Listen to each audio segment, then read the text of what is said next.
What's up, guys, and welcome to the 3.4.0 tier list stream. Today we are going to be taking a quick relook at the X-Men. We're going to look at all the Spider-Verse characters, including all the new Sinister Six. We're going to look at the new Fantastic Four team with Namor, and yeah, we're going to update the tier list. Throughout this following week, I'm going to be updating the solo character tier lists infographic, the top 5 teams tier list infographic, and the unique Sure-to-Win Blitz teams. Joining me for this tier list, you guys know him, you guys love him, the stream daddy, Big Daddy Cainage. What's going on, dude? Yo, what's up? Also joining us, normally we have Chewburger standing in as third, but Chewburger has prior engagements this weekend. So standing in for him, everyone's favorite mob boss and cult leader, TonyScungili. What up, Tony? Come on, guys. And yeah, anything you guys want to say to the people before we get started? All right. Well, no, excited for the Tele stream. We're happy to be here. You know why I'm here. it's just fun to put people on the spot, to be honest. Oh, special announcement. If you're watching this on YouTube, apologies if you couldn't make the tier list stream live. But if you just didn't make the tier list stream live, then you're going to miss out a little bit, because something that we do during every tier list stream is we give away lots of power cores for free. So we're going to be giving away some power cores for free. And then we have some special giveaways for this stream. Cerebro was kind enough to hook me up with some Marvel Strike Force exclusive Marvel comics. The only way you could get one of these is either from a giveaway on this stream or from the 2018 San Diego Comic-Con, where Marvel Strike Force had a booth. Oh, if it looks like it's kind of see-through, that's just the green screen, because yeah, there is a Hulk on the cover who goes totally invisible with the green screen. But yeah, these are super awesome comics, and they serve as a prequel to the Marvel Strike Force story, so I'm going to be giving out a bunch of those as well. Yeah, no, there's not a hole in it, there's a Hulk on it, and I got a green screen thing going. But anyway, yeah, on that note, let's get right into it. So we're going to pull up msf.gg here. If you don't know about msf.gg, you should. It is the site that we use as pretty much a reference for everything. Oh, okay, they added the Fantastic Four. I'm just curious, because like they'll have Coulson. Oh no, he's Agent Coulson in the game. He lied too.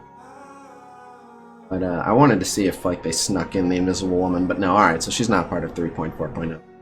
Still no sneak peek at her kid. That's fine. But anyway, yeah, we use msf.gg for all the stats and stuff, and super useful. And they just recently updated the site, and it looks great. I'm really happy with msf.gg. So yeah.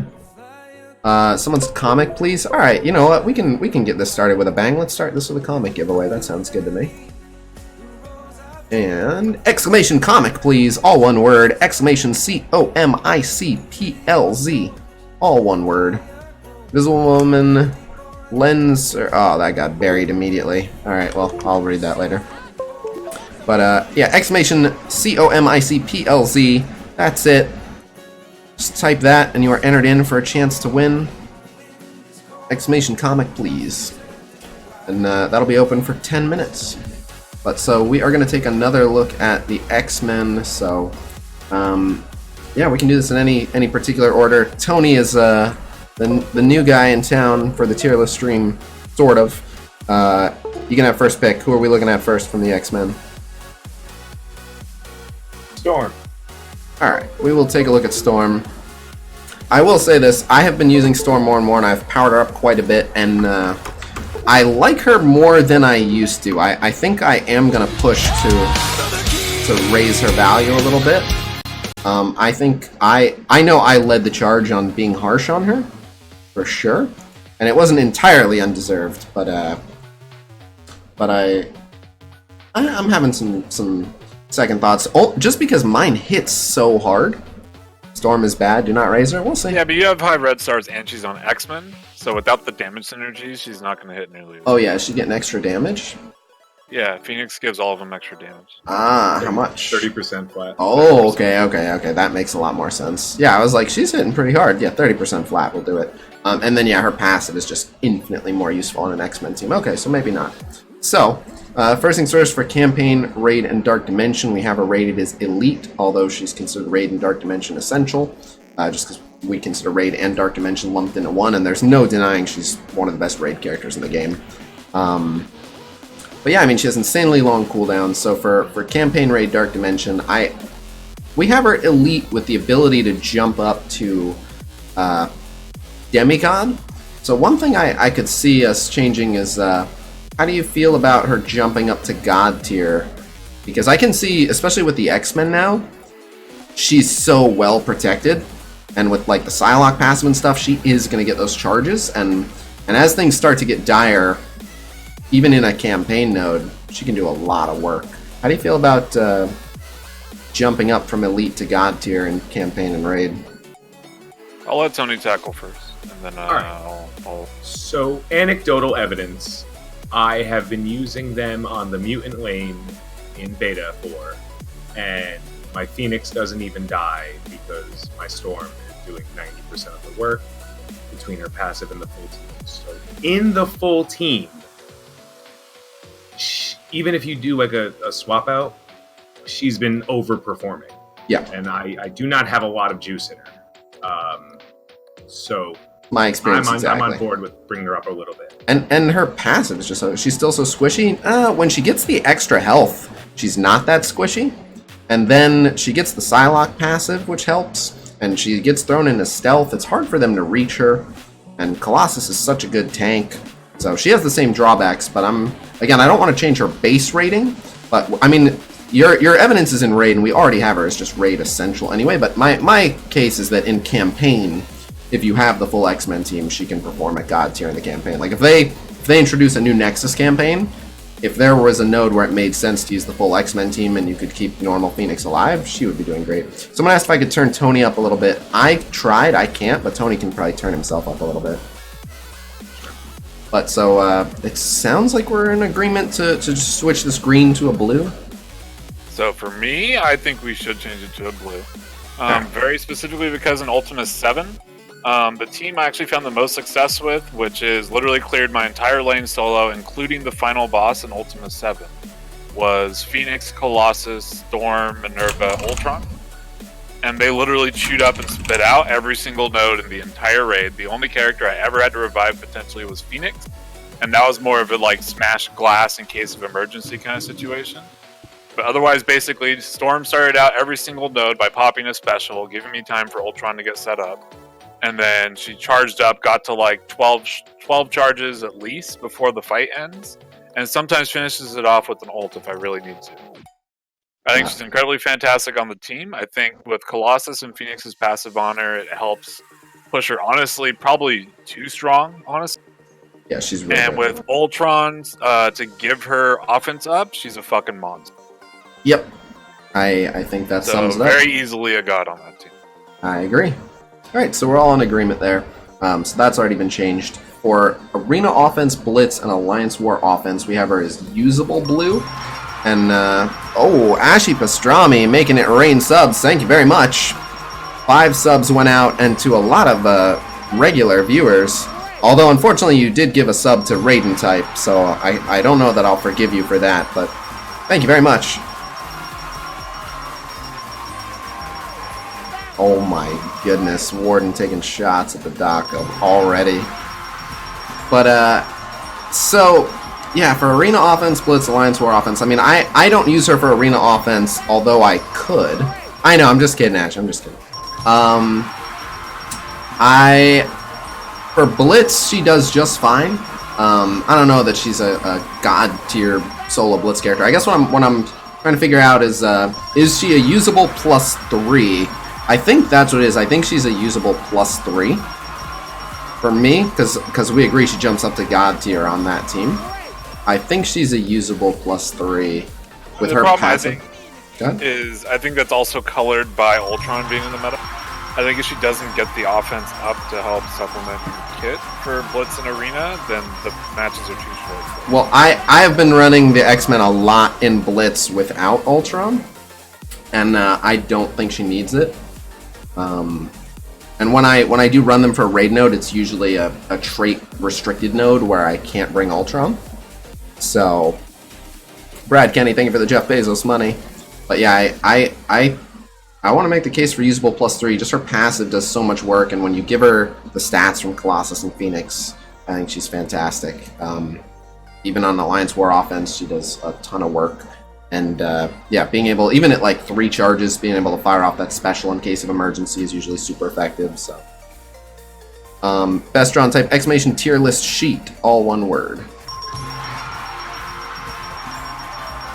Warden, you are welcome to. I would not mind. Apocalyptic Tim cheers on 1 year. But so you are not in favor of usable +3. You like her at usable +2. Yeah, I think because she's one of the 2 that we replace for a hybrid. By what name are you known? Like I think she's good, but like I don't see her as less replaceable on the team than Psylocke, for example, in a hybrid. I've come to like Psylocke more and more and more. Yeah, me too. Like I run Psylocke with the 3 in the hybrid basically all the time. Right. But I mean, she just gets so much use out of her passive. So. You don't agree? No. But yeah, she just gets so much use out of her passive. I can see it. Yeah, that's true, Doc. Tony, how do you feel about this? Do you think Storm in Arena Offense, Blitz, and Alliance War jumps up to God tier, or just jumps up to Demi? So just to remember, if you do use Cable and Deadpool with her, she makes them better. So it's not just the core X-Men team. So she does make other characters that are situational better too. So yeah, I would put her at God. Holy crap. That is a lot. I'm gonna turn alerts down a little bit. Do not ban people for an entire day for using sound commands, Zahudi. I don't mind sound commands that much. I appreciate what you're doing, but that's a little heavy-handed.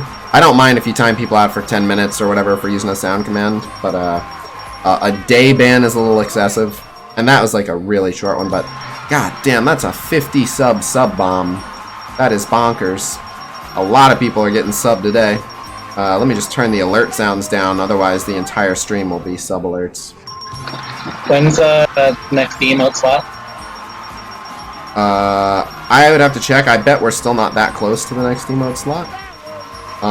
The quicker way to do this is to just turn desktop volume down. So the music is going to get quieter too, but then I guess I can crank the music up. So I'm gonna crank the music up to compensate. But is that? Wait, I just subscribed. Oh, thank you, Toxic Pineapple. All right, I'll check real quick on the emotes since we just got the biggest. That is the biggest sub bomb we've ever had. I'm pretty sure. How many sub? Well, actually, I could be wrong about that. Wait, how many subs did Vash gift? I think he gifted. He might have gifted 100. I could be totally wrong about that. I think Vash might have gifted 100. But we're not going to be able to see anything in chat for a little bit, so while we're temporarily being completely sub bombed, I'm gonna check. But Tony, I think we're talking about specifically on the X-Men.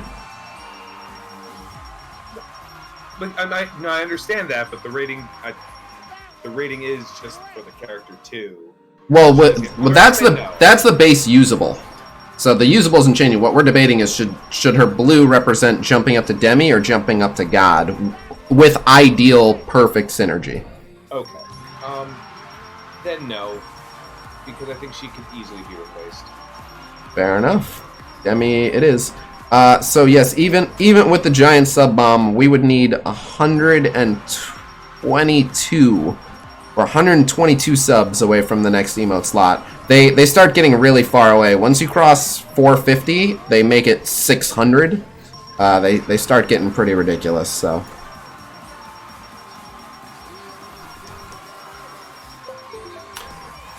But all right. So then that'll stay just usable blue, and then so finally, arena defense, AI, Alliance War defense. We have her unusable, and we say that she jumps up to elite, and this is because the AI uses her special on turn 2, and then rarely survives to use her ult. So we like that rating, or you don't want to contest it. Spears, thank you for the 10 bones.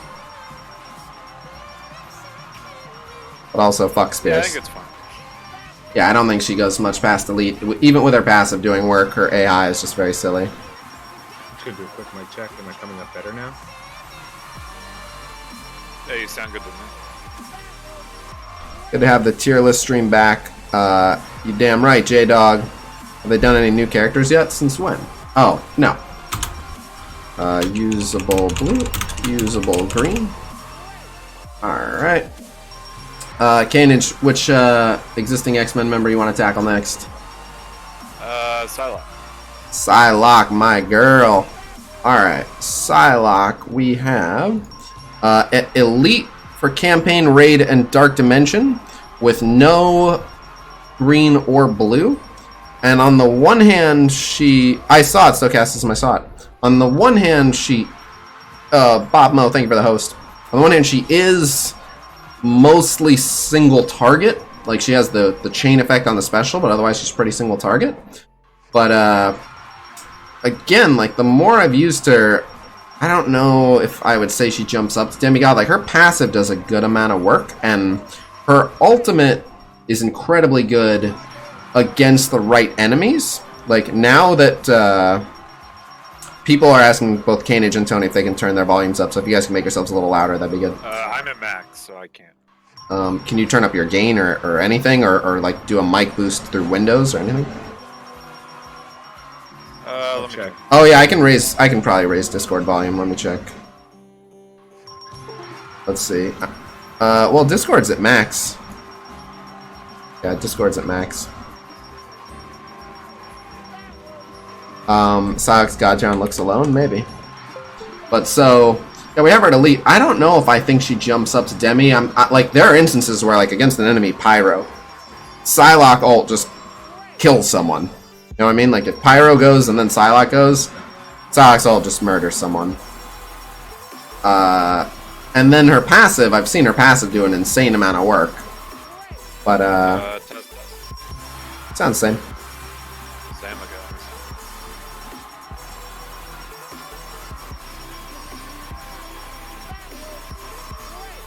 Oh, part of it is I turned desktop volume down while all the subs are going off. Yeah, that's probably why then. Yeah, that's why. All right, then let me just I'll manually go in and change the volume of the sub alerts so I can turn desktop volume back up. All right. Alice, how about that? Oh, that's better. No, I literally had my mic in my fucking mouth like yes. Well, it was good.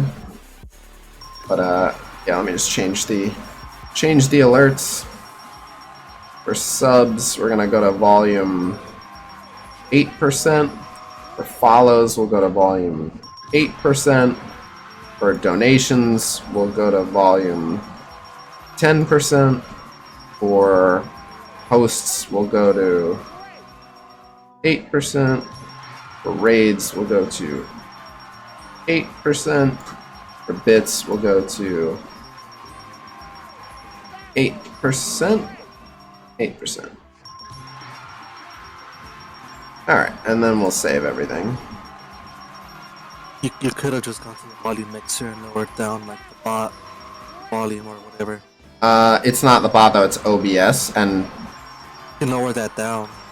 yeah, but then like that lowers other people's sound commands and stuff, which I like the volume that they're at. So Just raise it back up after. I could, but it's fine. Now this is done. So the alerts should be quieter, which means it shouldn't be so bad. But anyway, worth it. Worth it.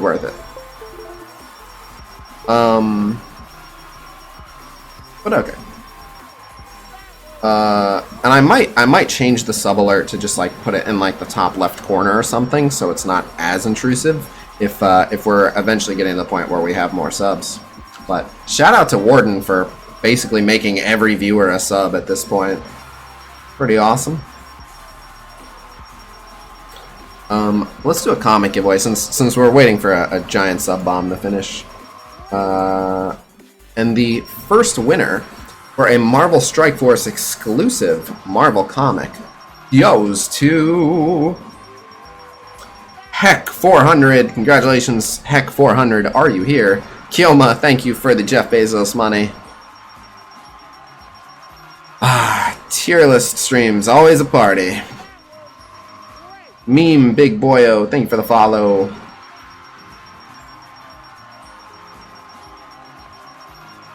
I don't think he knows your name is Dom, Ashley. I think he's calling you a sub and not a subscriber. Yes, congratulations, Tech 400. PM me on Discord and let me know your name and address. Try to remember to do it when the stream is over, just so I don't accidentally pull it up on stream. Can we use rigged? Sure. So he's been following since July 23rd, but he's only had 2 whole messages.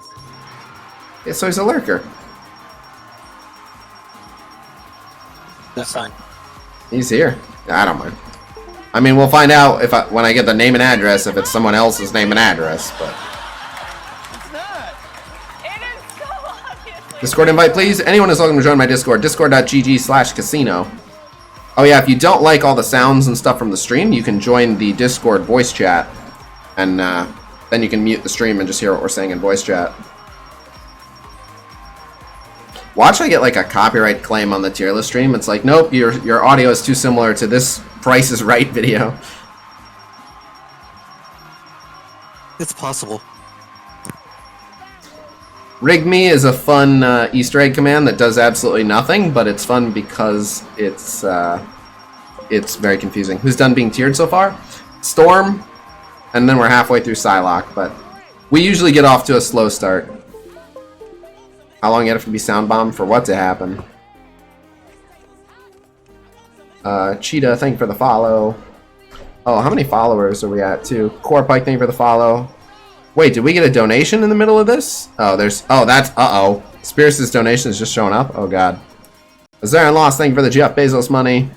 Well, this is pretty nuts. Oh, we are less than 50 followers away from 10,000? Oh, let's, come on. If you're not currently following, go ahead and drop a follow. Let's hit 10,000 followers today. That sounds good to me. Storm moved teensy bit, but yes, Storm did move a little bit. Yeah, Warden is a madman and sub-bombed the crap out of us, which is amazing. Big Ingiro? Big Gingero, thank you for the follow. God, I bumbled that one. Knife Fight, thank you for the follow. Hot Sauce at 10,000. I think I'm saving Hot Sauce for 20,000 YouTube subs. If you're not currently a sub to the YouTube, go sub to the YouTube, and we are going to do the Hot Ones Challenge as soon as we hit 20,000 YouTube subs. Which is not too far away. We're almost at 19,000. But yeah. Thank you very much, Red Julius.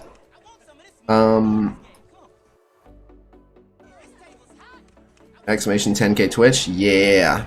All right. Anyway, back to Psylocke. So, I mean, we don't even have her able to jump up to Demigod, and I'm wondering with the health and the damage and the piercing and the buff removal, and like not only does she dispel enemy buffs, but she removes debuffs from her team. I think she might be worth a Demigod, like jump up to Demigod with synergy. Like I like her in Elite as a solo character, but also very specifically, I think she does with a healer on the team. Oh yeah, for sure. So I vote for Elite with green. Any objections from Tony? No. Nope. She is a bit of a counter pick, yes.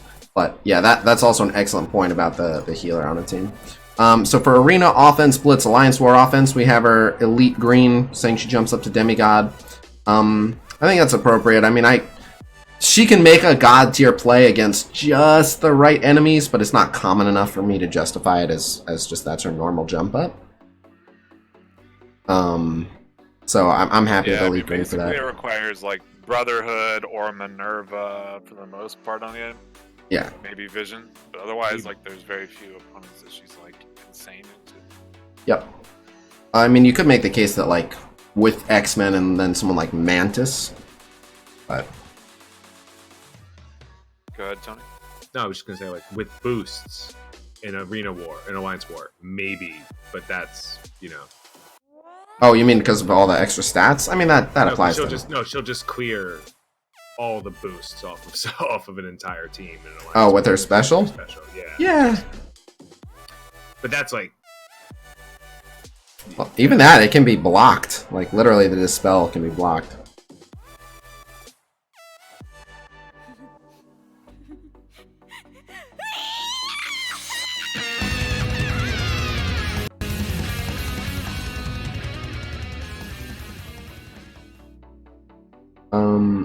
But alright. So, then for Arena Defense and AI and Alliance War Defense, we have our Elite Green, and I think that's the same.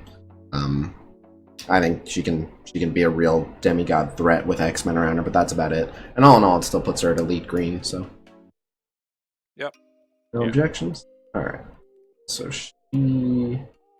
Oh, actually, I put what we changed Storm to instead of what Storm was, so we put what they were.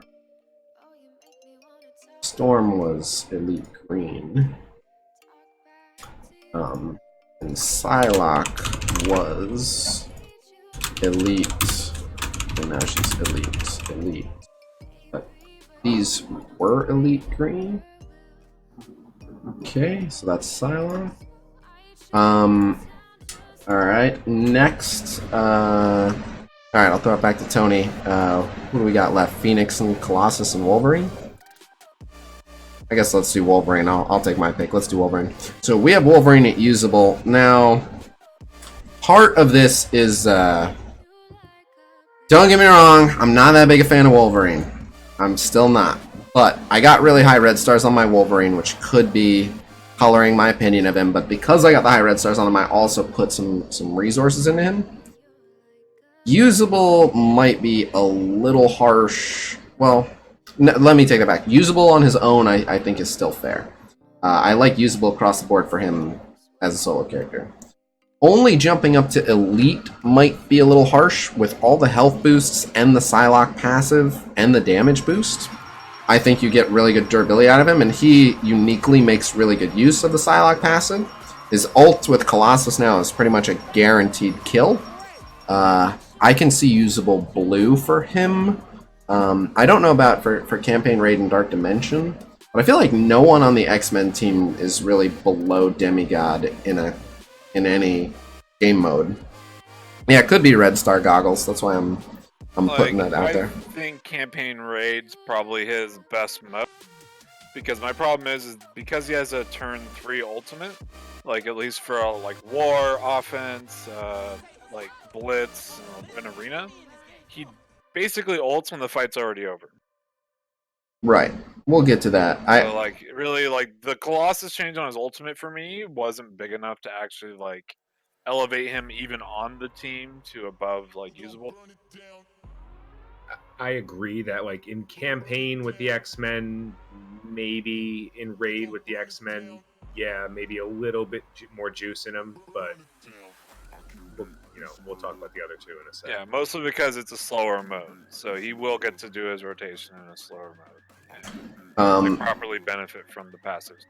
Alright, so it sounds like we all agree with usable blue for Campaign Raid Dark Dimension. So now we'll talk Arena Offense, Blitz Alliance War Offense. I would argue that I pretty much always get to use his ult, even on a full X-Men team. For the main mode I'm using him for, where I'm saying this is Blitz, but I pretty much always get to use his ult. Like, I feel like the meta has produced just kind of fights that go a little bit longer. Like, we're used to a meta of, like, Star-Lord, Captain Marvel, Rocket. Like, if you haven't, like, by the end of turn 1, the start of turn 2, that's when the fight's decided. But, like, my X-Men fights tend to go a bit longer now, with Phoenix killing herself and then Colossus taking lots of hits. Like, you know, the X-Men team are not a team that do a ton of damage up front. Like, Psylocke ult doesn't do that much damage unless she throws all the right debuffs on one person. But her special doesn't do an insane amount of damage. Like, whether you open with Wolverine, Chain, or Basic, it doesn't do that much damage. Colossus isn't even dealing damage. Phoenix opens with shielding herself and healing. Like, I almost always get to use that Wolverine ult. And it is... Yeah, my point is that it either hits a tank or it hits someone that's almost dead. That's... If the fight's going the correct way, usually Dark Phoenix will get her second turn before Wolverine gets his third. That's not my experience, actually. I mean, that's been mine. I've been fighting nothing but BKT or Ultron teams in war with them, and Wolverine's ultimate has never been high impact for me in this situation. I've gotten good use out of it. I've used it to 100 to 0 like an Ultron and pop his death proof and stuff. But let's see from chat. Tony, I'm interested to see. I mean, most of your Wolverine ults, is it usually too late to get the full impact, or have you been just 100 to 0? The other thing is, I will throw it at someone full health, even if it's not the right person to be focusing.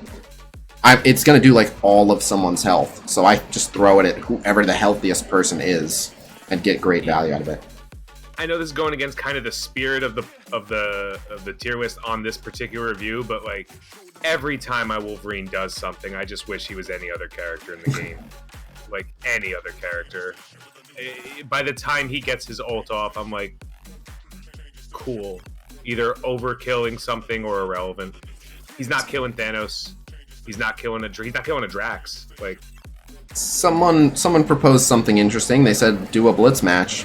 How would you feel if we just do one blitz match and just see if we end up with good targets for the Wolverine ult or not? Sure. All right, let's see what happens. Yeah. And this is Wolverine fighting for his right to jump up to Elite or jump up to Demi. Try Cable in Wolverine's place on the X-Men team. Wolverine is a little bit different. Cable's ult is also really hard hitting, and it's available a turn earlier. But Wolverine, I also really like Cable's passive on the X-Men. I like that. I like it on everyone.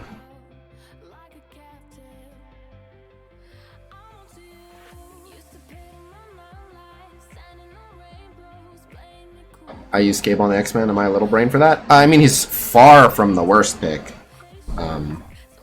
But, I mean, Wolverine with the extra health and the extra damage and the Psylocke passive that he keeps healing himself over and under is certainly not bad. But, yeah, we'll just do a blitz match. I'll let you guys pick the opponents, because I don't want to paint the experiment by having you feel like I chose them. You're right. Defenders 1, Defenders 2, or Defenders 3. Already hard. I vote Defenders 3. Alright, so we got this one, which, you know, this one has 2 tanks, so it'll probably go kind of lengthy. This one is a bunch of squishy, so this one probably wouldn't be as lengthy. And then that one's just a weak team. So we got 2 choices. So you want to go for the one that doesn't have tanks, just to see? Well, I mean, it has Captain America, but is this a fair trial? I think it's fair. Yeah, it's fair. It'll also make a justification for Captain America. Psylocke passive barely ever procs on Wolverine. Most times he finishes with close to full health. That's been my experience, but it is terrific when they actually do go after him. Like, most of the time they don't go after him because it's not a controller or a support or anything, but when they do go after him, he usually procs her passive several times. It's terrific. But the thing is, having the 1 evade usually stalls him for enough time. Okay, so now she has the ability block. We'll go after Rocket here. Oh, they're killing her really early. But there's that Psylocke passive. Oh, that's unavoidable, so she's dead anyway. Okay. Actually going to open up with the basic here and clear these buffs. What's his face? Okay, there we go. He's almost dead. Oh, we'll just drop him. Alright, pop this taunt.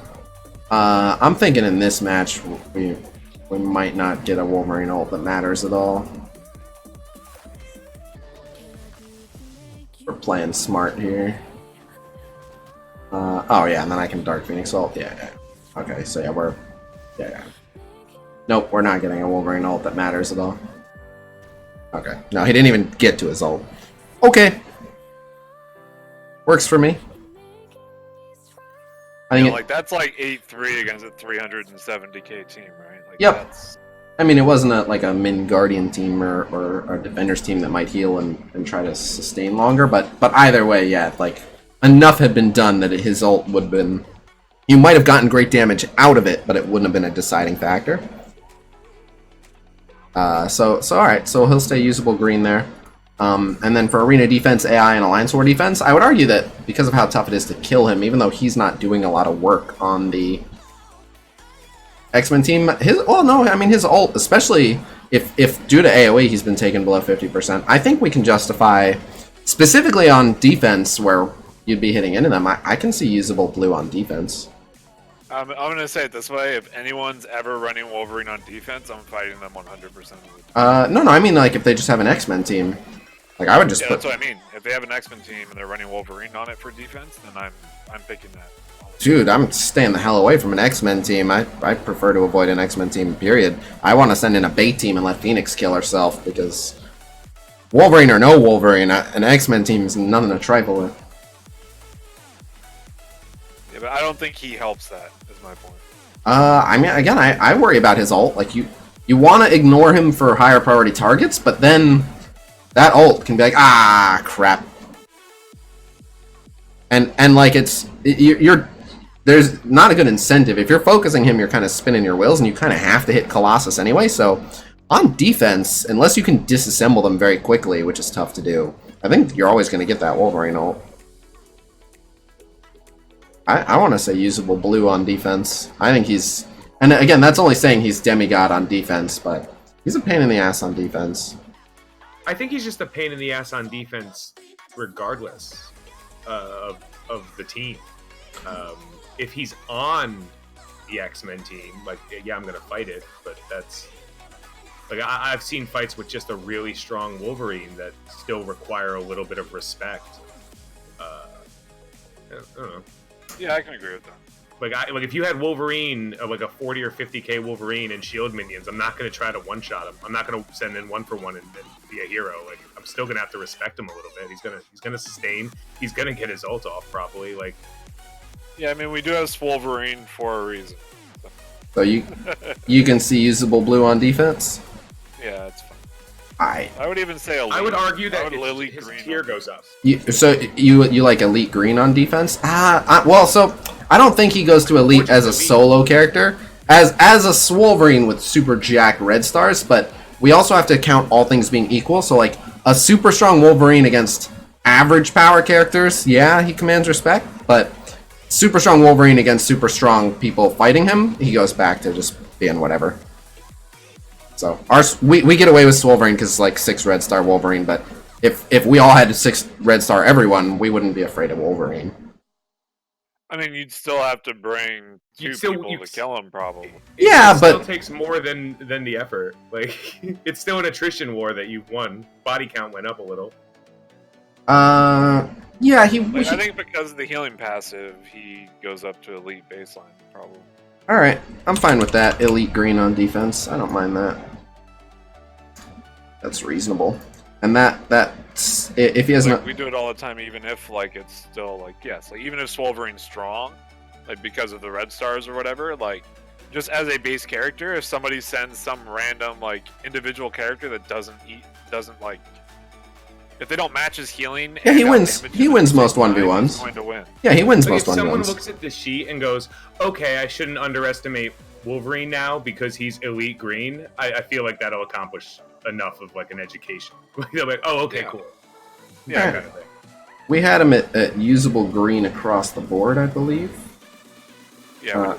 Oh no. Why? Oh no, sorry, that's the old one. Okay. All right. Usable. Now, my guess is that Phoenix and Colossus aren't going to change much. We kind of nailed them. But we'll of course take a look. And when we're done with the X-Men, I'll open up another comic giveaway. You guys should have someone to compare to. Who's guest for a tier list stream? We have TonyScungili, not to be confused with Tony Bing. And we have Big Daddy Cainage. Alright, so let's look at Colossus. Colossus. We have him at Elite Blue, Usable, Elite Blue. So the whole thing is he doesn't give himself 2-turn defense up. He would need someone to give him 2-turn defense up for him to go absolute god mode. So I kind of like where he's at. Like, he's a great tank, but as a solo character without defense up, he's not too crazy. So I like him at Elite Blue for Campaign Raid and Dark Dimension, who jumps up to God tier. Any objections? No notes. Alright, for Arena Offense Blitz, same thing. He needs 2-turn defense up, which, I mean, what are you got? Shuri, Kingpin, and when paired with Phoenix, I think that's about it. There's another 2-turn defense up, so they're few and far between. Fury? Fury 2-turn? He would have to steal it from someone. Well, because Fury does 2-turn on his special, doesn't he? I thought that's 1-turn. I don't think that's 2-turn. Pretty sure that's 1-turn. 1 turn. But I'm misremembering. well, I mean, half the time he steals the defense up and does a 2-turn. Yeah, true. We forgot the most important part of Wolverine, 90 Ultimate Orb Fragments. Alright, fair point. God tier. Alright, Elite Blue we have, that's fine. And then so for Arena Defense, AI, and Alliance War Defense, we have him at Usable Blue. And the reason we put him at Usable Blue is because he doesn't taunt until 2nd turn. And that makes a lot of sense. I mean, he does taunt before 2nd turn in the right team. It's just he doesn't choose to. Right. But even so, he needs that 2-turn taunt to use his ult to extend it. Like, what makes Colossus dangerous is when he's taunting for like 4 or 5 teams. So if you keep dropping people below 50% and then he jumps in with a taunt and you have to keep attacking him, it can be a little bit rough. But again, on his own without the defense up, he's just not that effective of a character without Phoenix. But Phoenix just immediately makes him the best tank in the game. So Yeah, full agreement. I did 1 giveaway so far. I will continue to be doing giveaways. But all right, yeah. So no change to Colossus. Don't even have to put him on there. And now we'll look at Phoenix. And so this is an interesting one because it's the wrong point. We have her as God tier for Arena Offense and Arena Defense, and for Blitz and AI and Alliance War Offense and Defense. I think we're all in agreement with that, right? Yeah, I actually think she's a god. I think she's better. Campaign Raid as well. Well, so this is what I want to talk about, Campaign Raid and Dark Dimension, because I hear what you're saying, which is that she's a free win on any node, but I don't... Like, can we call someone a god if we have to revive them every single node? You don't have to revive them every single node, though. It's only, like, certain situations. So, for example, like, a lot of people on a, like, 100% old 7 clear, like, spent a lot of heals. I spent half or less than they did. Right. Heals straight up. Because you kept reviving Phoenix, but on the one hand, specifically Phoenix, she's great and right if you keep her alive. Well, the other thing... I had some nodes where I kept her alive, and she still did fantastic. Were you running a healer, or just kind of... Yeah, I was running Minerva. Okay. Well, but so... Alright, so let's start off by evaluating her without the right synergy. So if you just put her on a random team of 5, like, for campaign, she'll cost you 3-star, so that's going to hurt her rating. Yeah, For campaign... For raid, you'll be reviving her a lot. For Dark Dimension, she's almost for sure gonna need revive, so... That all hurts her score. So I kind of like usable as a baseline. Like, I don't want to change that. The question is, how much does he jump up? And I can see, like, with a Mantis or with a Minerva, I can see her jumping up to God tier. But again, it's like if you could just have Phoenix, like, as a normal character, like, you could disable Dark Phoenix and now Phoenix can go back to being revived. Like, now it's just normal Phoenix, a normal character. How good is she? Like, she's very good on the right team. She's insane. She still hurts herself with the special, and like, you really can't press that special or she's gonna die. Yeah, but Almost the way I every see time. it, like, look at her more like a better version of JJ if we disable Dark Phoenix. Right. Well, Like, She JJ... has a JJ basic that purges instead of giving random energy on a random chance. JJ is the wrong comparison, because JJ will just remove debuffs, whereas Phoenix will put them all on herself, which can get her killed or make her blind or ability blocked or whatever it is. Kept her alive for the first couple of nodes. I mean, that doesn't say much. A better hand sentry, even that's like a little questionable, but I'm having, again, like, I completely understand. People who are like, I used Phoenix to great effect in Ultima 7. I do understand that. But I think that that's a factor of, like, it involves having to revive her, and a little bit comping around her. For me, it's mainly just like that. Look, it's cost effective to just have to revive Phoenix, but a lot of it is how good Dark Phoenix is. Because I think like looking at it as I can spend 50 on a revive, or I can spend 100 to 200 on revives. I'd rather spend the 50, right? Like I think that makes her very good in that sense because she saves you from needing heals for other characters in very hard content. I get it. She does good damage on her basic and her ult too. If you don't hit her special button, she's still not. Yeah, you're right. She doesn't get to ult that often though. She's effective from a whale's perspective. Yeah, I'm just. And she gives the passive benefits to X-Men if she's on a team with them for Ray. As we've talked about with Storm, is fantastic. I'll tell you this. Overall, she's god tier regardless. But the real question is like, is saying she jumps up. Right now we have her usable jump up to elite. I'll go usable jump up to demigod, but I don't think I can give her god as someone who's just always suiciding. No, of course not. Yeah, I wouldn't give her god. So usable jump up to elite, That's fine. or jump up to demi. All right. Yeah, we can do blue. All right. So let me update this, and then I actually do need to update where they are on the other list as well, real quick. I'll open the next giveaway here, but we had usable green god. Lol White Knight, you should try the X-Men Ultron hybrid. It is very good. Yeah, just use Phoenix and Ultron, guys. Super easy. That is such whaley advice. But he's already talking about using the Ultron. I know. So, I mean, this tier list will be the first one where we just treat Ultron like a normal god tier character now that enough people have him. What up, Faith? so many people have. 10,000 as of yesterday. That's a lot of people. Yeah. Alright, and exclamation comic, please. All one word. Exclamation COMICPLZ. All one word. Exclamation comic, please. COMICPLZ. That's it. Just type exclamation comic, please, in chat, and you're entered in for a chance to win. It's that easy. Also, I do want to do some Power Core giveaways, but I need a little bit more love in the donation bar. I know we got a ton of subs and absolutely sub-bombed, so in terms of how we're doing for this tier list stream, we're doing just dandy. But I do the giveaways based on donations, making sure I have them on hand. So if you're enjoying the tier list stream, there is a link to donate below the video. Feel free to consider maybe throwing $5. Few people throw $5. Suddenly we're doing pretty good. Just an idea. Certainly don't have to. No pressure. All right. So Wolverine, we had usable green, and Wolverine jumped up to usable blue. So Wolverine, we just have to go in here and add a second star to him as a brawler. We also have to add a second star here. Okay, that's Wolverine. Then what else changed? Psylocke was elite green, with an overall of elite green, and now she is still elite green, no change there. Storm went elite green to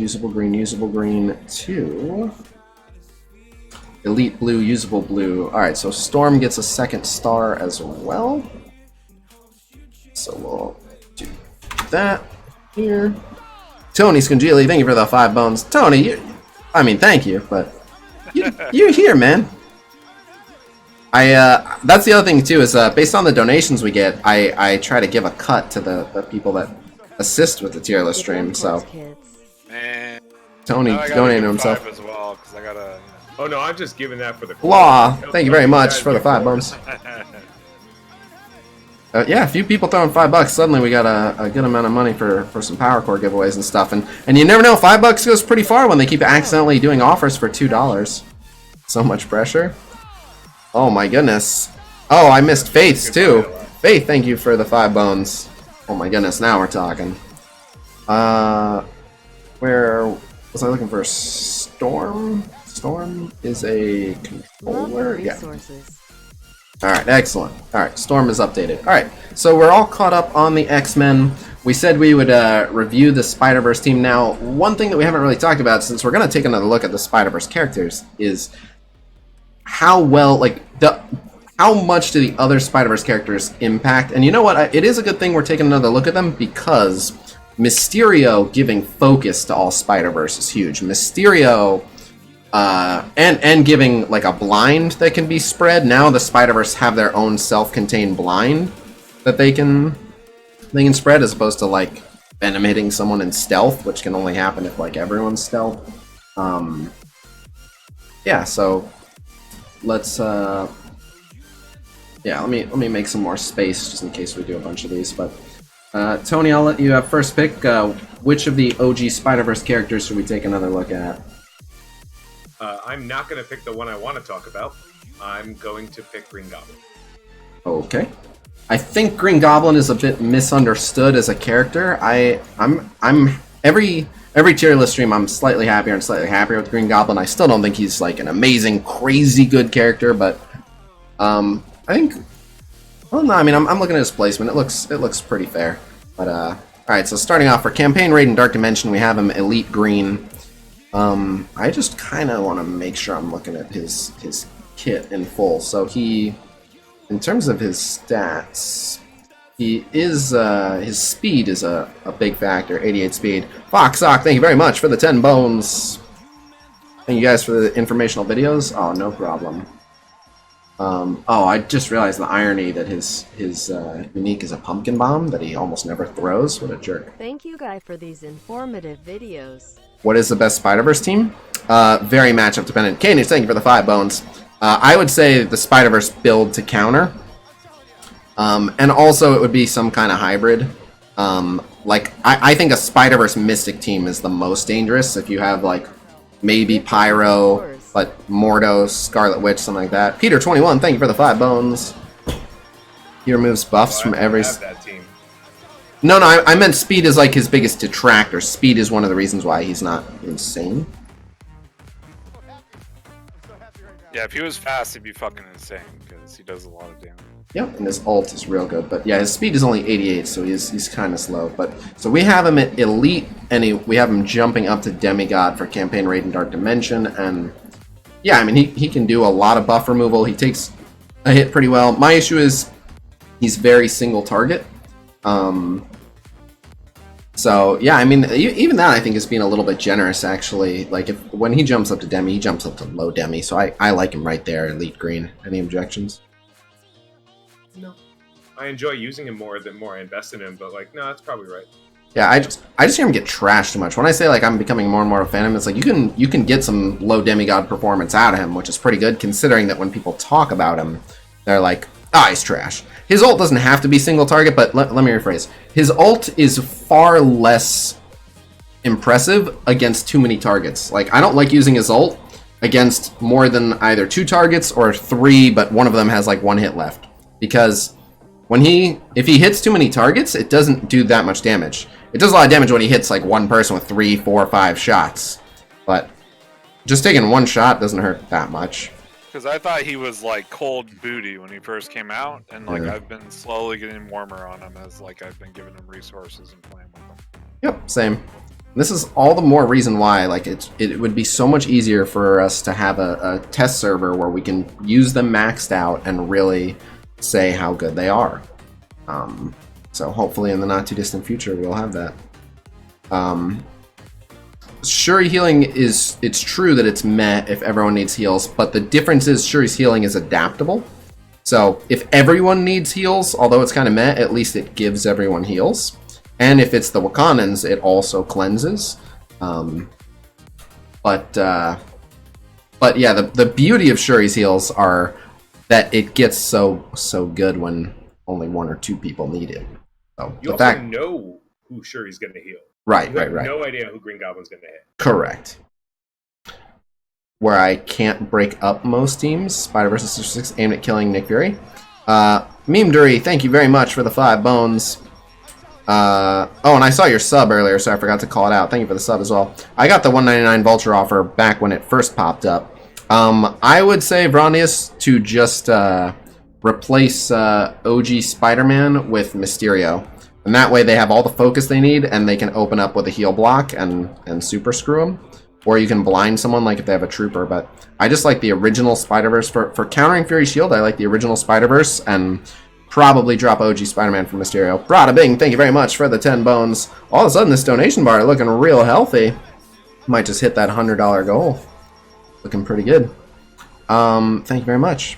All right, so for Arena offense, Blitz, Alliance War offense, we have Elite Green, and I think in Blitz and Alliance War offense, you can get him closer to upper demigod performance, which again puts him at Elite Green, so I like where he's at. Any objections? No, that sounds fun. He's not worse than Elite, and he doesn't ever jump up to God tier. I mean, like, he can have a single God tier match where he removes all the right debuffs all the time, but it's not super consistent, and his focus isn't insane. Although with Mystero, his focus is just fine. Yeah, or the fucking beta mini boss, where the first wave is double Green Goblin. They always remove my Thanos taunt every fucking time. I'm like, are you serious? Is there a Mystero on that node? No. Nope. It's what the? double Green Goblin, Loki. It is a Loki. There is a Loki. It's Loki, Yondu. Oh, okay. Loki. Got it. Yeah. And then the second wave drops more Sinister Six. So it drops, I think, Shocker or whatever. Yeah. Or no, another Rhino. And so like they wind up getting like 4 procs, and they just wind up like stripping Thanos' taunt every time. Yeah, that's rough. When do I win my comic? I guess we'll find out. Alright, Arena defense and AI, Alliance War defense, we have Musable Green, and I think that's accurate, because he'll open up with the special, which, can hit a random target. It'll do more damage the more people have buffs, but you just have to be a little careful not to put someone squishy in stealth. Flexopotamus, thank you very much for the 5 bones. What is the best team against Ultron Phoenix team in Arena without Phoenix?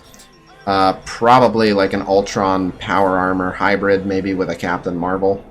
But, it's really hard to take on a Phoenix without a Phoenix. It can be done. The better question is, are they also using Colossus? If they're also using Colossus, I think you'll have to wait for Mr. Fantastic. But I think a Black Widow Mr. Fantastic will be the answer to opening up these Phoenix Colossus teams. But JJ can help in a pinch, but because she can full. Oh yeah. Holy, I completely forgot about using her for that. Yeah. Holy crap! How did that? Sometimes into the people that run the Mags, Phoenix, Jug, Colossus. Then I have Phoenix ult, then JJ ult. Both the tanks are full stripped, and I don't have to worry about it. I literally forgot that JJ can do that. I don't know why. I'm pretty upset with myself, actually. You're absolutely I've right. had success with Magneto, Ultron, Loki, Captain Marvel, and Falcon. And it sounds strange, but Magneto goes after Phoenix, hides everyone, so she gets the blind after. Oh, nice, and everyone gets the blind after. There it is. Tony typed it out. Mags, Ultron, Loki, Captain Marvel, Falcon. Yeah, and then the Falcon speed up. Captain Marvel's nasty. Ultron's nasty. I can see it. Loki's great. So you get the Loki Captain Marvel one-shot kill someone immediately. Yes, you do. But if you do more than half damage to an X-Men, it'll make Colossus jump in and taunt. So you do have to be careful of that. Another request to turn up Tony's volume. I can't make Tony any louder, but Tony can probably make Tony louder in some way, shape, or form. Am I louder? Oh yes. Oh wow. And I am now harder, so it's okay. All right, that sounds good. We have Green Goblin at Elite overall, so I mean we're happy with the rankings for Goblin. What a bacon! No changes to Green Gargoyle here. No, I mean I think we got him pretty good the first time, or this being like the 3rd time we. Yeah. I think we got him pretty good, but I mean I'm still more impressed with them than I usually was originally. Yep. The main thing. Well, I'm glad I was because my feelings on him haven't changed too much. So I'm glad I was able to lobby for him hard. I know he was getting a lot of hate, and I was pushing for him a little bit harder. So I'm glad we ended up getting him right. But the big change here for context is if he gets more focus, how much better is he with more focus? That's what we're looking at for all the Spider-Verse characters, is how much better are they with the extra focus against newer enemies with higher resistance. And I agree that it doesn't really change Goblin's rating, even though his buff stripping is very important. I think that he's still going to be able to remove most of the things he needs to remove, and the things that he couldn't, he probably still won't be able to. Yeah, pretty much. The best way to describe him is situationally great, but never the absolute best. Definitely. Alright, Cainage, pick a Spider-Verse character. Venom. Alright. I'm a big fan of Venom, so we have Venom at... My boy. We have Venom at flat demigod for campaign raid and dark dimension. I like him there. He's got self-healing, takes a hit well. He flips buffs, he heal blocks, he ability blocks. I don't know that he quite jumps up to God tier because he's slow and because he doesn't have high resistance. And once he doesn't give himself the defense up, he's not too tough to kill. But all in all, I like him there. Demigod flat. I may not agree because his ultimate has such a long cooldown. What's is it that long?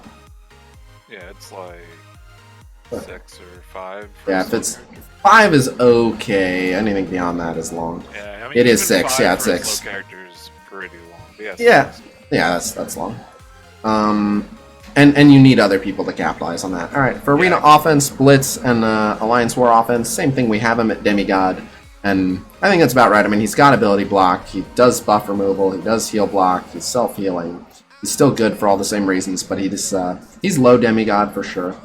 I mean, having seen someone use him with T4s in his special and ultimate now, I think I would even say Demi Green because like he does some major work on like very specific teams. He does, but it's still I think Demi Green is like I think he goes from low demi to high demi, but I don't know if he quite breaks into God because he's still that one trick, and that's still only going to hit 3 people. And there are people that cleanse, there are people that evade, there are people with high resistance. Yeah, I'm saying like very specifically into teams that don't cleanse. Like he basically will solo the team as long as someone sets him up for. Yeah, I understand what his combo looks like fully realized, like I really do, and it is good, but I think as someone who uses the Spiderverse a lot, I don't think his combo gets fully realized as often as you think it does now. For me, with Brotherhood, right, that's what I was just... Spiderverse, it doesn't. That's what I was just going to say, is we using him with Brotherhood is kind of a new thing. Like, we've been saying for a while that Venom can be a 5th on the Brotherhood, but now it's becoming... Venom's basic is not unavoidable. It is only can't be dodged. Unavoidable means it also can't miss, and he can miss.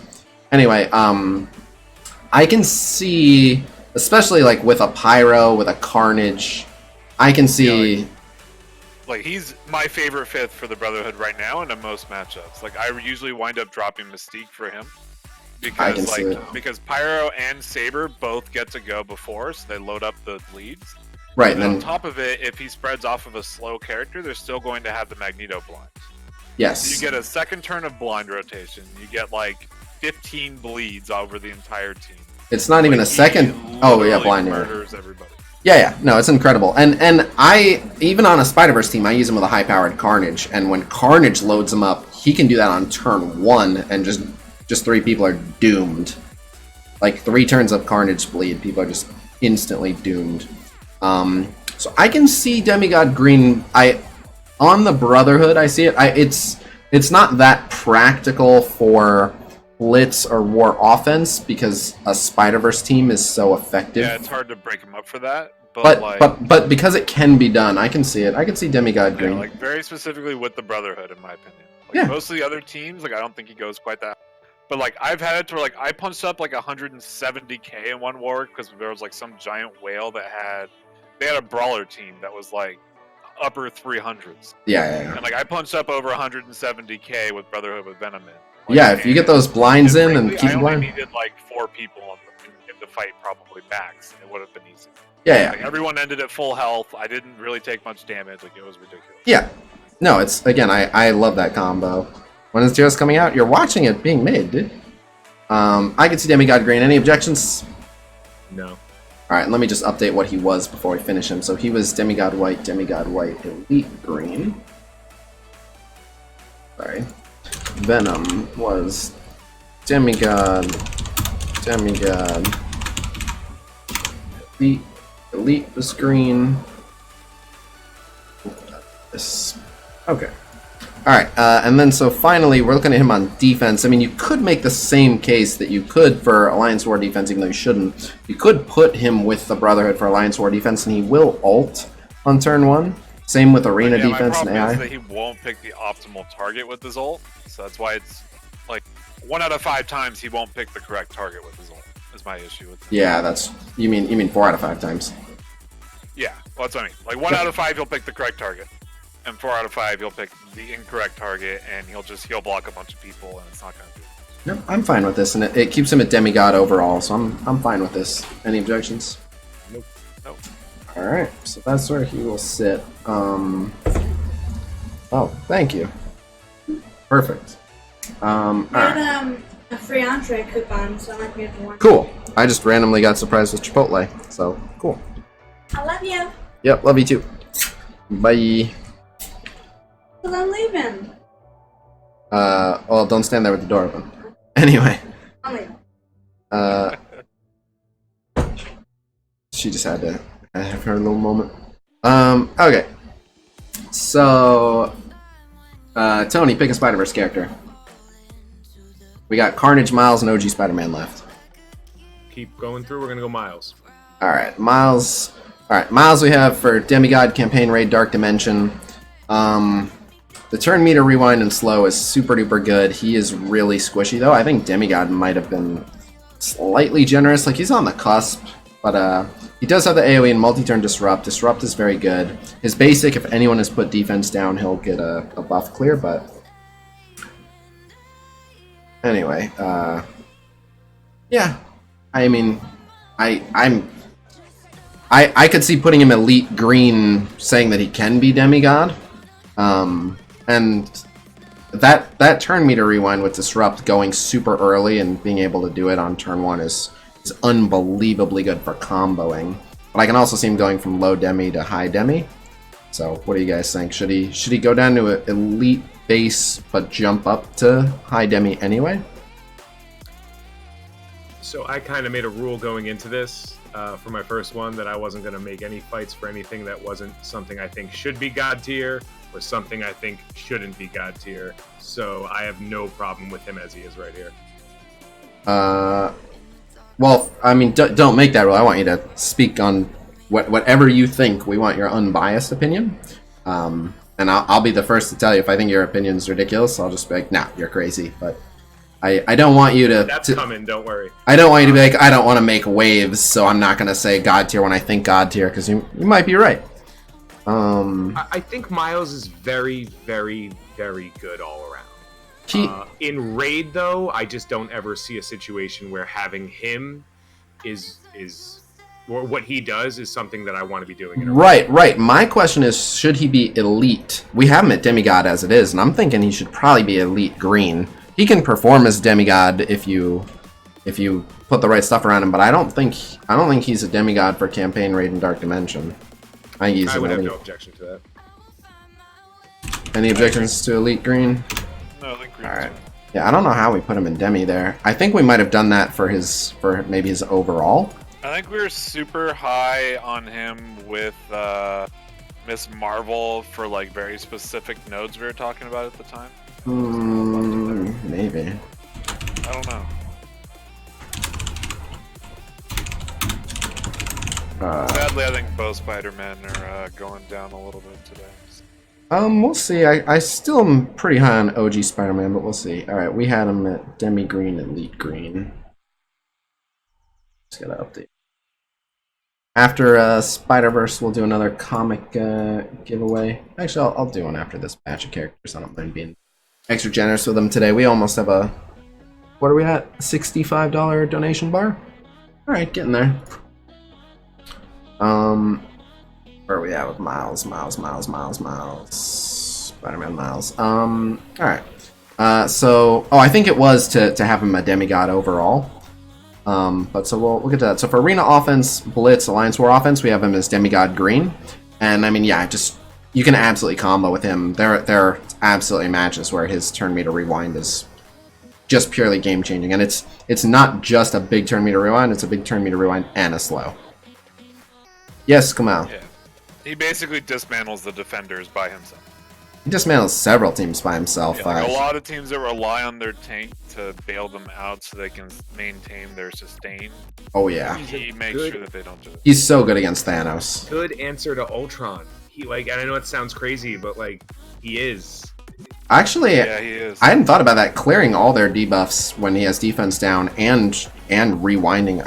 I never thought about that, but No, and the he's disrupt a really too. Good answer. He is. Turn 1 disrupting is like he's gonna get a heal stat. Well, let's back up. I don't like the turn 1 disrupt because although he won't get the defense up, when he summons his bots, the heal bot, offense and speed though. he will deny those buffs, which is certainly good. But I would argue you want to open with the special and just keep Ultron from even doing anything at first, and then disrupt him. But that would have been accurate before Phoenix. If we're talking like Phoenix will just immediately steal his stuff and hide him, yeah. Right, Verandius has it right. We're not, Phoenix makes it a different ballgame, but just a Spider-Man Miles team versus an Ultron team, I would go the turn me to rewind. But yeah, obviously Phoenix changes things. The Minerva and Strange revive in the order the characters were killed. I don't think so. I think it's random if there's multiple dead targets. Yeah, it's random if there's multiple dead targets. Good question. My testing has shown it is whoever had the lowest health. Oh, really? It might be. I might be result oriented, but I've tried it a couple of times. If two people, like if a rocket ulted and killed 2 people, it would whoever was the lowest health at the time. Whoever was lowest health at the time of death? Yep. Yeah, I'll have to try that again when we get around to the raid nodes with the random shitty fucking Deadpool they keep giving us. He eats up Minerva revives all the time. Yes, he does. So like here, have like a fucking 20k Deadpool on this node where there's like 7 red star enemies. Not only did they not carry him over, I forget if that's Alpha or Gamma, but whatever it was, let's say it's Alpha. Not only did they not upgrade him at all from like Alpha 3, but he has no red stars. So, like, Alpha 3 without red stars is like, oh, cool, we got an extra teammate, and no. And now he does 1 damage and he eats Minerva revive, and you're like, what the fuck are you doing to us? Meanwhile, he's at the bottom of your screen talking shit the whole time, and you're like, well, you're not helping. But alright, so we like Demigod Green for Arena Offense, Blitz, etc. For Arena Defense, AI, Alliance War Offense, we have him at Elite Green. I kind of like him there. He opens with the Disrupt. Yeah, if someone has T4s in him, he has the chance to do 3 Disrupts turn. AoE isn't going to fuck him up really hard before he gets to go, because he has the 50% dodge chance. I think he's really... I turned their volume up a bit. There you go. I brought their volume back up now that the sub-bombing is over. Kamau, I will answer you for a 3rd time, yes. And I'm going to get ahead of you and answer you when you ask the 4th time, still yes. Okay. So overall, that changes him to Elite Green if we keep him at Elite Green. So the question is, do you want to bump him up to Demigod and preserve his Demigod status, or is he getting downgraded to Elite? I think he gets downgraded to Elite. So do I. Elite Green. Yep. I like Miles, but he is Elite Green these days. Now, something we have to look at. So his overall is Elite Green. This actually changes his ranking by class of origin now. We had him at Demi. So, in terms of brawlers, we actually had him above Deadpool, above Daredevil, above Miss Marvel, and above BP, who we all have at Demigod. So do we agree now that he is less preferable than Deadpool, Daredevil, Miss Marvel, and Black Panther? Overall. I agree with that. Okay. So specifically. Okay. Then now the question is, where does he fit within the rating of Psylocke, Gamora, Sabretooth, and Iron Fist? Would you rather have Psylocke, Gamora, Sabretooth, or Iron Fist over him, or is he king of the elite brawlers? I'd rather have Psylocke, I think. I think so. Yeah, so I think he's right below Psylocke. I think that's exactly how I feel. Let's just put this over here, and then we will move these up. Okay, Psylocke up, and move here. But we have him at Elite Green, so he does get this star now. Let's change his color to purple. This is purple. This. Okay. Updated there. Now ranking by origin, he is Bio. We had him above Daredevil and Miss Marvel overall for Bio. So we agree that he's below Daredevil and Miss Marvel for Bio. I'm kind of on the fence with whether I agree that he's below Ms. Marvel. Well, we have Daredevil in Demi as a solo character. So we're either going to have to bump Daredevil out of Demi, which I'm not that opposed to, taking another look at Daredevil. But, alright. They're changing. Alright, we can take another look at Daredevil for this reason. But so let's get back to... we have the other bio characters, Hulk, Groot, Luke Cage, and Green Goblin. I think, again, he's king of the bio here. I think I'd take him over any of them. I agree. So on a random team, I'd rather take him over them. Yep. Okay. Alright, so we're all in agreement. Put him here. Let's give him this. We gotta make him purple. Alright, so he's upper elite, but elite is still the right place for him. Alright, so we have to take another look at Daredevil then. So we'll be back to Spiderverse, but let's just look at Daredevil real quick as a solo character. So yeah, we have Daredevil just chilling at Demigod Green, and I think we are all in agreement that Daredevil pimped out is a god tier character on the Defenders. See, mine's colored because mine's like tier 13, full T4s, 5 red star. So like he fucks. So like I don't know. Mine's colored because I use a completely weird team and it kicks the shit out of everything on offense. So yeah, no. Well, first off, we're talking campaign raid Dark Dimension. Yeah. Let's do it one at a time. Like, talk about the exact same thing. Like he literally carries their damage if Punisher isn't there. So I think I still think he fucks. Well, if his damage is so exceptional, we can just leave him demigod if it's justified. Is his damage that... I mean, if his damage is insane, he has innate dodge.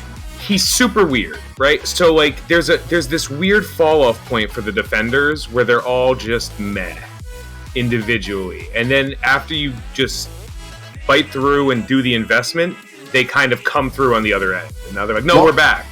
Well, we are... Yeah, exactly. I agree with that. We are talking about all things equal maxed out. Yes. Yeah, and like even solo, like the reason why I like him is because one, he's fast, he has a high damage stat. If he double attacks on his basic, he hits really hard. His special has huge action economy because it's a chain hit that does damage to multiple characters as well as gives him double counter stacks. Like that's like very big on action economy for him as far as raw damage. And his ultimate hits really hard. I was more saying like it was one of those things you mentioned before because a lot of us maybe hadn't seen it. We didn't really know. What I want to... we saw numbers, but... Well, what I want to get away from is we're just thinking of him with the Defenders, with the Defenders, with the Defenders. I mean, we're all kind of in agreement. With the Defenders, he's a god tier damage dealer. He's kept adequately safe. Just giving them all counter is tremendous for utility and damage. His enhanced damage against villains, especially with Punisher, like he's a monster on the Defenders and on the Brawler team. But we're looking at him solo. Is he a demigod solo? So you have to pluck your Daredevil out and put him on a random team. And I agree with Kioma. I don't see him as demigod solo.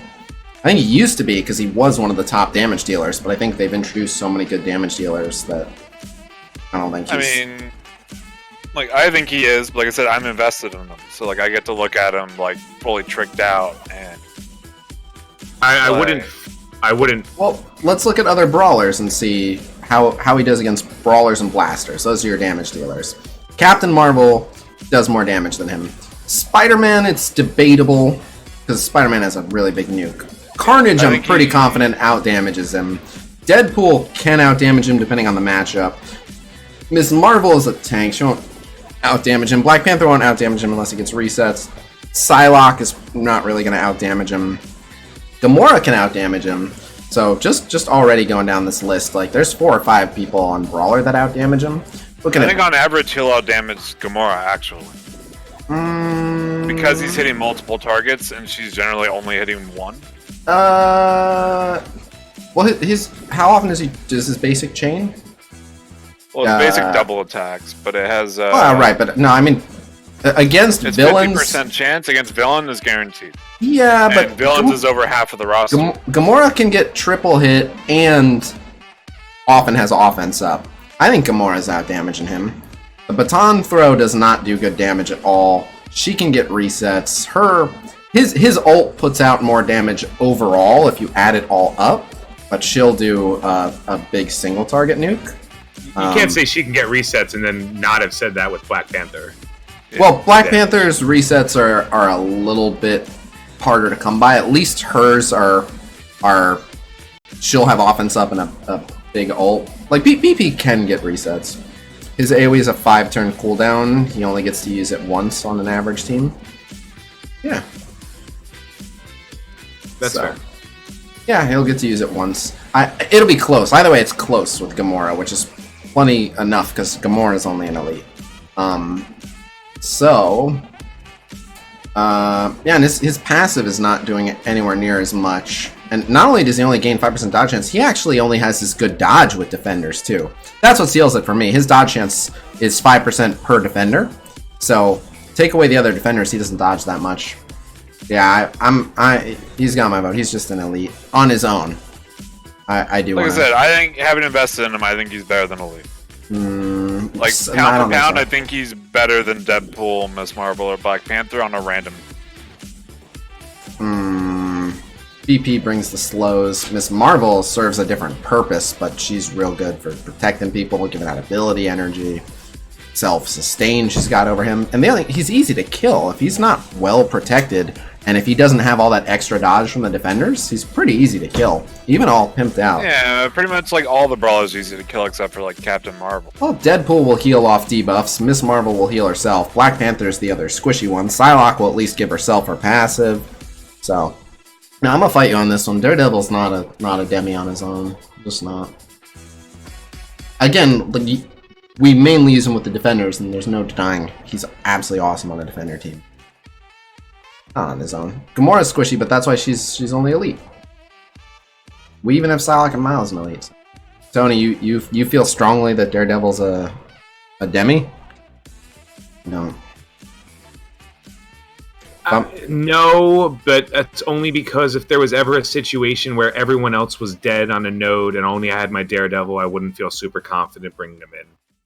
Like, well, just thinking about it. Just put him on a random team. Just close your eyes, pick 5 characters. Like, you have Daredevil with Hulk, Sabretooth, Hawkeye, and Iron Man.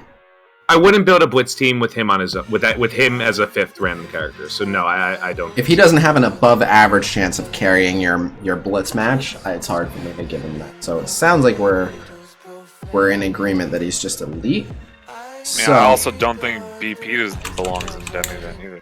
Well, we can talk about that. Him on a random 5. And we expect him to carry. We can talk about that. He's only sometimes carries, but so the difference is if BP carries more than people realize, you just literally have to change your playstyle around him. But so it depends. If they go after BP, they can just kill him. But my problem with BP is that when you have to play that way, you have to play incredibly greedily, which very often can lead to you losing as a result. Sometimes I don't have that experience as much. I think it's a little bit more accommodating than it seems. It's backfired on me before for sure, but I think it works out far more than it backfires. And the other thing is, BP is one of those characters where like let's say we fast forward 3 turns in.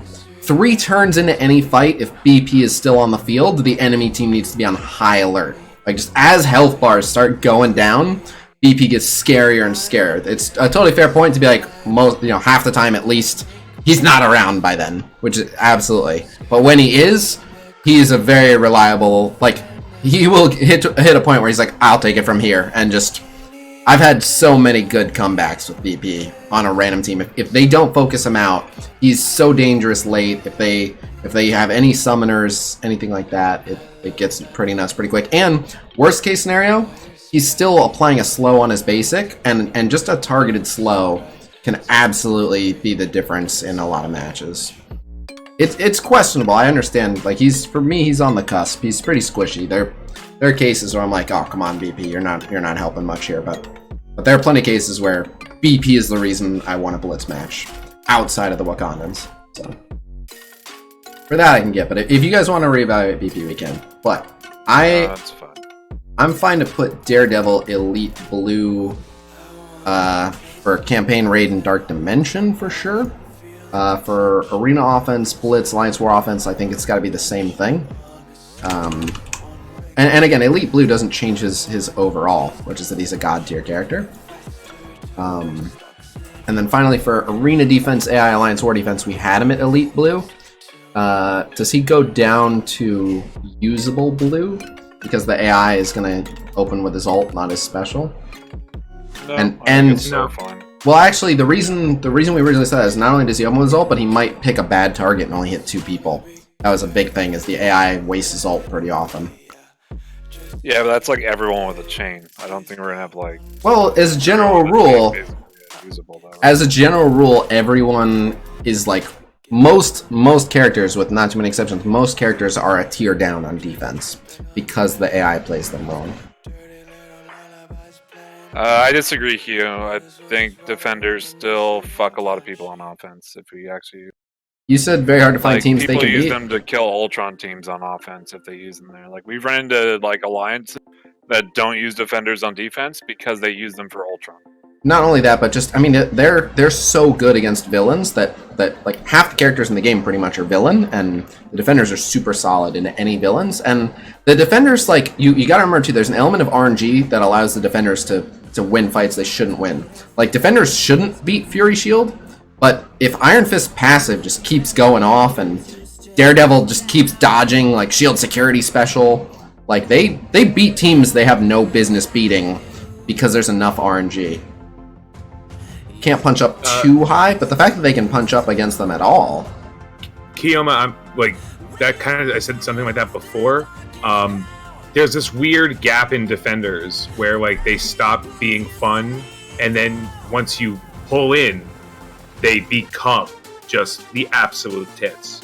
And it's a weird thing because I know my defender team right now, I don't consider it a shorter win blitz team. I just don't because of the matchups I see and everything.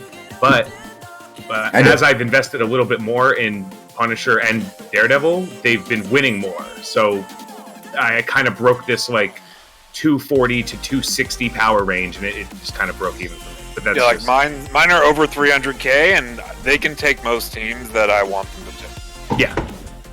Now, to be fair, a 300k team, any team at 300, like I have a 300k Avengers Wave 1 team, they do pretty well. But, right, what... Well, Manic is saying Commander team. Good. Like my Avengers at 290k let me down more often than my defenders, so I don't. I consider my defenders a very sure to win blitz team. I'm never worried. Every once in a while, I'll be like, oh, there's no good matchups here, but most of the time, I can find a matchup they can win. My defenders are right around 220k, and they do fine. And it breaks my heart because I wish my Avengers were better, but they're not. So it makes me sad. I've been super happy with my Wakandans. Now that I've put all the right T4s in them, I'm super happy with them. Still have a couple more I want, but my Wakandans have started to just crush. But anyway, I think I'm gonna just one thing on Daredevil on Alliance War defense. Just on his own, you still have to respect the fact that it's a Daredevil, and you still have to know that you can't punch an even fight with all villains because he might just fuck you up. So I think that does give him. I know my defenders are pretty. Well, I don't think he's that scary to villains. Like, don't get me wrong, his basic does a lot of damage to villains, but that doesn't happen until turn 3. And without the defenders, his dodge chance is not good, and he doesn't have good protection. Like, he's very squishy. If you land 2 good clear shots on him, you can kill him with a lot of combos. And so, deprived of his crazy dodge chance, like, the main reason I'm hesitant to attack him and I kind of leave him around long enough to really screw me over is because I'm like, if I use Star-Lord ult and he dodges it, I'm going to be very, very sad. But without the defenders around him, he's probably not going to dodge. You can just kill him. So, I mean, probably not. I'm wary of him. I'm just saying I'm wary of him. Well, sometimes I'm like, let's just save him for the end if I can, or cross my fingers and say, please die. I'll tell you this: his overall rating is going to be Elite Blue anyway. I'm saying usable Blue in defensive modes as a solo character usable with and the thing is, like, we never see Daredevil without the right team. So just imagine like a random raid node. If there's a Daredevil, I'll usually go for him kind of early just because he's an easy kill. But the extra speed that he gives is mainly benefiting defenders. His counter, like he's such a... Half his kit is based on improving the defenders. If you remove him from the defenders... I can see low elite, but my vote is usable, but I've made my case. You guys both like him at low elite as a solo character. Know what I'm hearing? On defense? Like I'd rather fight like a Gamora on defense than Daredevil solo, probably. I could blind a Gamora. Well, it's Right. true. True. Alright, so he gets by with elite blue across the board. He was demi blue, elite blue. So here. Or sorry, he was demi green, elite blue. Okay.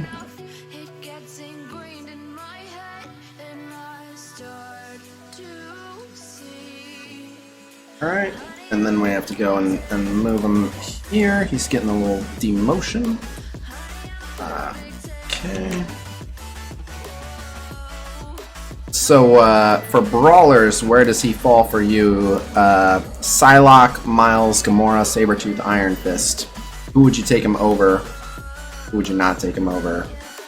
Psylocke or Daredevil, absent of synergy?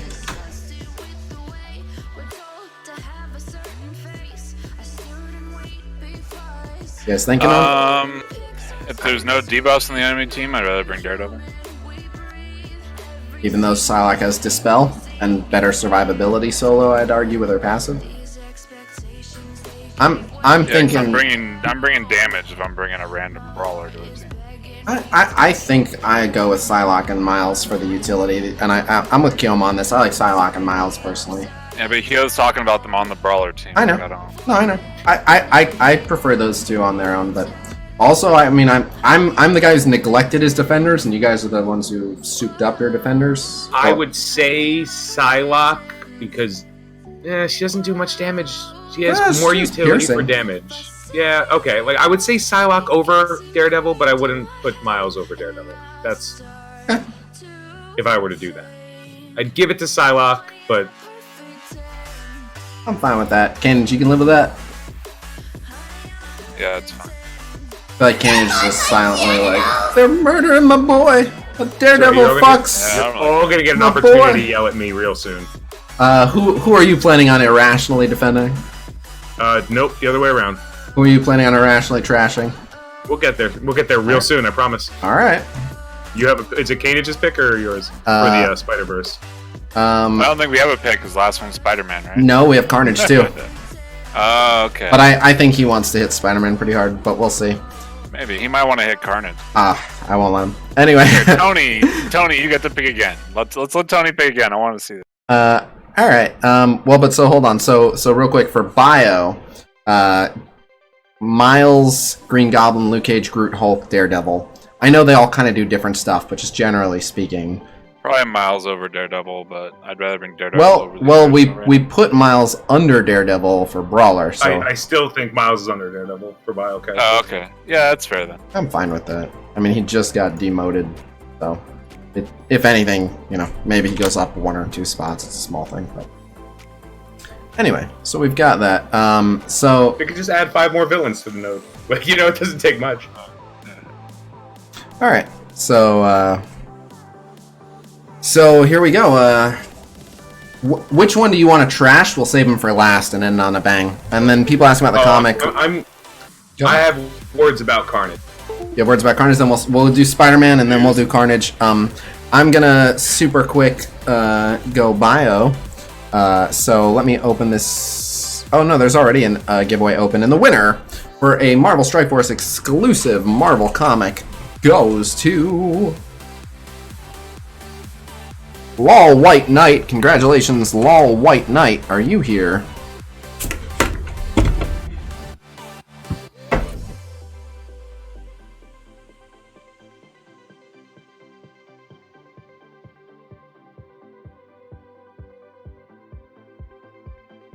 Lol White Knight. What do you mean Cainage finally coming around?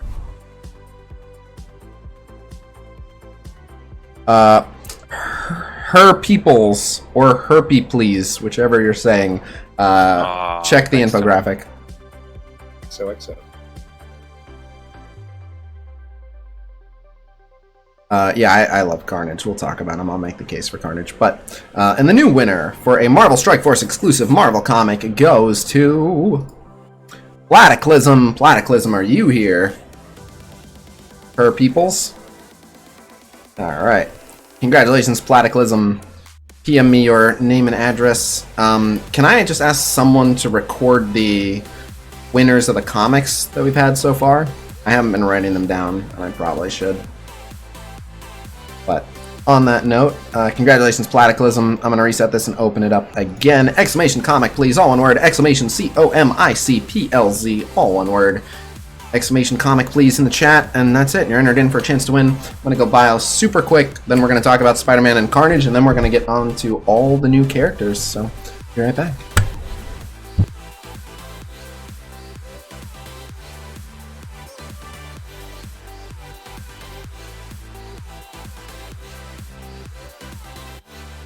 So, Tony, are we downgrading Carnage and Spider-Man to... There's, you know how your love for Daredevil is like a truck? Yeah. My love for Spider-Man is like a truck. I just very much like him. It would hurt me personally, but I wouldn't necessarily, I'm not attached to any character except one in this game. I cannot... I'll give him God tier with any conversation of a color, but I just for the life of me can't imagine any situation where you're just like, and Carnage, and you're gonna feel good about the fight. Yeah, I mean, I agree. Yeah, I if I remember correctly, I think I voted against him being God tier to begin with, but they were super high on him when he came out. So. I have a 6-star 5 red Carnage. He does do work. I've soloed the rest of a fight with him, but I just can't. I just can't see him on his own as it. When I think God tiers, I think it's actually unrelated to this. I also just think it's time to move Captain America off of God tier. Yeah, I agree. The reason why that got voted out was because they were he was pushing so hard. Well, solo tank Cap is really good versus other solo tanks without any synergy consideration. Correct, but I think now enough solo tanks have come out without synergy that it's okay to say there are better ones. Yeah, that's fair. I think Juggernaut. I'm a huge proponent of saying Juggernaut is the best action, not protector, but tank in the game. Because when he's taunting, he's taunting. No. Yeah, I think the other big No, that's Colossus. Colossus is the best tank. I think the other big thing for me at least right now is I'm actually kind of wondering if we drop the Avenger centerpieces out of God tier, will Foxnex actually buff them? I would fight kicking and screaming to keep Black Widow in God tier, but I'd fight for Captain. I would fight to move him to Demigod, but that's unrelated. I love him. I have a good one. I know what it feels like. I'm just He's I often refer to him as the best Wakandan. He's the best Wakandan tank you can use. No, he isn't. Miss Marvel. You don't need the defense ups. You have Shuri. Miss Marvel gives BP so many resets. Red Star Goggles. Every time. Red Star Goggles, whenever my Killmonger hits something, and it doesn't matter if he already had defense up, he gets more defense up, and he hits something again. And my Killmonger likes to hit things. So, and then giving the free energy to Black Panther really helps that. Miss Marvel gives out energy to heroes as well, and if it goes to Shuri, more defense ups. But, as much as your Killmonger likes to hit things, BP gets resets when Miss Marvel hits things. So, firstly, and he's the only hero brawler, so he will always assist Miss Marvel. So if he jumps in on her turn and gets a kill, he gets to go again. Cap always gives it to BP. I know, but Rhino loves BP. I actually think BP is the weakest person on the Wakanda team. I think he's the centerpiece. I don't. I think my Blitz team doesn't even use him. I think the Wakandan's weakness is BP personally. I use Shield Trooper on that team. Oh, Shield Trooper. Alright, well, fuck on that team. I got Tony, peek MSF chat. Look at my cap. He's juiced. Okoye is definitely the replaceable one besides M'Baku. M'Baku is the immediate replaceable one.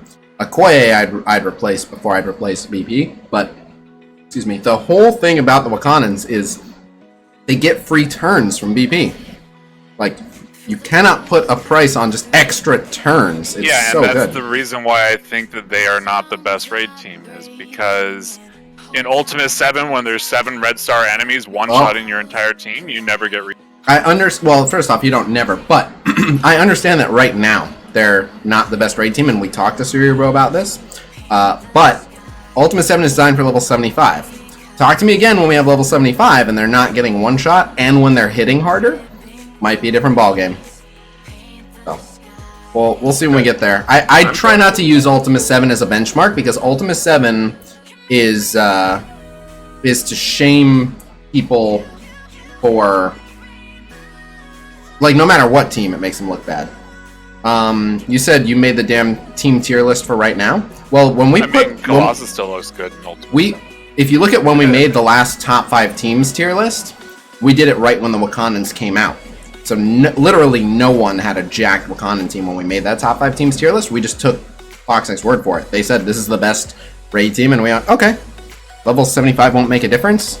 I don't think you appreciate what a big difference 65 to 70 makes. I don't think you appreciate the numbers that are going to be on gear tier 15, 13 and 14. I think you're going to see some numbers you're not familiar with when you start putting those gear pieces up. So do I. No, it'll be a new ballgame for sure. But anyway, let them think what they're going to think. I'm not arguing about future stuff. I'm pretty confident in how I feel. We'll get there when we get there. All right. OG Spider-Man. All characters will be at 75. Yeah, but the enemies in Ult 7 aren't changing that we're aware of. Excuse me. All right, so Spider-Man. We have for campaign raid Dark Dimension God tier. Defense down to multiple targets, very, very good. Natural survivability, good. Stun and slow, good.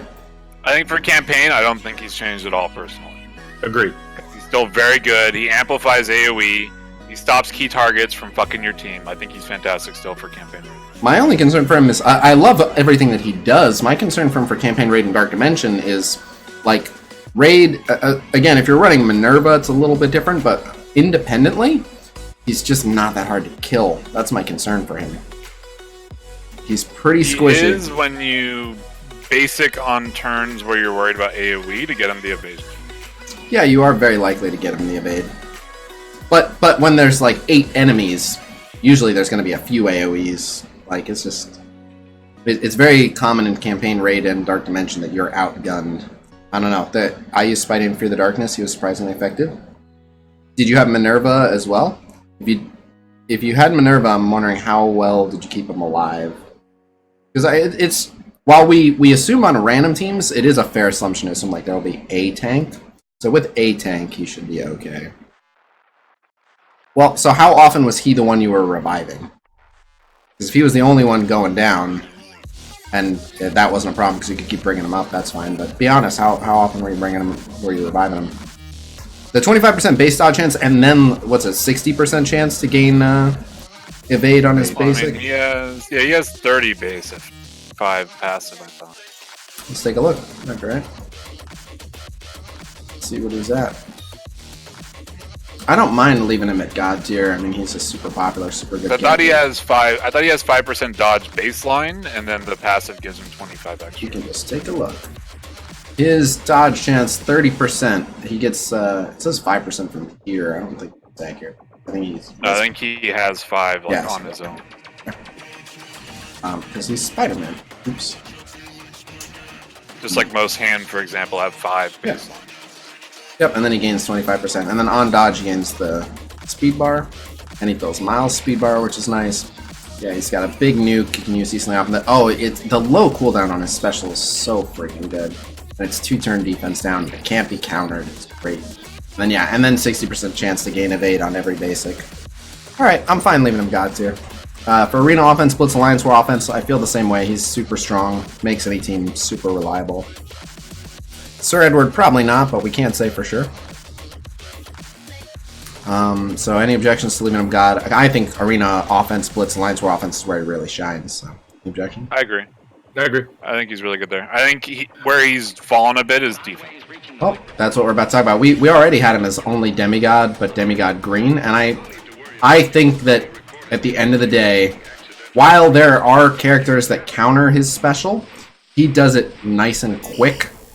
He's still very fast to get those defense downs out, and so like you have to use like a Phoenix or a JJ or a Groot, otherwise his special followed up by most AoEs is gonna really be detrimental. Yeah, my problem nowadays with him is like, cause originally the only team that he was incredibly bad on defense into was but now as they release more and more tanks that are Juggernaut-esque, which is like Colossus for example. Hard to get debuffs on them? Hard to get debuffs on them, but also very specifically because the turn 1 ability to nullify his defense downs in a team is very detrimental to him. So for example, Magneto did that perfectly because Magneto would stop his defense down from ever happening. And then by the time he was going to ult, Juggernaut had his taunt up, so that nullifies his stun entirely. Yes, so but now Phoenix and Colossus do the same thing. Yes, but the introduction of a handful of hard counters doesn't completely devalue them for me, although they are meta. For Alliance War defense, you know, if you see a Spider-Man on a team, that doesn't, like, that... If you see a Spider-Man on a team and you're like, oh, I better use my Juggernaut or I better use my Phoenix and Colossus, like, that's commanding enough respect for me to leave him demigod for sure. Yeah, but I mean, just in like general use, you're going to be using those teams on like Arena, for example, anyways. So like, I think that like lowers his stock because of the general meta that we're.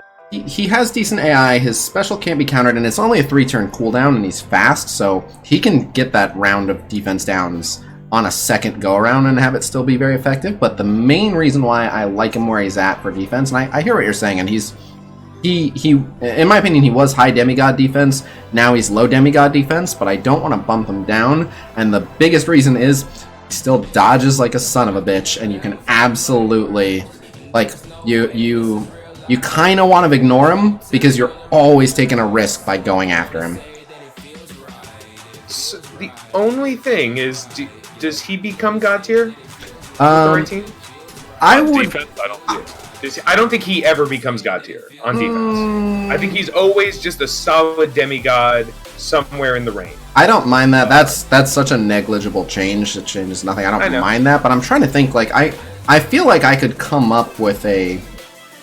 Like, there's just always an RNG element. Like, I feel like if I took someone off my defense and I put Spider-Man on instead, like, again, I'm just thinking, like, it's totally possible to neutralize him for the first few turns, which is usually enough. But if he gets the right dodges, he's so fast that as soon as if he's still around and he does that special a second time, he can win. And then there's just always, like, that outside chance that if it comes down to, you know, you've got 3 characters on the field and they've only got 2, but one of them's Spider-Man, he can just dodge, like...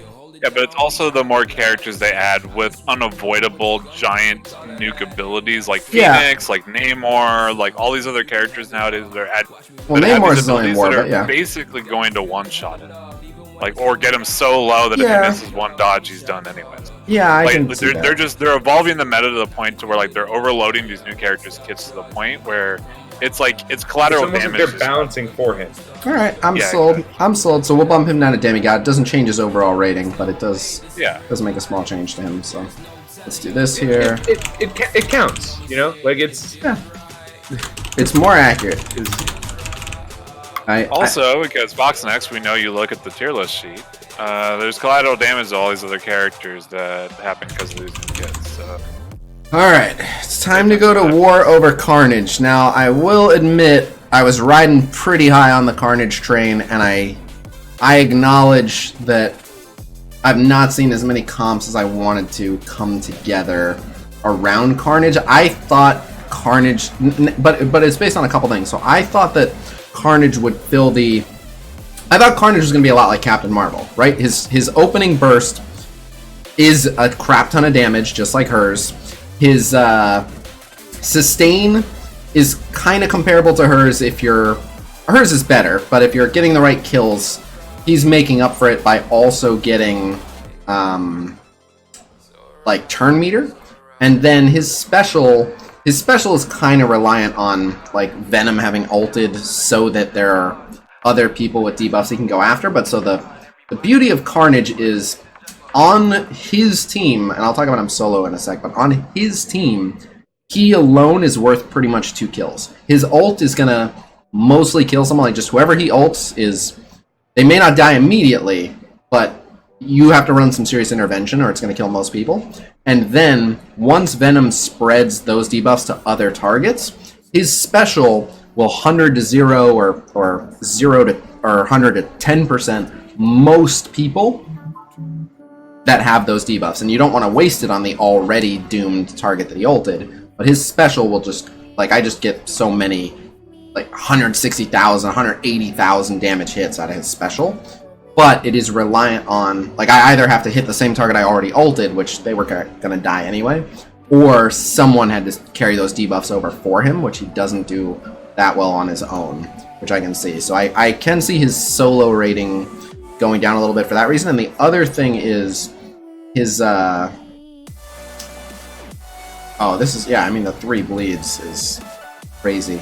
But yeah, his ult just doesn't do quite what Captain Marvel's does, because she kind of does it all at once. And so that's the other thing, is Captain Marvel will just vaporize someone, whereas like let's use Daredevil as the example. Now I think a Carnage ult can just kill a Daredevil, although hers being unavoidable is great. But right, exactly what Kioma is saying is not killing immediately is a big deal, depending on who you hit. If they, you know, spread some buffs or something before they go down, like with Fury, Captain Marvel can just erase Fury, whereas Carnage will doom Fury, but Fury will be able to activate his special and spread a bunch of buffs first, and it does make a very big difference.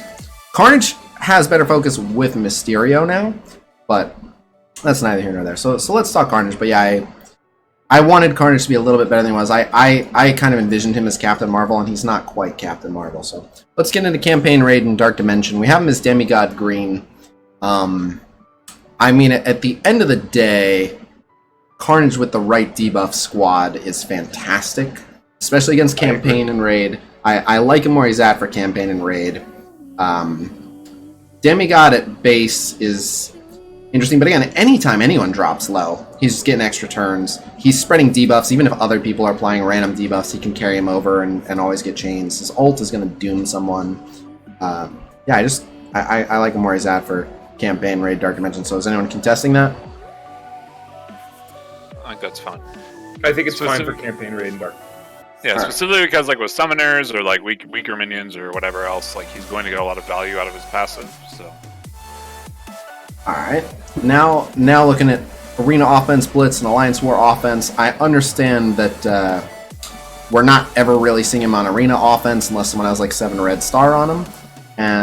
For Blitz, I really like him, but as a solo character, I think you're not going to have to fight me hard to just Demigod Green him here. Is that what you're pushing for, or do you want to... I'm not, under any circumstances, arguing that he is a god-tier character with the right team.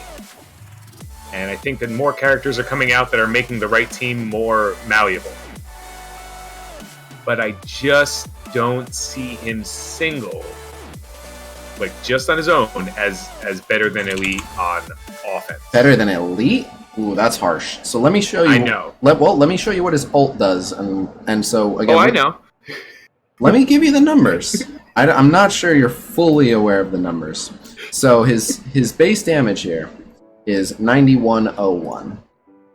So firstly, he's going to do 500%. So we're talking 9101 times 5. So his initial hit is going to do 45,500 damage. And to put this in perspective, I think Rhino might have slightly changed this, but on average, even the highest health tanks are rocking about 200,000 health. Like Thanos is around 200,000 health. So it's a quarter of Thanos' health. The squishiest people, that's going to do about half their health.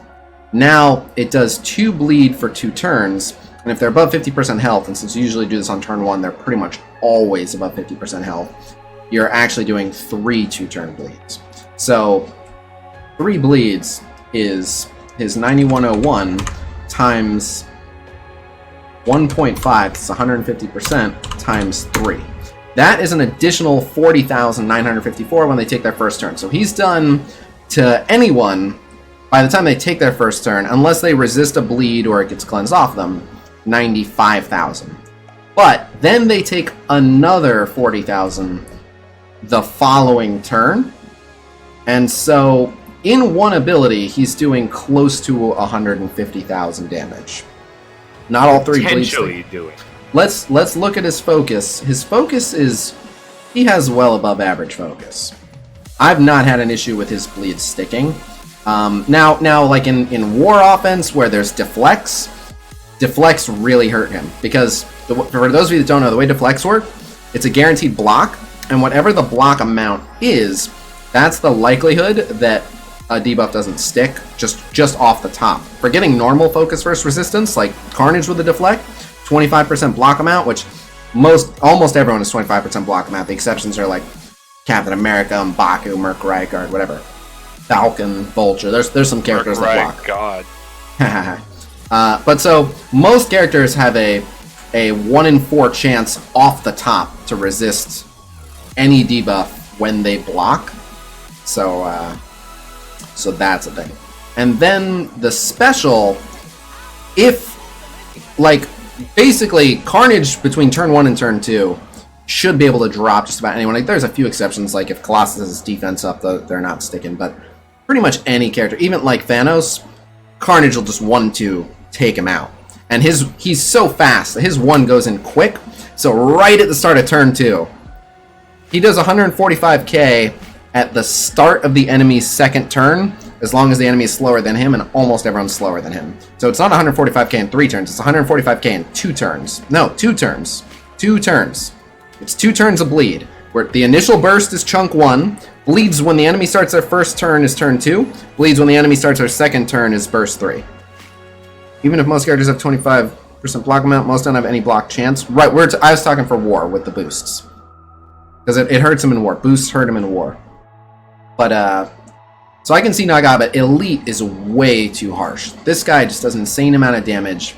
His basic spreads negative effects, which is super useful. And depending on what those are, if anyone is applying, disrupt or slow or blind but ability by block. himself, he's not spreading anything. Right, but we're assuming on a random team as well, so there's going to be some debuffs.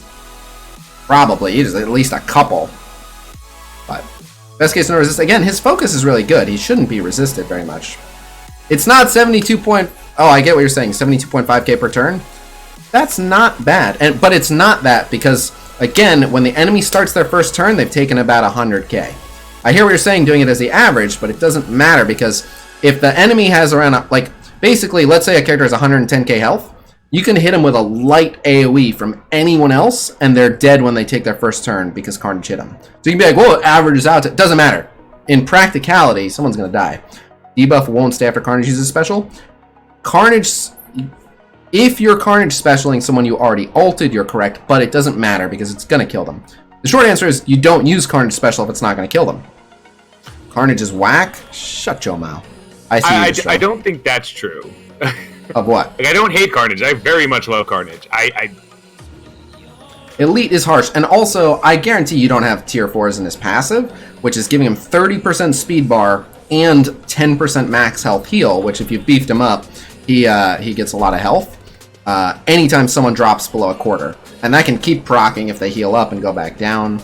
But I think Elite is way too harsh. I will give Demigod green until I put Elite 4, until I put 4s into my Carnage. My Carnage is almost there. I have a bigger Carnage than most, but I don't have like an insanely big broken Carnage. And I have 6-star 5 red. That's exactly where I am. So what's your overall power? 45, 46. Oh, so I put the tier 4s in his ult, and then I have him at gear tier 11. And I want to put tier 4s in his passive eventually, but it's...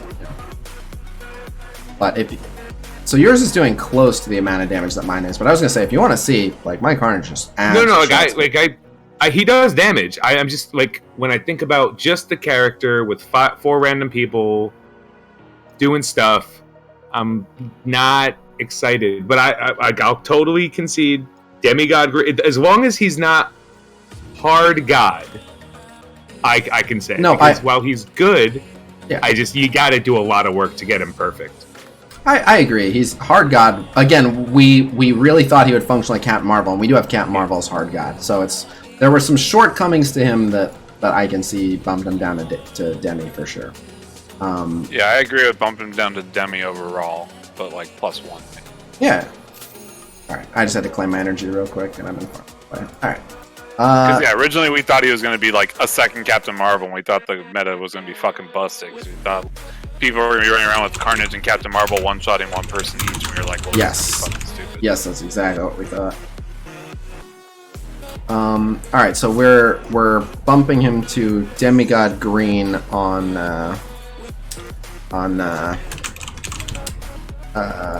offense, and then on defense, I'm not really sure how I feel. Like on defense, his ult is. There are very few instances where his ult isn't absolutely devastating on defense, but then he tends to waste his special on the wrong target. Yeah, exactly. Like I think he's at most Demi. Like I would even say elite, because like we don't know if he's gonna basic to spread debuffs because he picks a random target. Like you don't know if his special is actually gonna hit the right person. I can see low Demi, I can see high elite, but whatever we do, he's got to get some colors because you can just put him on like a Mystic team where debuffs are gonna be flying around everywhere, and he's just undeniably savage. I'd say elite green on defense because like you still don't know if he's going to like spread the correct debuff or something insane, right? Like yeah. Because his AI is pretty bad. His AI is pretty bad. Bronius made an interesting point saying he could ult a crap target. Like, yeah, but still, a 4v5 is a 4v5. We'll check out the new blog, the new dev blog right after this. But anyway, so what are you thinking? Demigod green, elite blue. Where are you guys at? I'm looking at him solo. Like I can see because he's also pretty squishy. But again, it's just his ult. Like his ult is just. It's very rare that Carnage doesn't go 1-for-1. As soon as he ults most people, they're kind of doomed. Now sometimes like it doesn't doom them quick enough that you can still dismantle the team. But like I feel like the worst Carnage does is go 1-for-1.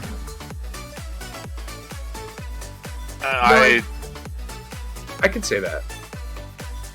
I know he's god tier at a point. Is what I'm like. I can totally say because using him with many different characters, I'm like, oh no, this guy's got some stuff going to him. It's just there's plenty of god tier characters that the AI just will never use as a god. Like not properly aiming Carnage's special is a giant blow to him. So I'm fine with him just not being god tier in any way, shape, or form on defense. The AI is just not good enough to use him properly, unless you get lucky.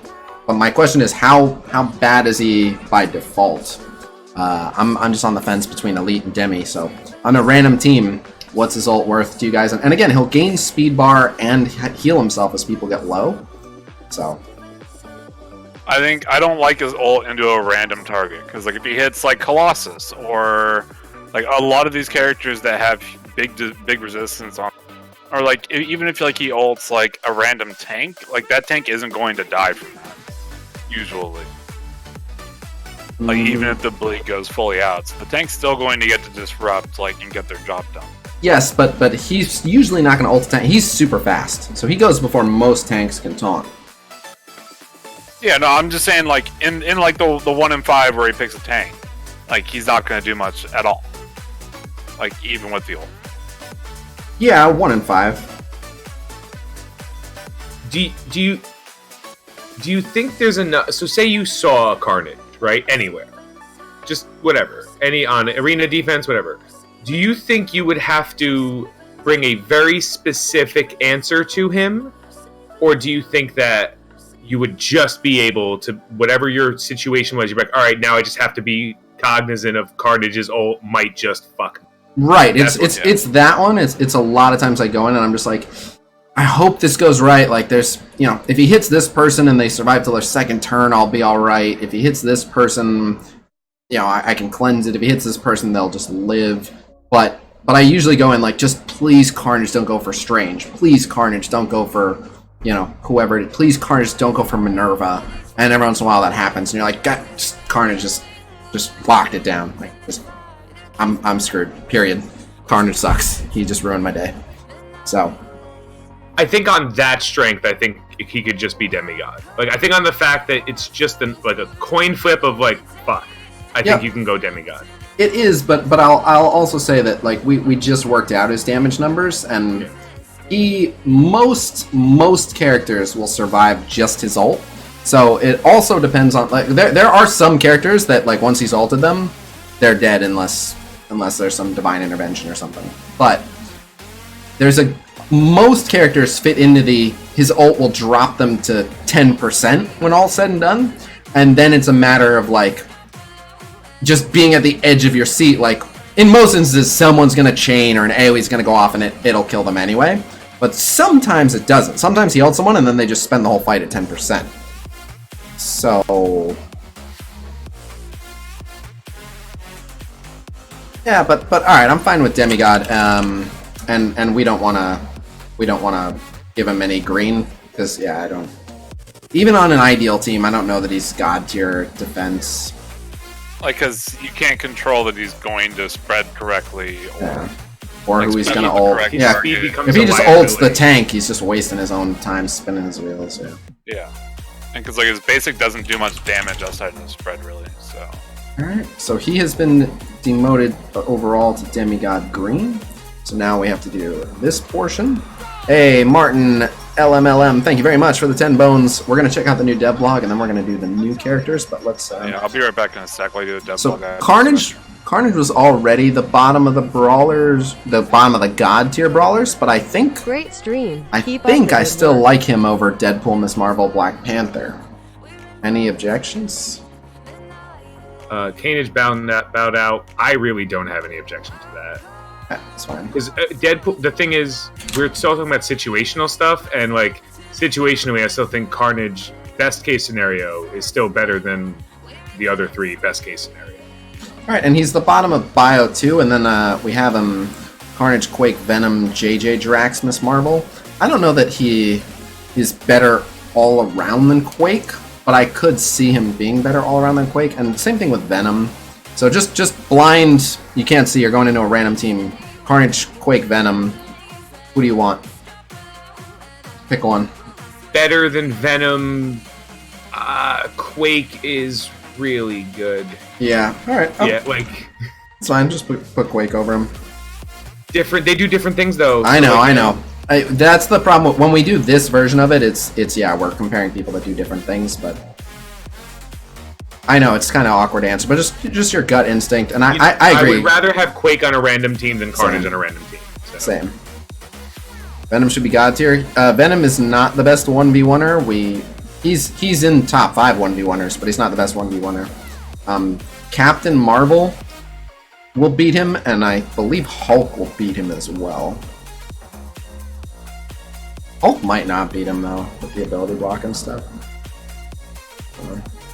But yeah, Hulk is way up there. But Venom's a top 3 1v1er, but being a good 1v1er doesn't make him god tier, and he's slow. We've already talked about it. We're all in agreement. Venom's not god. He's very, very good. We all like Venom, but he's not god tier. Captain Marvel's insane. But he's god tier. Well, this character beats him. Well, that character's busted. I'm kidding. But I like that you're here fighting for the characters you believe in. Alright, dev blog while we wait. Dev blog go. Fantastic events on the way. Oh, look at this. This new... I like it. Fantastic event lineup. New event campaign. Magnetic legendary event. Gold boost. Double shard event for Marvel 80 and more. Okay, join the Thing and Human Torch on our high stakes mission. Duke it out against Ultimate's forces. Earn character shards to the Thing. Your top team of Marvel 80th for a chance at recruiting and ranking up the Thing. Check out last week's blog. Brutal Brawler. Heavy single target damage. Granting armor. Kicking off Marvel 80th with a new Marvel 80th Anniversary login calendar, shards from our iconic Marvel characters, Red Star promotion credits, which is amazing, special 2x shard event for Marvel 80th characters, new one-day event heading to the campaign, earn increased gold from campaign nodes, Magneto legendary event, his legendary event, chance to recruit powerful leader of the Brotherhood, need a team of 5-star X-Men and Brotherhood. Okay, return to Gamma. Brawlers the feature character trait, earn orb fragments that reward select brawlers, now including Vulture. Favorite sentient tree creature is digging his roots in the Blitz. So we know the Monday Blitz. His buddy Star-Lord isn't too far away, so make like a tree and leave the other commanders in the dust. So that kind of confirms that the 18th is when we'll see the Star-Lord event, as the data mine predicts. So cool. So Which we is found. cool. That means they're speeding up legendary cadence. Well, or they're just making it even more unpredictable. But either way. Yeah, it did give us some news. We didn't know the group blitz. We didn't know that there'd be promotion credits in the login calendar.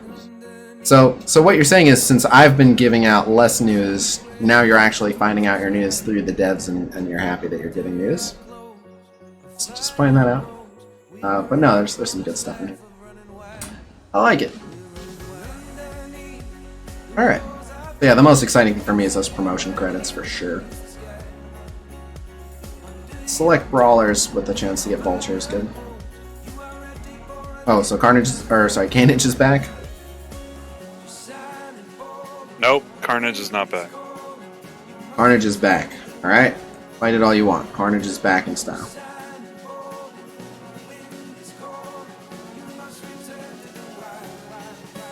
Alright.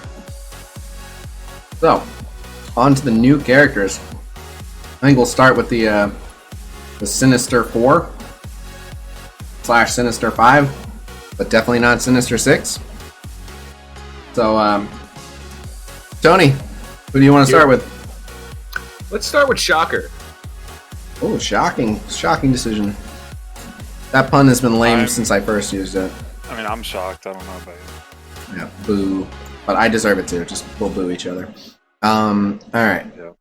Yeah.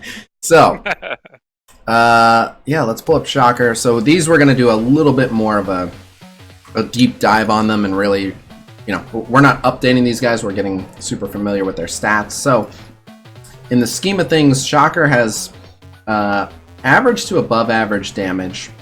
He has very low health in the scheme of things. He's super squishy. He has well above average armor, but I don't think it's enough to keep him from being an easy kill. His focus is awful. His resistance is above average. And his speed is above average, but it's... I have to keep hitting that back button.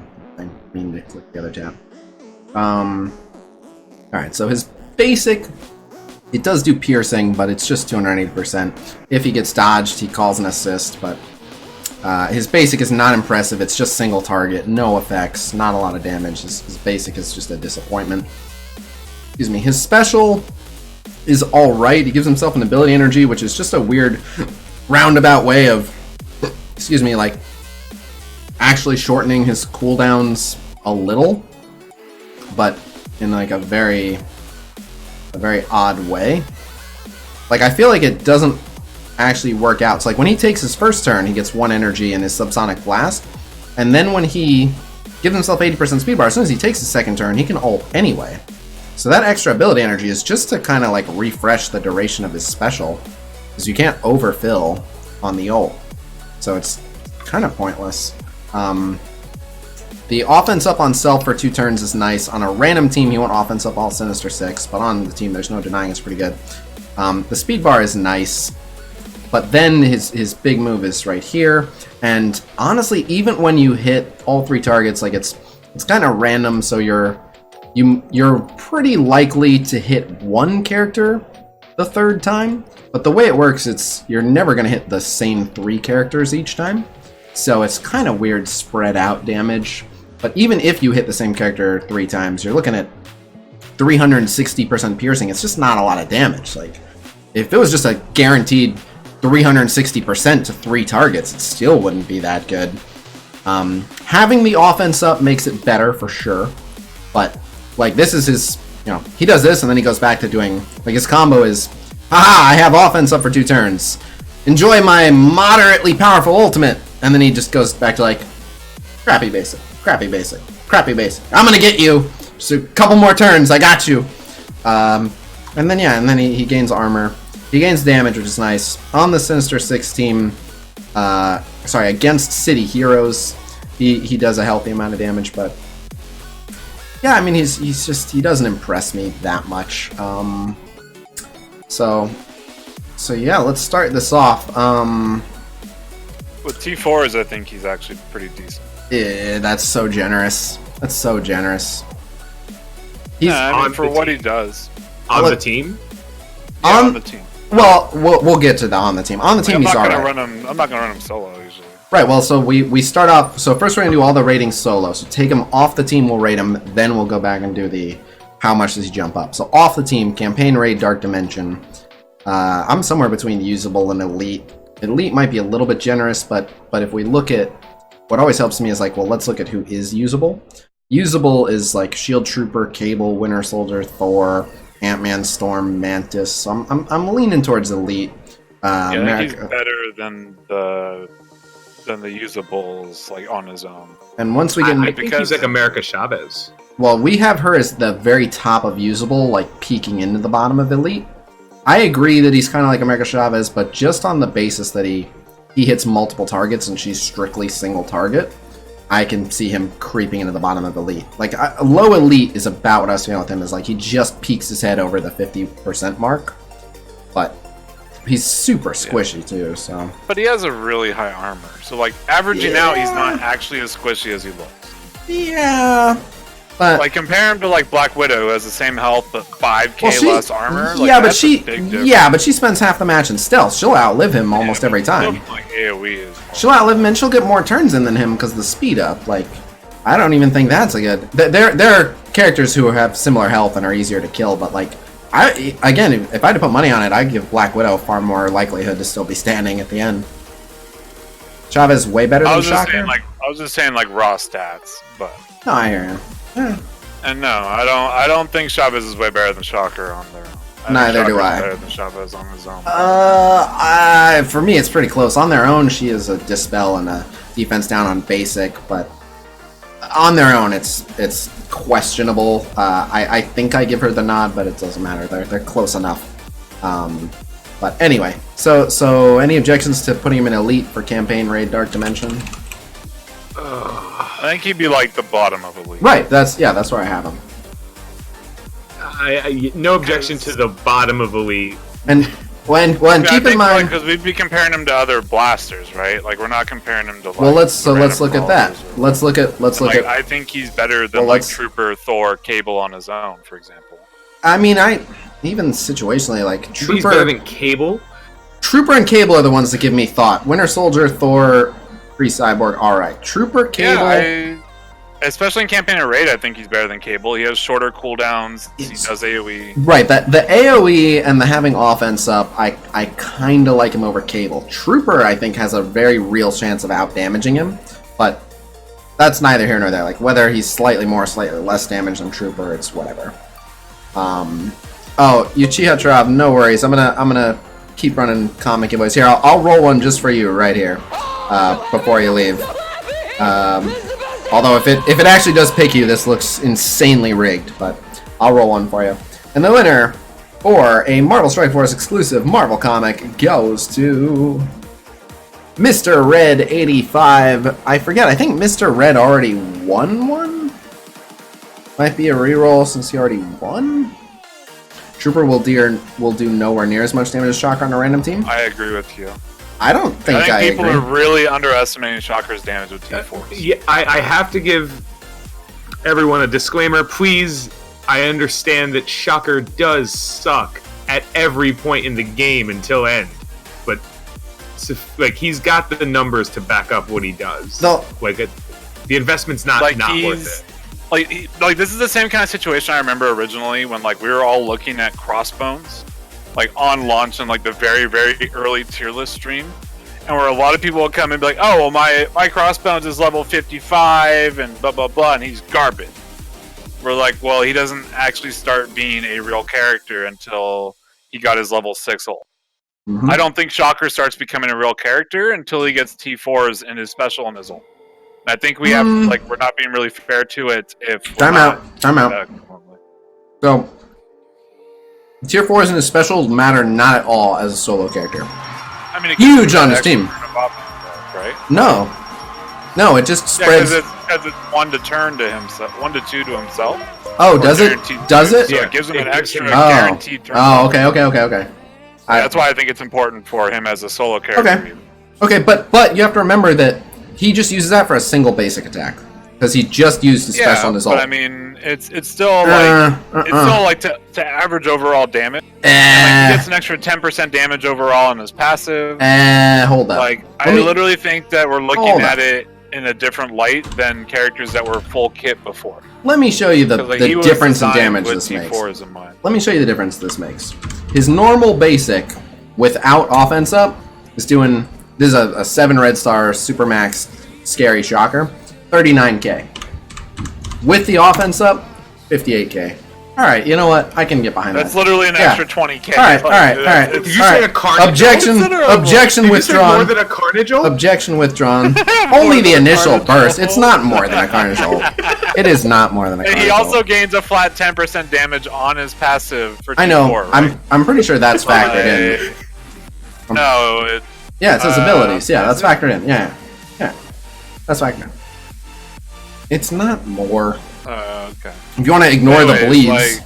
Like I'm saying, like everyone that's like talking about him in chat, for example, like I'm pretty sure none of us have a 3 tier 4 ability shocker around right now. We're not debating Chavez. We're pretty much all in agreement that Chavez is better, and that's not even what we're talking about. I don't think Chavez is better solo without brawlers. Okay, well we'll debate this. I think Chavez. Like straight up, I don't think she is. Well, then I guess we'll reevaluate America Chavez as well. I'm just gonna say the ability to put defense down and then have your team choose that target is a little bit. It isn't, and a dispel is good, and she does a crap ton of damage. But it's a one-turn defense down. Like I hate one-turn defense downs as a rule, personally. You just gotta use them smart. Use them on people with low turn meter. But. Yeah, but then you're warping your strategy for fighting a team because you want to work around this character randomly. Not really. I do that all the time. Like, well, like if you're fighting defenders, and are you gonna have her punch Luke Cage and then focus Luke Cage down because he's the only one you're gonna be able to get work? Okay, first off, I think she's faster than you give her credit for. Secondly, I'm less worried about Luke Cage because she'll just strip his buffs. That's the problem. Is because she's so fast, she's gonna defense down someone, but right before they get a turn. So you're not going to get full value out of her defense up. Like you're going to warp your entire fight strategy around hitting someone who's not going to get a team. Counterpoint. Well, no, but I don't think you're doing it on turn 1 anyway. You know what I mean? Like, right? You already have your I'm saying at any point in the fight, like if we're using it as a reference of why she's because they gain speed, so they eventually lap her because they gain speed from Daredevil. But we'll have that decision we'll have that debate when we talk about Chavez. Max Shocker kills all Ultron minions before they go. He literally murders them, like straight through defense up and everything. Yes, but to be fair, there are a good amount of 7 red star characters that can murder Ultron minions. If we're talking super high red star, there are quite a few areas. I don't think he is talking super high red star for his example. He is. He has to be. About like average Shocker. Piercing. Oh, I think so. Yeah, like it's piercing, and it's hitting 3 times with offense up. Like the T4 is an extra hit. Like it's a huge difference. I know the upgrade is very good. I put it as essential when we talked about it. But anyway. Yeah, I agree. So anyway, well, let's back up. So I had him at the bottom of Elite. So let's start here. We'll go back. But so does anyone? I did not see your DM, but I haven't been checking. Just PM me on Discord your name and address, and I got you. And let me open up the next giveaway as well. So, exclamation comic, please, all one word. Exclamation COMICPLZ, all one word. All right. So, any objections to low elite campaign raid Dark Dimension? No, I'm fine with low elite. Okay.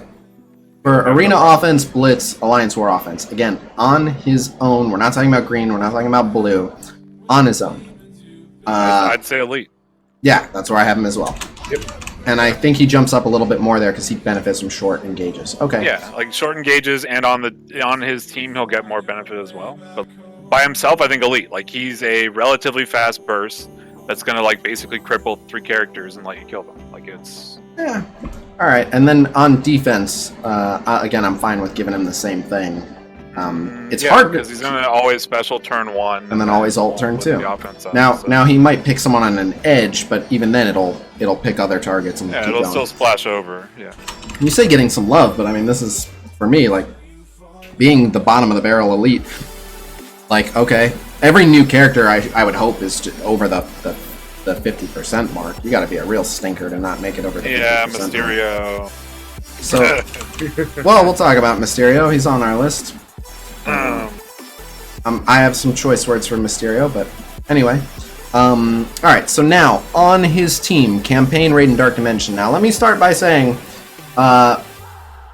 the Sinister Six team is not as bad as people give them credit for, especially when all maxed out. I've seen them used to great effect.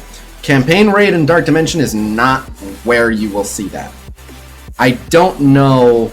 I'm trying to think, like, if you have 7 Red Star Shocker and you're just trying to make him, you know, just show up. Let's assume you're running, like, Merc Lieutenant or something, so he's always got speed and offense, and you're just letting him constantly go off. Like, his basics are just boring basics. They're not that bad damage, but it's just a single target. Let's give him credit for having a hard-hitting basic. It's not bad, but I mean, I don't know if I ever see Shocker jump up to Demigod. I mean, they didn't design them for campaign raid, so no, I don't think they go up on campaign. I'm saying his basics are Carnage ults. They're half the damage. The bleeds are a part of his ult, whether you like it or not. Just trying to be trolls. All right, so would we give him any green? Would we give him any blue? Or is he just sitting at elite for campaign raid Dark Dimension? I think he's just elite. Just sitting there. Like, he blows his load and then he's done and he takes a nap. Like, he's not really good for, like, campaign and raid though. Right. All right. So moving on, arena offense, blitz, alliance war defense. I think this is easily his strong suit. Right now we're talking with the Sinister Six. So with the Sinister Six, I mean, I've seen basically the Sinister Six is like a Brotherhood light, but not much lighter. I would say, like, they have they lack the utility of the Magneto opening blinds, which is like just a big protection layer for Brotherhood, but the Sinister Six get to slow people. I forget what does and doesn't get applied to city heroes, because that actually does make a difference for the team as a whole. I just gotta check Vulture's kit real quick. I know He applies offense down if they're a city hero. He's still slow. Oh, he always slows? Okay. So if he always slows. Okay, so if he always slows, depending on when he goes, that's kind of their protection layer, is they get to kind of jump in a little bit early and get some abilities off. But yeah, then they just try to do like a localized wombo combo. Shocker hits a bunch of targets, Rhino hits a bunch of targets, and Vulture hits a bunch of targets. Mystero can open up with an AoE, and they just kind of try to blow you up. And if they're strong enough, they can do that very, very effectively. So the question is, how much of that is Shocker? And like, on the one hand, like, they're a wombo combo, so every AoE counts. But how much of it is Shocker? I just want to see how much of this damage. I actually think Shocker is most of their damage.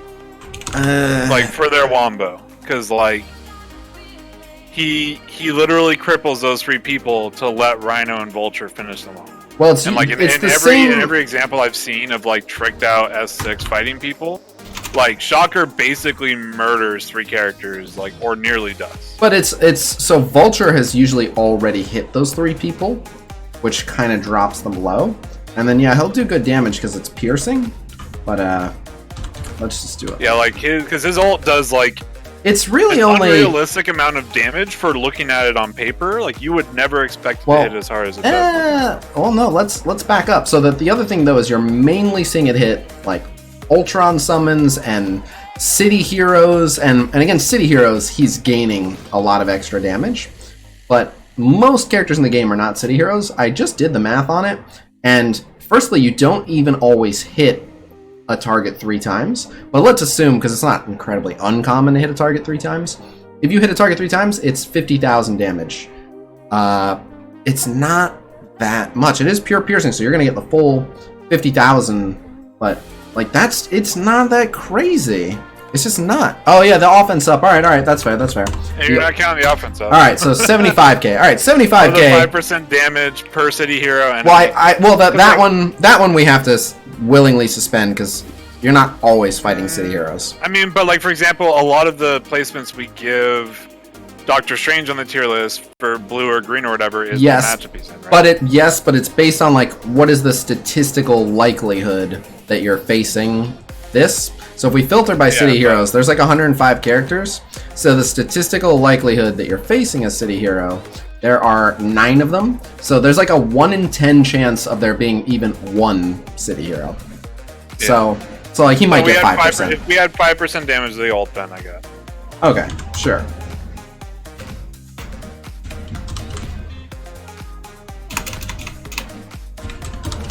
So, okay, 79,000. Yeah, which is still a decent chunk to most characters in the game. It definitely is. It definitely is. It's sizable. It's nothing to scoff at. So, I don't know that it's god tier good, but it's good. I mean he's still elite. Like I think he goes up to maybe Demi at like in his prime position. I have no arguments whatsoever for saying he goes up to Demi on his team. I just was trying to see if anyone wanted to lobby. No, I don't think he goes up to god tier. Like I don't. Just a question. Do you think he's better than Kingpin on the Sinister Six? I mean, they do completely different things. But I know. It's just if you had a choice, yeah. Which one? Well, so I bring Shocker because I think he's going to give more damage overall. For example. Well, he is for sure. But the question is really the reason why it's difficult to answer is because the question is, do I want them to have more defense or more offense? If you put Shocker on, like it's literally just a matter of can I win by killing them or crippling them. And the problem is like using them like eyes closed in random matchups. I actually would prefer Kingpin like as a safer measure, like if they're not going against the right amount of city heroes, but actually I take that back. I think most of the time their combo will be enough. Like I think they were designed with Shocker in mind. Oh, of course. No, of course. I'm gonna ask this question again when we get to the defense part. I'm just getting it out here now because I'm like there's the two different things, and I wanted to. Right. So Shocker, better on offense, bringing him up. I think their combo usually does the trick, and I wouldn't want to pull damage from their combo, because the Sinister Six are not really designed to win a battle of sustain. The Sinister Six want to get in, blow you up, and be done. So Shocker's infinitely better for that cause. So yeah, I'll go Shocker. Also because Shocker gives everyone offense up for their first turn. Except Vulture. Minus Vulture, who does his AoE on his second turn. Yeah. Well, he does an AoE right after with the offense. Yeah, well, that's what I mean though. Like he gives Vulture offense up for his prime turn, which Kingpin would as well. Yeah. But like for the rest of the team, he gives them offense up for their prime turn. Yep. I don't think it's a big difference if you offense up the Rhino ult or special either, but yeah, it's Shocker's the pick. Okay. So we are all in agreement. Elite green on offense. Yep. No problem. All right, Arena defense AI, Alliance War defense.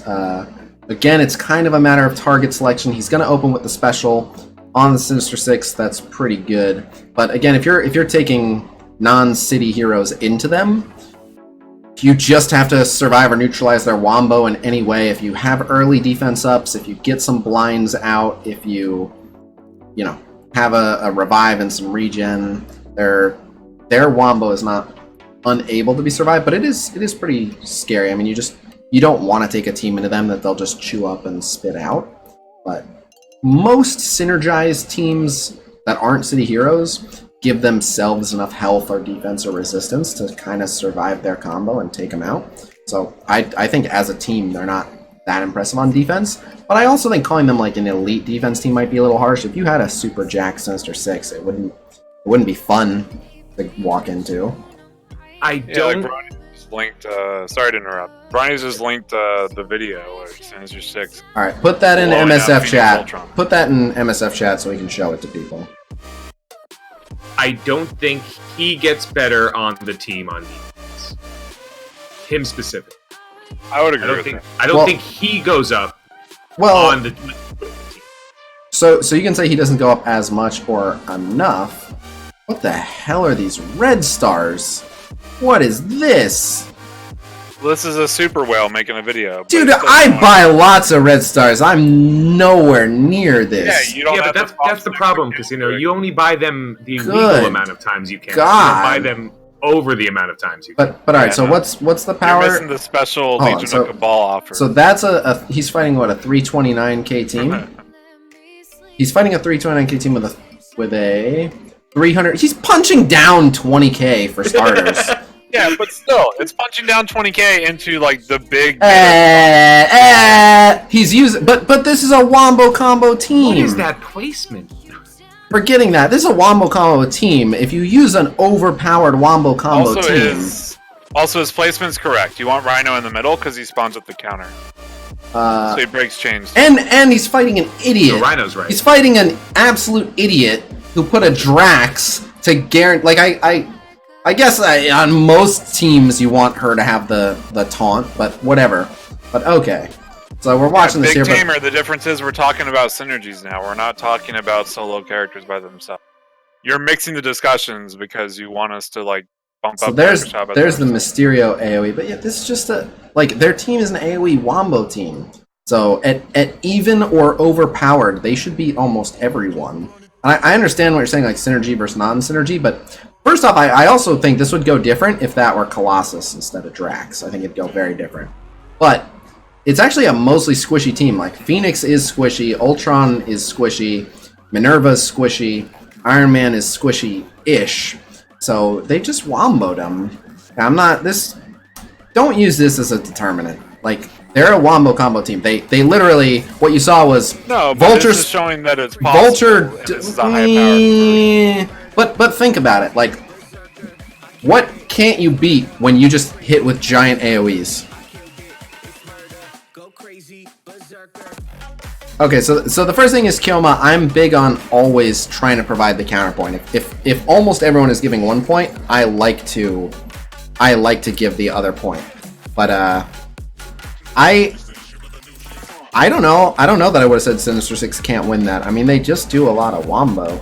I believe that they can punch up, but a lot of opinions are starting to like come out from the fact that we're not seeing a lot of value early anymore. And that's the other thing. Hurting. That hurts the It hurt the Wakandans a lot. It hurt. It didn't really hurt the power armor that much, but to some extent it did.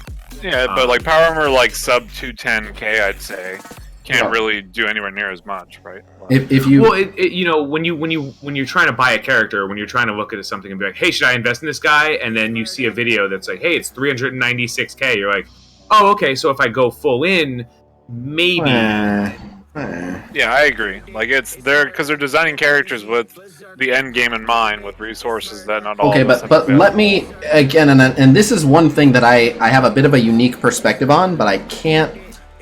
Bacon, you're absolutely right. Yeah, Rescue screwed up the interpretation of that, but the one thing that I saw back when we had a test server that I say it time and time again, and it's just one of those things where until you see it, it sounds like something you can kind of hand wave away. But I can't stress this enough. You bring any team to 390k, they're gonna do way more than you thought they could. Like, no, all trolling aside, this is not a joke. Give me a 390k AIM team, they'll do all right against that team you just saw, the Phoenix Ultron. Will they beat them? Probably not. Like, their kits are for sure giant handicaps. But I cannot stress this enough. Like, enough health, enough damage, enough focus, every kit becomes alright. They're really not that bad. Whenever I see like a 390k team of any characters, like it's, you know what I mean? Like, why are X-Men so good? Because they'll punch up 100k, 150k all day. That's why they're good. Sinister Six are not regularly punching up 100k, 150k. Against questionable commander teams, maybe. Against and so the Sinister Six were made, Green Goblin and Mystero were made to kind of counter Fury Shield. So when they send us Envoys footage, they'll send us footage of like, here are the teams that these guys are really made to disassemble, and they gave us Defenders and Fury Shield. So it counts for something that they can punch up this much on a Fury Shield team, but know that this is one of the teams that they're supposed to beat, and that's because how do you beat a Fury Shield team? Heal block and AoE they can't recover from with heals. That's it. And what is this team? Yeah. Heal block and lots of AoE. So this is a hard counter. The next video is 195k punch up into brawlers after that. Brawlers, but 2 city hero, and again, it's a squishy team. So while I'm impressed that I want to see how it times out, but at the end of the day, you're showing me a wombo against 5 squishy characters, and the only tank being a city hero, Miss Marvel. Like, I want to see it. And I understand what the Sinister Six are good for, but I don't think this is the team that challenges them because they go nice and early. Alright, slows the tank.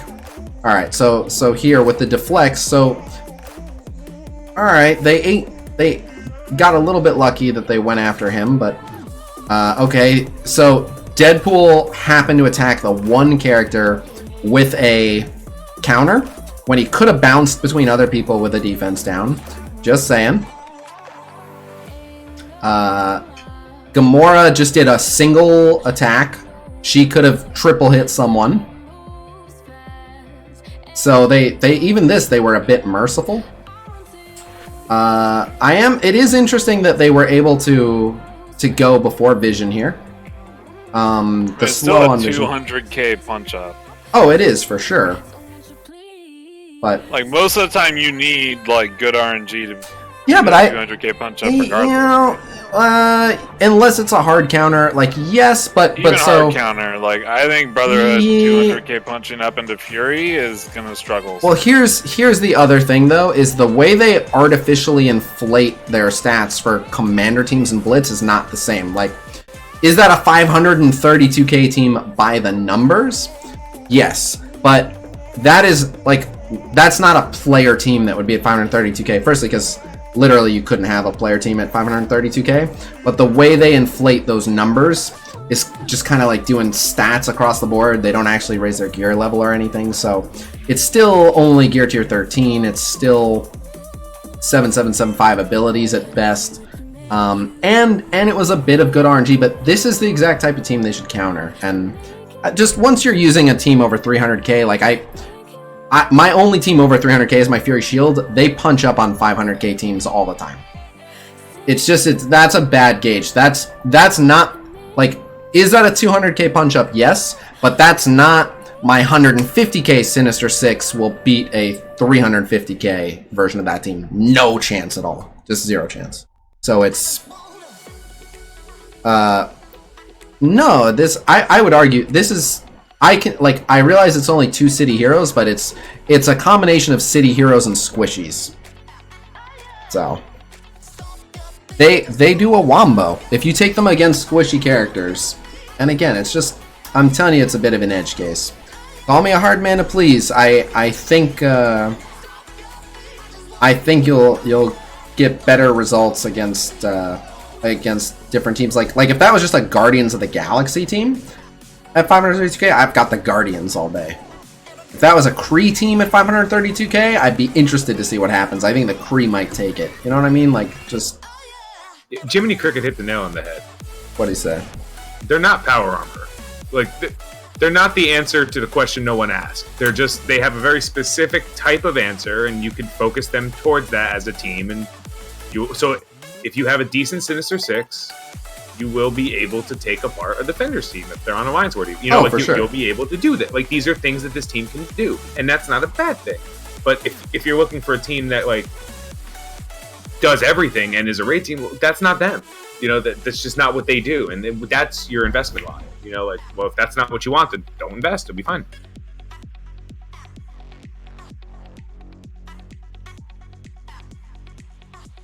Brawlers are definitely squishy.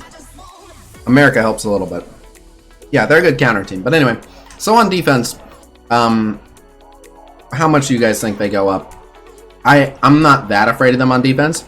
If they're giant, I am, but you know, they're just an AoE wombo combo that you have to show respect to if they're strong enough.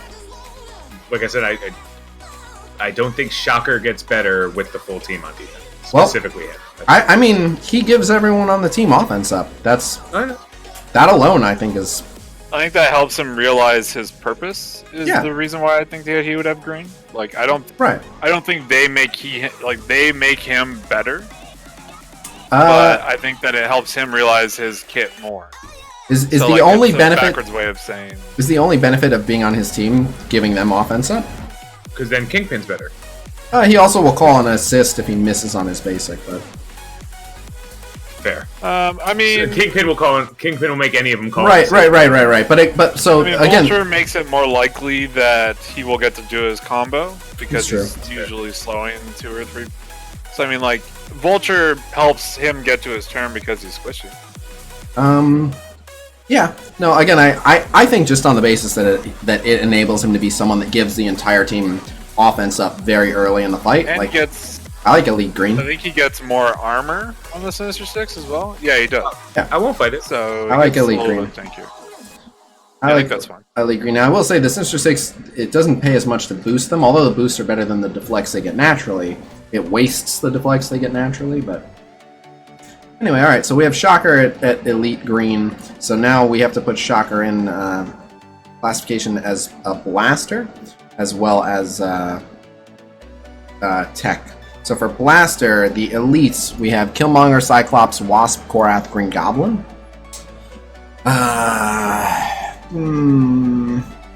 Who do you like?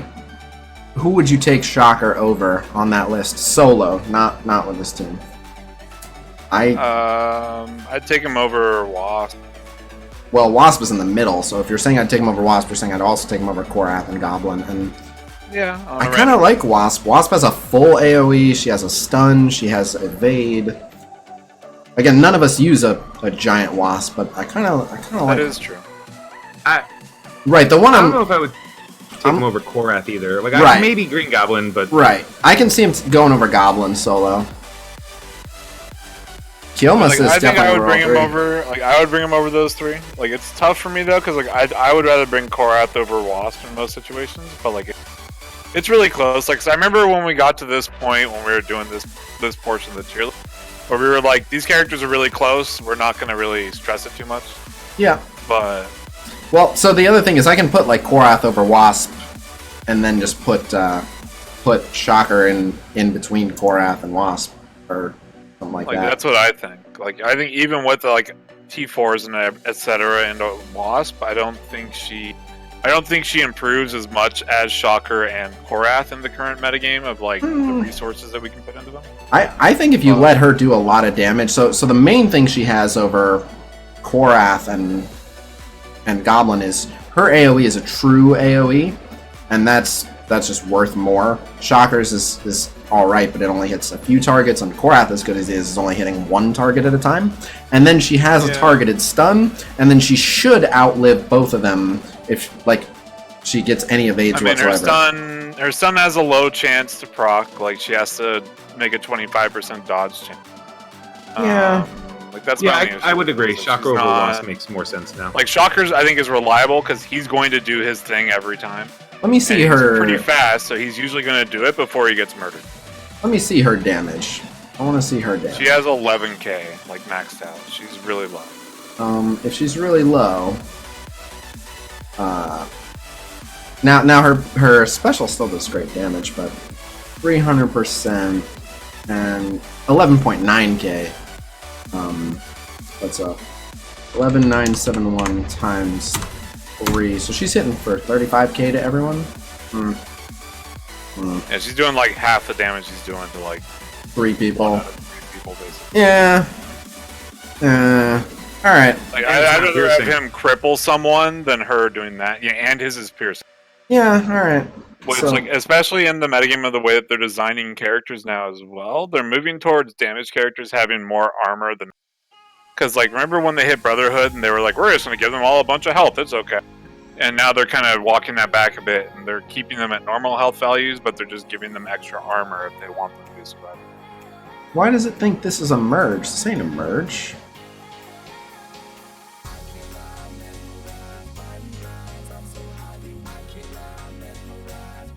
Why is it giving me this? Oh. Okay, we'll just do this then. Okay.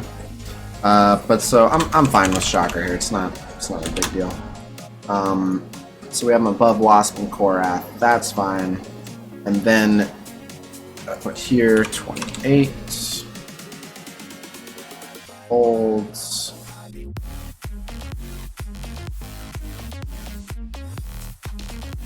That. Okay. And then okay, we'll do the same thing here. But Shocker. Alright, now I gotta say, like, another reason I love doing these tier list streams is my opinion of Shocker was like, this guy doesn't really hurt. And actually being forced to look at his numbers, like, he hurts more than I gave him credit for. My opinion on Shocker is revised here for sure.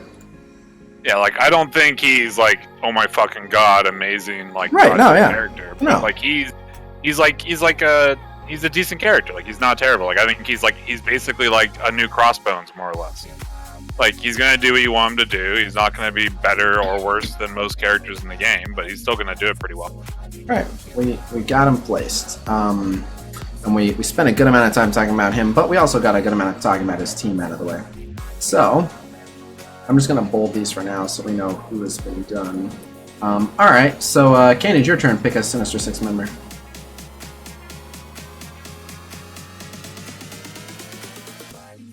Ron, just get out. Cainage, you thinking?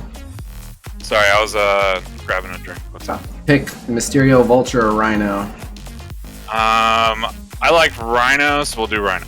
Alright, I like Rhino too. I'm pretty happy with Rhino. I like the thick boys they've been releasing recently. They've all been pretty good. Same. Now, disclaimer, I got Red Star goggles on big time for Rhino. I got 5 red stars on him, and when I use my Sinister Six, maybe it's that he doesn't need as many tier 4s, but my Rhino ult just crushes. He does good damage. Like, he's... Yeah, what is his damage stat? Oh my god. He has 15k. Jesus. He's like one of the highest. He literally has like a lot more damage than Wasp. What is going on here? Yeah. And he has more damage than like Shocker and like all the other members of the team. And he has more health than anybody. Yeah, than everybody. Yeah. Everybody. He's 142,978 health, but he gains 100% more health. So it becomes 285,956. And I'm curious if I do the math the other way, which is if we take his red stars off, and then we do 98482, just in case it calculates this way. If we do that times 2, and then times 1.75, 344k? Okay, so it does not calculate that way. But yeah, he's I mean, it might in game. I don't know.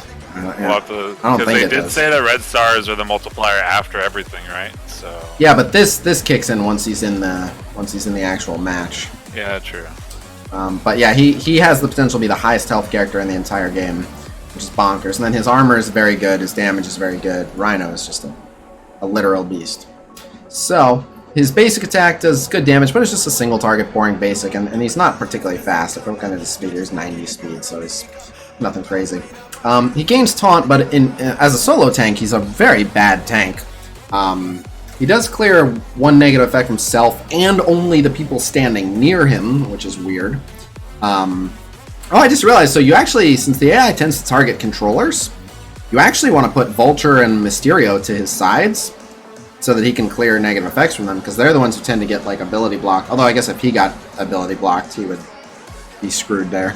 But anyway,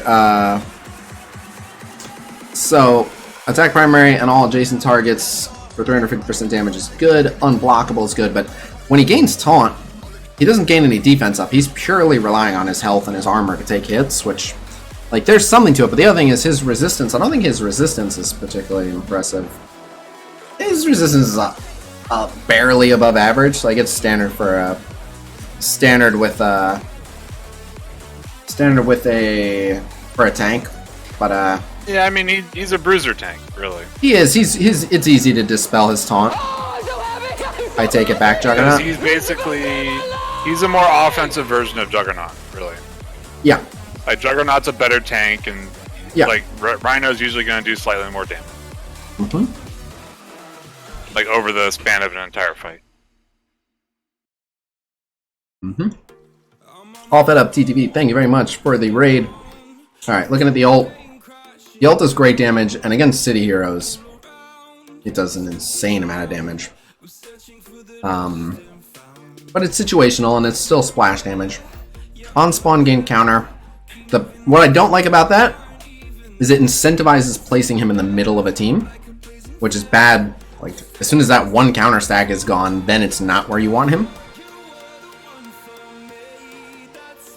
And then he hard counters Magneto for no reason.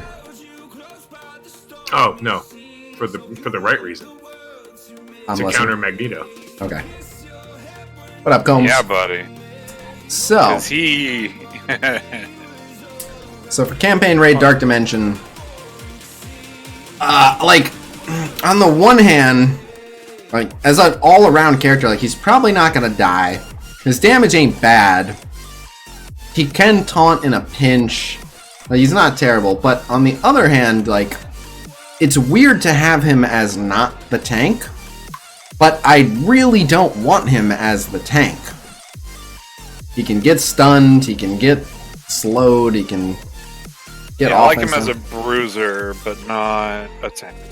Right. So kind of looking at him as a bruiser off of his team. Where do you have him? I'm leaning towards the elite. fall around where like Crossbones is, so probably elite. All right, that's where I was leaning. Any objections? All right. For arena offense, blitz alliance war again off of his team. I think he's better here. He has 2 strong splash damage attacks, and he's not gonna die and leave you in a 5v4. So any hits that get aimed at him are a good thing. I like him here at like upper elite. Objections? No, it's fine. I like thinking of all the things he just happens to do for free. Like, no, that's right. A Rhino on Fury Shield punch up against Brotherhood? That's amazing. I can totally. That was on my team. That was my arena defense. My That's lines. amazing. It was absurd. Musashi, thank you very much for the $25. Hey, we got a full donation bar. Life's good. Yeah, I really want to get my Rhino up so I can throw him on my Fury Shield defense, honest. Yep. I think it's gonna be good. I don't have a Fury Shield defense, but I can put my Fury Shield on defense and stick Rhino on it right now. But I get some use out of my Sinister Six on offense. Rhino plays a which shield character? It's probably a drop off. Yeah, it's got to be operative. And you put him all the way on the left side, right next to Fury. All right. Arena defense, AI, Alliance War defense, outside of hard countering Magneto and like kind of countering Mordo. I mean, he's kind of predictable. Again, he's got a lot of health, and he'll taunt on turn 2. Although I would argue taunting on turn 2, you can't use him as the tank. I'm thinking like low elite, but maybe even usable. I don't know. He's kind of a ball of stats. Elite. I like elite. Like he has solid stats. He's gonna do some solid damage. Like he's not really gonna tank too well, but like he can clear random debuffs with his taunt when he does use it on turn 2. Alright. Like if you accidentally blind him with like, because there's actually a decent number of characters that blind nowadays. Like if you accidentally blind them, you basically nullify their entire ability. We actually Like, have. I hate having Star-Lord randomly pick him as the extra target when I'm using Star-Lord in. So. Yeah, I think I like him better than Mordo. Better than most of Yeah, the characters in usable. So I think elite makes sense. All right, so campaign raid Dark Dimension. Not necessarily on his team, on any team. I kind of like Rhino. Well, the thing is, his health, although his health is freakishly high with Sinister Six, absent of all Sinister Six, it's not. It's high. Yeah, he has like average tank health. Yeah. Not on Sinister Six. Yeah, and he doesn't have defense up or anything. So again, you're comping to make Rhino as good as possible. Does he jump up to Demi? I'm not sure that he does. Probably not for campaign, because campaign, like, you either want your bruiser to do a lot of damage, like Crossbones, or you, like, I don't. No, Brondis, he doesn't.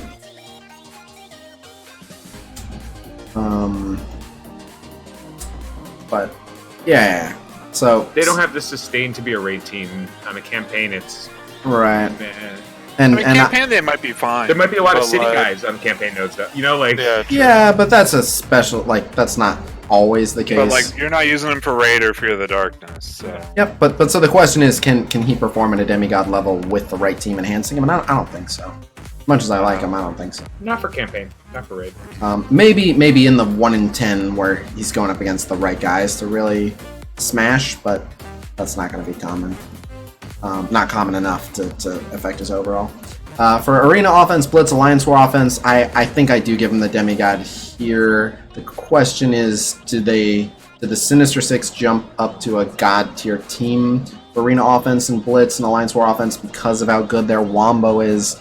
I think they're solid demi as a team, probably. Or does he just become god tier on that team? Oh, true. Because he does have like insane. Is he just amount like of health. the dumbest thing in the world on that team? Because I think he is. I mean, he gains an insane amount of health, but all the things that you could do to stop him, you can still do to stop him. And you can still remove his taunt offense easy. up on both of his turns. He does, but you can still remove his taunt. You can still blind him. You can still stun him.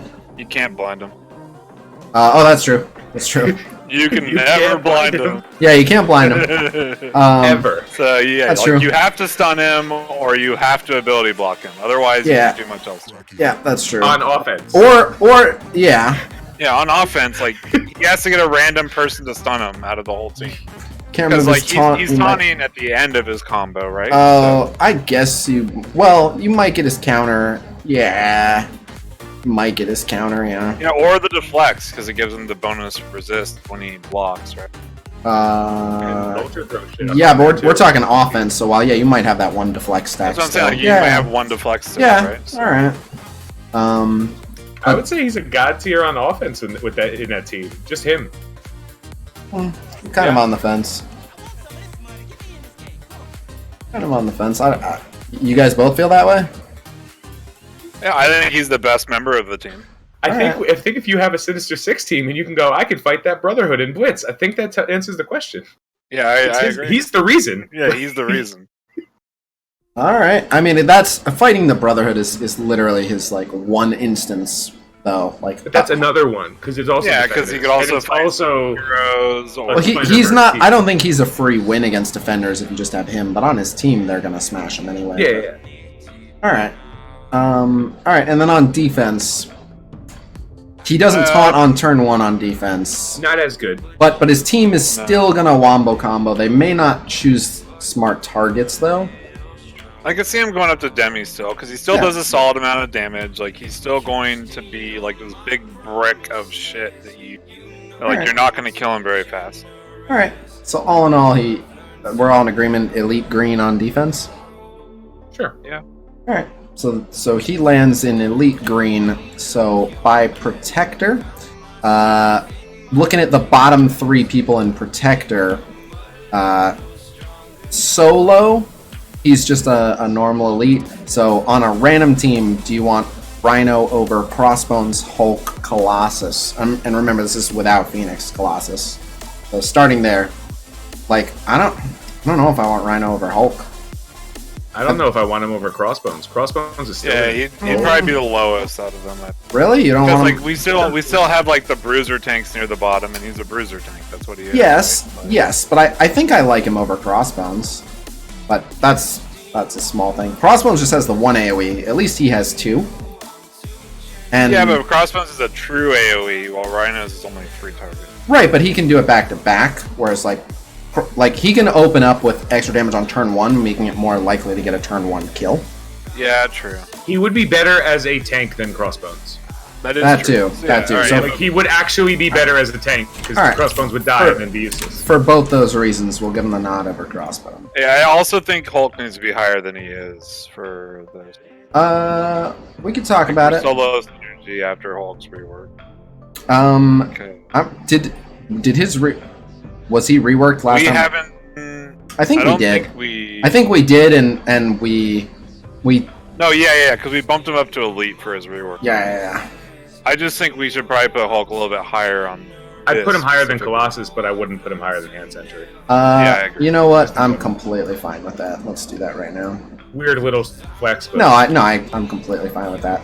So then when we look here, he's a mutant, so that doesn't matter. Hulk over here in bio, it doesn't matter. So now we're looking at tech, Is Rhino. and so for tech, He's bio. no, he's bio. oh, is he bio? Rhino's bio. Oh, okay, Yeah, he's the bio one. okay. He's the only bio on the team. All right, and we have Hulk over him, yeah. Goblin, but Yeah, so he'd fall right under Hulk. Yep. So okay, so he's the bottom of the bio. Okay.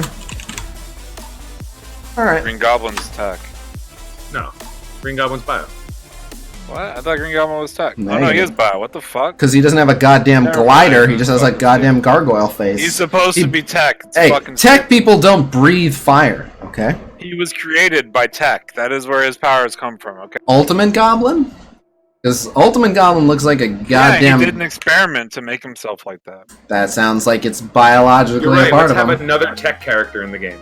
Nah, he's Yeah, pretty I'm fine with bio. that. Let's do it. He's pretty Let's bio. burn the world down and add more tech. Not characters. until Cable gets tech back, alright? Tech might have kicked him off, but he's bio. Yeah, dude, that one still bugs me. Cable is like a tech virus is taking over him, and everything he does is with a giant space gun. He freaking teleports. Like, Cable is goddamn tech. That one pisses me off. I get why he's mutant, but you can be a mutant that uses. I know he's a mutant, but god damn it, he used to be mutant tech. Give him back mutant tech. Just let him benefit from both. That's the buff he needs. Give him mutant tech, and when he gets both Stark tech, boom, Cable relevant. Everyone happy. No, remember day one Magneto who had mutant and bio, and we were all about to lose our. No, that was a thing. Yeah, he was launched with mutant and bio, and they had to repatch it and take bio off. I was like, holy fucking shit, Magneto's gonna be the first legendary that benefits from double origin with Stark. And they were like, they fixed it real quick, and I was like, Yeah, I still want that to be Cable. He's from the future, so he has the knowledge of future Stark tech. Or yeah, or just give him an extra I don't have a 10%. storyline reason for it. I just liked it when he was tech. Yeah. I put him on tech teams. He was great. I have both reasons for it.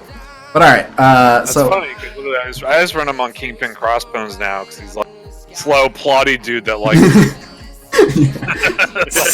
slow, plotty dude, ironically known as the Time Manipulator. Yeah, exactly. He uses his mastery of time and space to go slow as fuck. Jesus. And I like Except for on Cable. turn 1. Except the second everyone stops. Yeah. Yeah, well, but even then, he's like, all right, we all agree to go 5% faster. All It's right, 10. all right. No, it's fucking 5. Yeah, I wish it was 10. It Oh, would me be so too. good. Yeah, 10 would be great. 10 would make it Oh my god. impactful, but When Cable first came out, we were like, you know why Cable's good?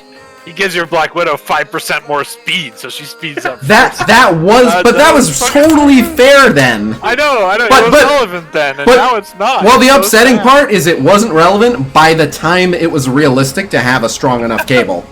We were like, yes, my Cable's finally strong enough. What? Where'd Black Widow go from the meta? Oh no, Black Widow. I think the same thing happened to Carnage. Like, the day Carnage came out, if we could have a maxed out Carnage, he would be. Yeah, we were like, oh, big dick, and then like 2 weeks later, Captain Yep. Marvel came out and was like, bah. Carnage who? Yeah, exactly. Yeah, that was Like, wrong. also, remember, because that happened to Mantis, too. Mantis came out, we're like, oh, she's gonna be a sweet healer. Dude, we needed a And they good fucking cosmic released- healer. Yeah, and then she's- Minerva. Minerva what? Mantis who? A better healer. Like, she's ostensibly a better healer than Minerva. But, man, here's the thing. If we... Can't res. I think it might be a marketing decision of like, first off, Mantis is in the Blitz store, so the good news is Mantis is like the poor man's Minerva for Cosmic Raid and Cosmic Campaign and stuff, so Mantis still serves a purpose, and that is being available to 95% of the player base who can't get Minerva, either if they weren't playing during her campaign event, or they're not lucky with premiums, because she's literally only in premiums, and every new character just makes those odds worse and worse. But also, if we knew Minerva's kit, we wouldn't have tried half as hard for Mantis. So, they had to do it that way. They had to be like, isn't Mantis the character you've all been waiting for? And then, like, 2 weeks later, being like, okay, but the Like, real... Minerva, and you're like, oh, The no. real character you've all been waiting for. But I heard whispers of the story of the development of Minerva, and let's just say that I heard that the person who designed Minerva knew they were leaving and wanted to sneak in a really good cosmic healer, and was like, well, this character's really OP, and I don't think people will notice until it's too late. And then that's what happened. I That's don't think people will fantastic. notice Widowmaker. Yeah, I love How it. did you get 3 nodes down? What? Three nodes. Yeah. Minerva. Well, no, literally, like, because Again- day one, I looked at her kit, and I was like, she's gonna be fucking bonkers OP, and people were like, I don't know. His second I clear was in a literally bought her day. off her right away.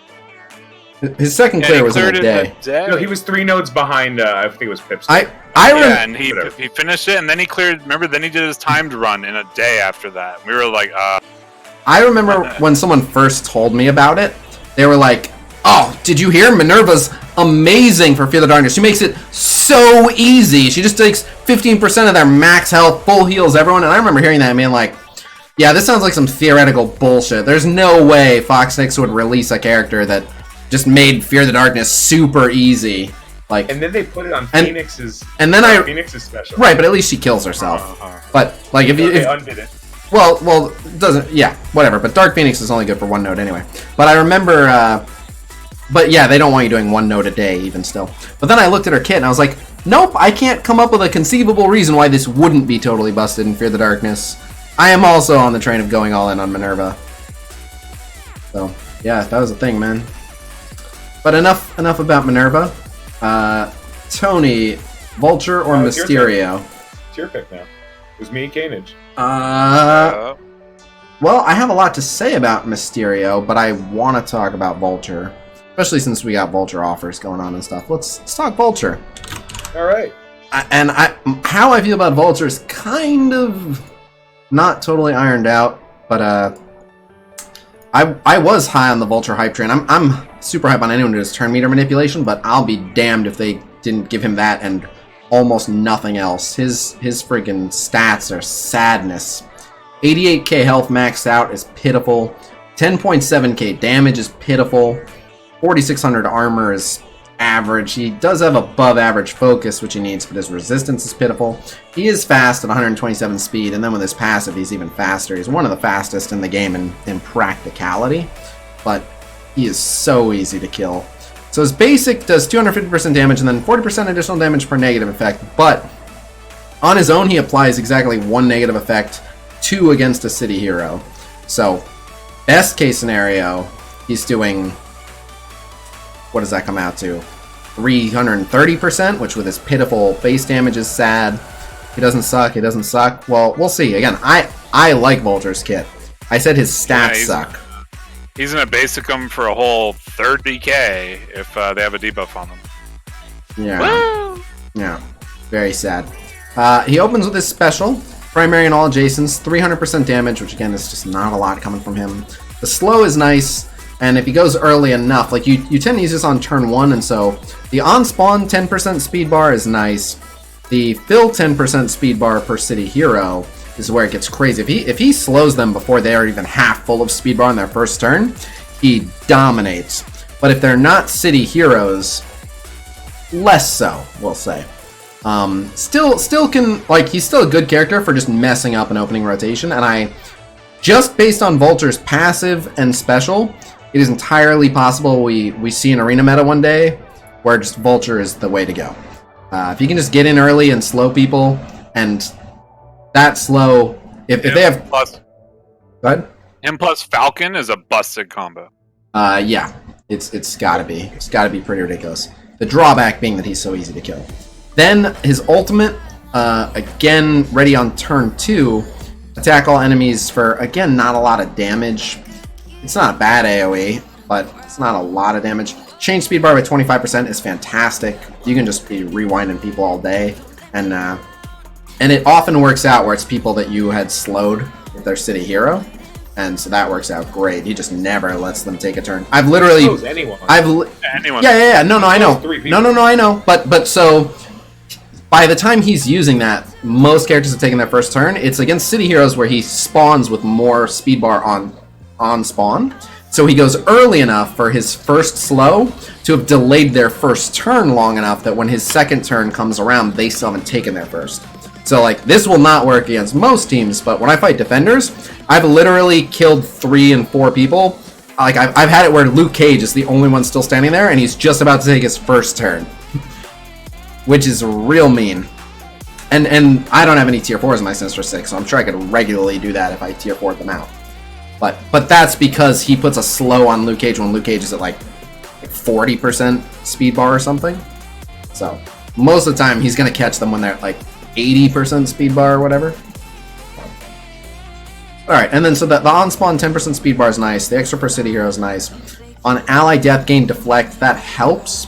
The on enemy death change speed bar, I like that anytime you kill an enemy, he snowballs. I actually like him because he's villain tech.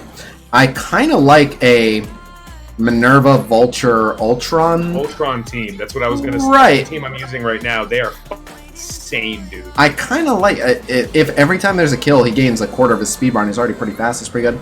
And then this right here is also what has me torn. Is the 10% block chance for each city hero enemy.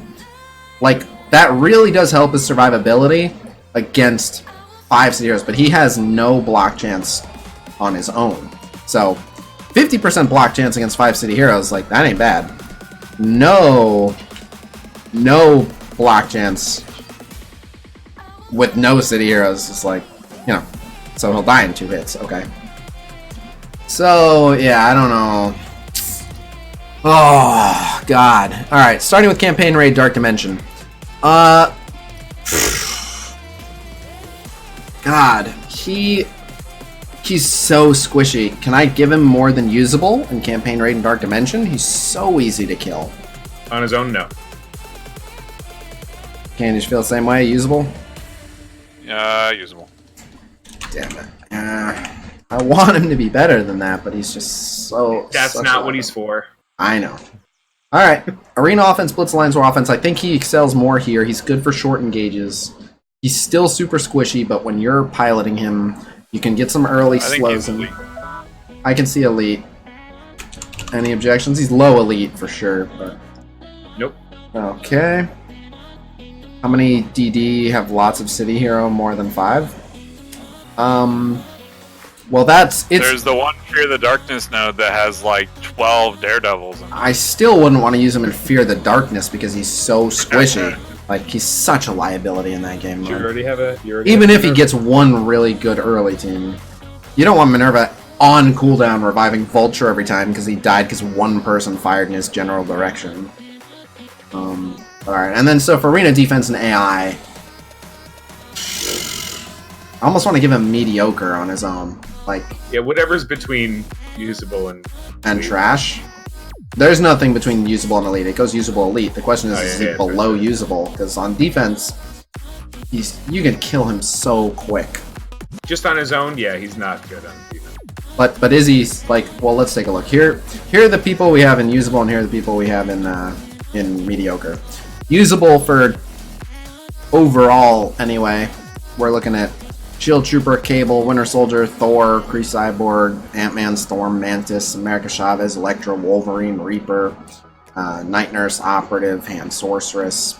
Whereas mediocre is Shield Assault, Merc Sniper, Hand Archer, Hydra Sniper, Kree Noble, Baku, Rescue, Scientist Supreme. So, I don't know.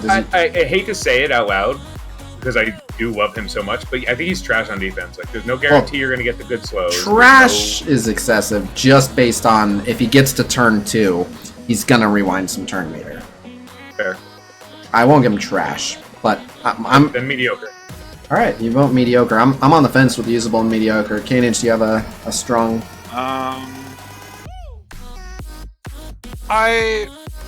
It's still AOE and the problem splash. is that like the ones that are in mediocre are really bad.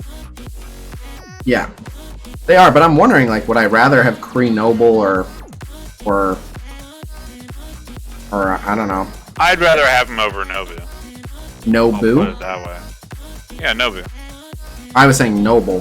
Nobu's usable. Oh, okay. So Yeah, okay. I'd rather have him over Nobu. Okay. So I think he'd be like the bottom usable right above. It's fine. Okay. When I see the other ones, I'm like, oh, okay.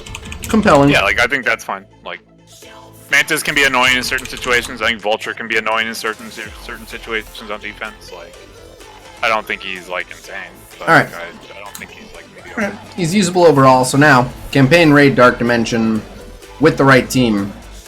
Now, running him, because he's tech, running him with Vision, you can give him defense up. Running him with Ultron, you can extend his buffs, even though he doesn't give himself any buffs. You can work him in with other turn meter rewind characters. You can give him a healer. I don't know that he jumps above Elite. Even on a Sinister Six team, for campaign raid and Dark Dimension, I don't think he jumps up above Elite. I think again, like because like most of the rest of the Sinister Six, I think he's decent for campaign itself, but I think the rest of the modes he's kind of meh on. Well, even for campaign, like you have to remember, if someone dies, you don't get 3 stars. Yeah, Playing but it he's again. still gonna make to make sure that like 3 characters aren't going to get a turn for most of the fight, right? No, only if there's Like, a bunch of at city least heroes. most of the well, no, but even like on a normal thing, like you're picking their tank, for example, and being like, all right, well, this Thanos is never going to. Well, I don't think he has. Make sure this Vulture doesn't let him do that. I don't think he has that much control. His initial slow is good, so it Yeah, but depends. it's because he's like 127 speed with 10% speed buff. Right. So like he's gonna wind up putting a slow on like a sub 90 speed tank, and Yeah. like they're very likely not gonna get to taunt by the time he gets the reducer speed bar. I don't. Is that true? Because nothing is giving him speed up. I don't know that that's true. He gets to 10%, right? Like that's Just why. on spawn, not on turn. Yeah, but then you're looking at their reduced speed, which is 40%. So like I think realistically, 40% would be if they very were likely to happen. 80%. But I mean, dude, like here, how about for this? Let's do it on a random blitz if you want. Like take him into a blitz with like not a city random Luke heroes. Cage or some random. Or Well, not Luke Cage. Right. Like see if you can find a blitz match that has like some random slowish tank, Okay. and see if we can get him to like keep him from taunting. All right. Yeah, I mean, I'm able to math it out. No, the best I've got has 2 city heroes, so we'll math it out. But I mean, we can do this math. Yeah, that's fair. So 1,000 minus 100. So he's trying to get to 900, and he's got divided by 10%. Or sorry, divided by 127. So he needs 7.086 rotations. Let me just note this down. 7.086 rotations before he can go again. And then just who's a fairly average speed tank? Like Juggernaut will gain speed. Well, no, is like 88. well, Like just to say, like just for the speed bar itself, because like there's a lot of tanks that are like 88 or 85. let's go Thanos. Is Thanos fair? He's 94, I think. So he's actually one of the faster tanks in that regard. Let's go Merc Ryguard. Is that fair? Yeah, Ratguard's probably fun. Where's Ryguard? I mean, some of them are kind of like Captain America's kind of quick, and Hand Sentry's kind of quick, but alright, he's 90. So, let's see. When Vulture reaches it, so he is out of 1,000 divided by 90. So he needs 11.11. And so 11.11 minus 7.086. So he still needs 4.025. And then since his speed gets cut in half, that doubles it. So he then needs 4.025 times 2, 8.050. And oh, this is going to be close. 8.050 times 127. Vulture does get his second turn, just barely. Just... Oh, he does get turn meter on kill, but you'd have to so kill someone. usually it's going to happen because of the turn meter on kill, right? I'll say this, if he was like 92 or faster, it wouldn't. But alright, that's fair. There's a good amount of tanks that he delays their taunt for quite a while. So, point made.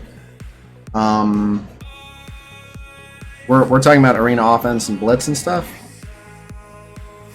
Or are we still on campaign and raid? Yeah, no, I was saying arena offense and blitz and stuff. Well, Raid, I mean, I'm just happy to just give him the elite green for arena offense and blitz. yeah, green's probably fine. Anyone with slows is useful. Anyone with turn meter rewind is useful. It's just a matter of will he survive his first turn, and he's pretty fast. And if other people are killing people, he gets more speed. So I like him elite green there. All right, and then for arena defense and AI, he might not slow the tank since he goes first. He just gets to pick whoever. He might not aim it intelligent. He could pick someone on the edge and only slow 2 people. And then he's super easy to kill. So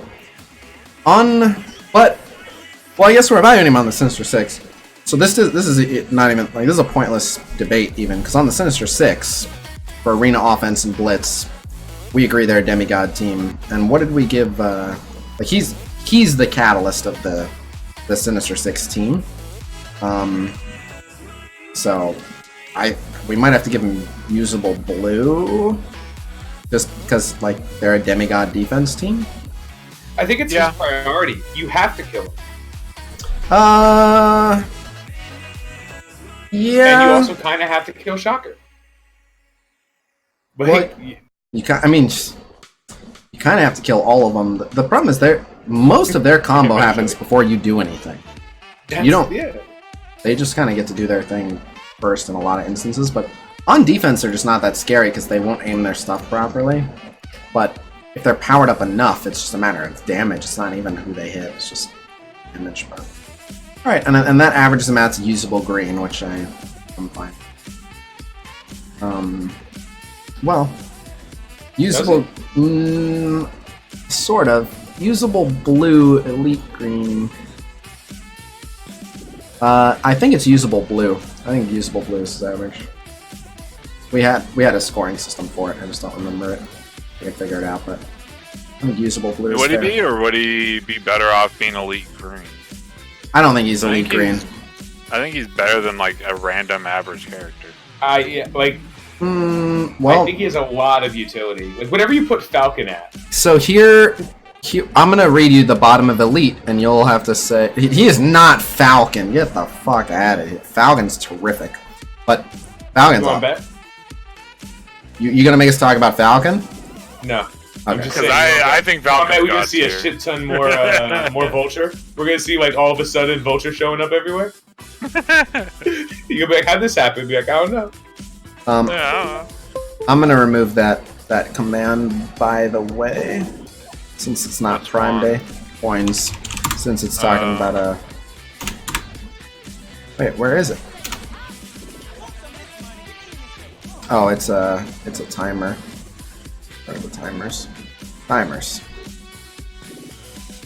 Coins. Remove. Ta-da! Alright, that won't come up anymore. Alright, anyway, so here are the characters Vulture would have to be better than to be an elite overall character. Green Goblin, Korath, Wasp, Shocker, Mystique, Okoye, Scarlet Witch, Iron Fist, Sabretooth, Gamora, Crossbones, Rhino, Colossus, Doctor Strange, Medic, Groot. Just a handful of them. You feel like if you feel like he's better than any of them, then he belongs in that ranking. Any or all? Any. Okay. Yeah, any. I think he's better than Shocker, just in the grounds that Shocker's okay, and Shocker's good on that team, and Vulture is really good on other teams that Shocker isn't good on. You could play with Vulture. You could figure something out with Vulture. I don't think you could do that with Shocker. Well, the difference is Shocker is gonna for sure bring damage. Vulture is pretty much only bringing utility. He's bringing low health. He's bringing low damage. So his utility has to carry him. But if you guys are saying that, then we were too hard on him. So we have to put him at elite in defense for that to round him up. So if we're talking about them just on the Sinister Six, I think it's fair. If we're talking about on Sinister Six, he averages out to Demi. Yeah. But we have him at usable blue, which is usable by himself, jumps up +2. Yeah, I mean, I think by himself, because of the turn manipulation and how powerful that is in the game on any random team. Like, I can think see he's elite better on than defense. Mystique, for example. Alright, so we'll give him elite green on defense. And that averages him out to elite green. Okey-doke. I'm not fighting for God tier here, just...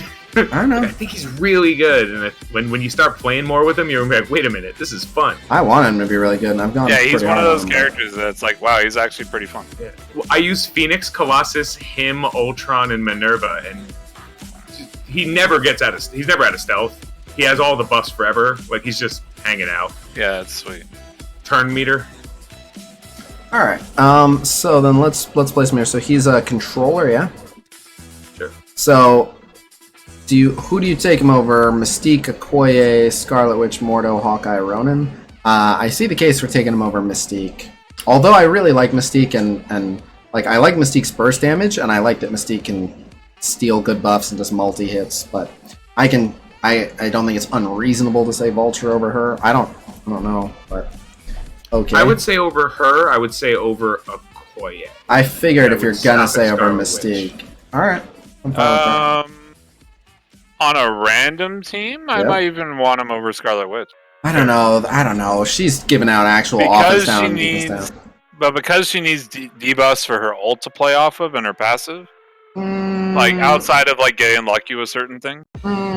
Her passive will work if anyone's giving any debuffs and just. 'Cause I think it's more the case of like speed is the biggest stat, right? And that's what he plays with. Yeah, but so the way what I'm looking at is her special is super impactful, and then all her interrupt basics are good. Go ahead. He's a brawler. He's a brawler, by the way. Whoop. He's a brawler. Forget we talked about any of that. All right. Whoever pointed that out I in wouldn't chat. interrupt you otherwise. Yeah, No, that's thank right. you, Jiminy Cricket. They're just- like, wait, he's a brawler. It's a very fair point. And D-Robe. Thank you for pointing that out too. Yep. Thank you guys. Okoye does need more focus. Poor Okoye. They nerfed her too hard when she was gonna be amazing. All right, so Brawler's looking at again overall on a random team: Iron Fist, Sabretooth, Gamora. I'd rather have him over all three of those. Really? Definitely Sabretooth. Gamora, I'm questioning. Gamora, well, Gamora's the Gamora highest of the does three. Damage. Right. But like, I think with him, it's because it's opportunity cost when you're looking at. He's going to increase the survivability of your team severely. Oh, yes and it's no. also depending on what enemy team you're fighting into, he's also going to help them fight more in You're- offense because, like, if he's preventing debuffs from going out before your team gets to hit their key turns, I think it's really important. Yes, but you're leaving out a big factor, which is while he does improve your team survivability, he himself is a liability. Like, he is as squishy as they come. When you say squishy, like, there are very, very few more squishy than Vulture. He just falls and over. I think that's a balancing act for it because he impacts speed the way he does. But Like, I think if he had more health, it would be unfair. I think if he was like a Yeah. what's his max health? Pitiful. Completely Yeah, maxed he has out. 88k. He's like rocket level health. Yeah, he's squished. So like I think. Well, I think Rocket that's even to gets more balance from it out. Star-Lord. No, he doesn't. Rocket just gets damage and speed from Star. Oh, okay, he doesn't get health. No, like So- Rocket is so- at that level of like falls over if somebody looks at him. Yeah, it's 88k. Like Vulture literally has rocket level health. Oh, But okay. Fair. like I think it's specifically because he has that axis of slowing people at a high level, like based on where their speed meter, and then speed reduction on top of it. Like it's survivability, and it ensures that you get your damage off like in the same like group. I'm hearing it. I'm You prevent glad. debuffs, you prevent outgoing damage. You prevent a lot of things. I'm glad you guys are more of a fan of Vulture than I've been, and it's just I've been using him. Mine's 5-star. He's gonna be 6-star at the end of this Like blitz. he's very much in the same vein as Black Widow and Falcon.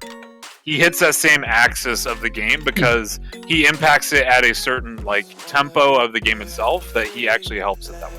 I agree with all that, but I find that he's resisted too often. He's easier to kill than either. Falcon has natural block of his own and is a little sturdier. And Black I'm Widow not is saying he's better than stealth. either of them. I'm saying that he hits the game at the same axis that Falcon and Black Widow.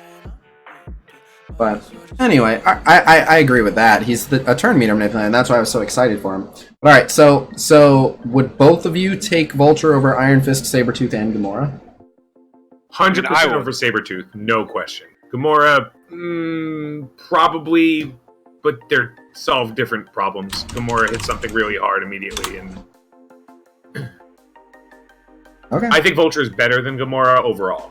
Definitely, but Well, that's kind of what we're asking. Like, 'cause I think he also like equates some damage. For example, like if he can prevent a defense up from going out at a key time, then I think like that can be effective damage in itself. Like Yeah, if it's part of the reason why I've always been so high on Black Widow is because like she gives defense and offense just through the speed because of the point in the fight where she gives it to people. all right. So like, now, it steps outside of the normal balance of the game and like puts them in this level where it's ridiculous. now we'll pivot and talk tech. Crossbones, Korath, Wasp, Shocker. How many of those do you take Vulture over? all of them. All of them. All of them. Thank God me and Cainage are just repeating ourselves at all of them. All right, then you guys. Because like turn one speed manipulation at like the speed that he hits him at, I think is incredibly powerful. I'm not gonna fight that. Like, I think if he had more health and more damage, I think he would be, like, borderline broken god. But he is, like, staring at Merc Lieutenant like, I'm coming for your spot. I don't know why or how, but he's looking at him like, oh. He is. Like, it's very similar. I don't think like, he's very far He's off. one that really impressed me because he's so fast. Like, if he wasn't as fast as he is, I think he would be garbage. I did, Rondius. I was... Shut your ass up. Anyway, alright. So, on to Mystero, the final of the Sinister Six here. What? Alright, and the new winner for a Marvel Strike Force exclusive Marvel comic goes to... Prime Trilogy. Congratulations, Prime Trilogy. Are you here?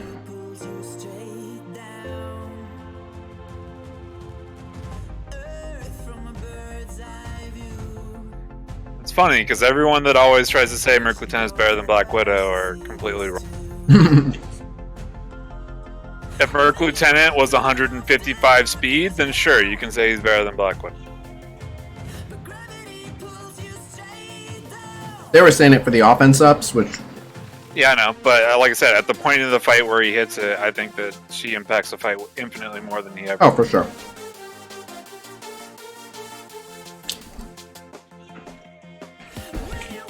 I think what it is there are fights where Merc Lieutenant actually does impact it more.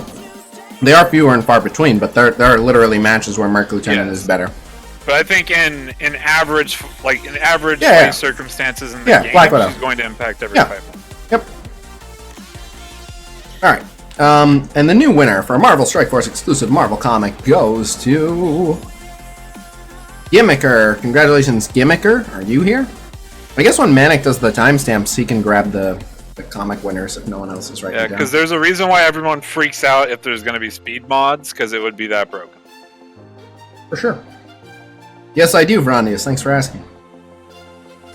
I see he's talking to Gleason. He might not be here.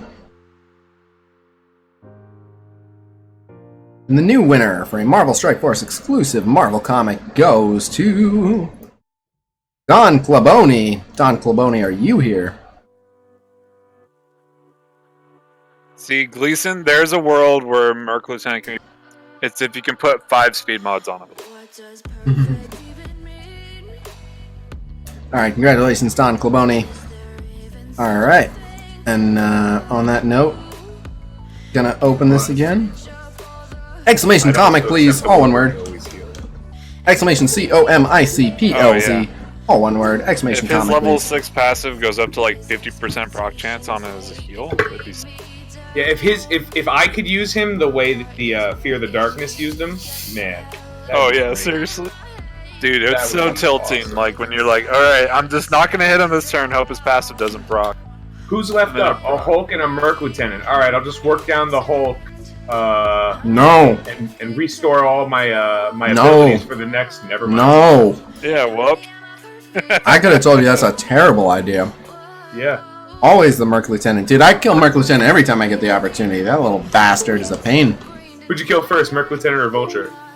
Probably Merc Lieutenant. You're wrong. You just died. No, I didn't. No, I didn't. I'll tell you why. Your turns. No, Vulture will do that shit once and then chill for a bit. Merc Lieutenant will be like, and it's been one turn. And it's been one turn. Do you kill Merc Lieutenant or Falcon first? Merc Lieutenant. Oh, that's weird. Merc Lieutenant's the easier kill, and it's every other turn. And not only do I hate speed up, offense up, also super dangerous. And every turn that you ignore Merc Lieutenant, he might heal someone else. It's a combination. It's not just Merc Lieutenant is doing more than Falcon. It's also I can kill Merc Lieutenant easier. Merc Lieutenant, you just kind of shoot him a couple times, and he's like, all right, I get it. I'm out. See you later. Falcon will be like, block. You're like, all right, fuck you then.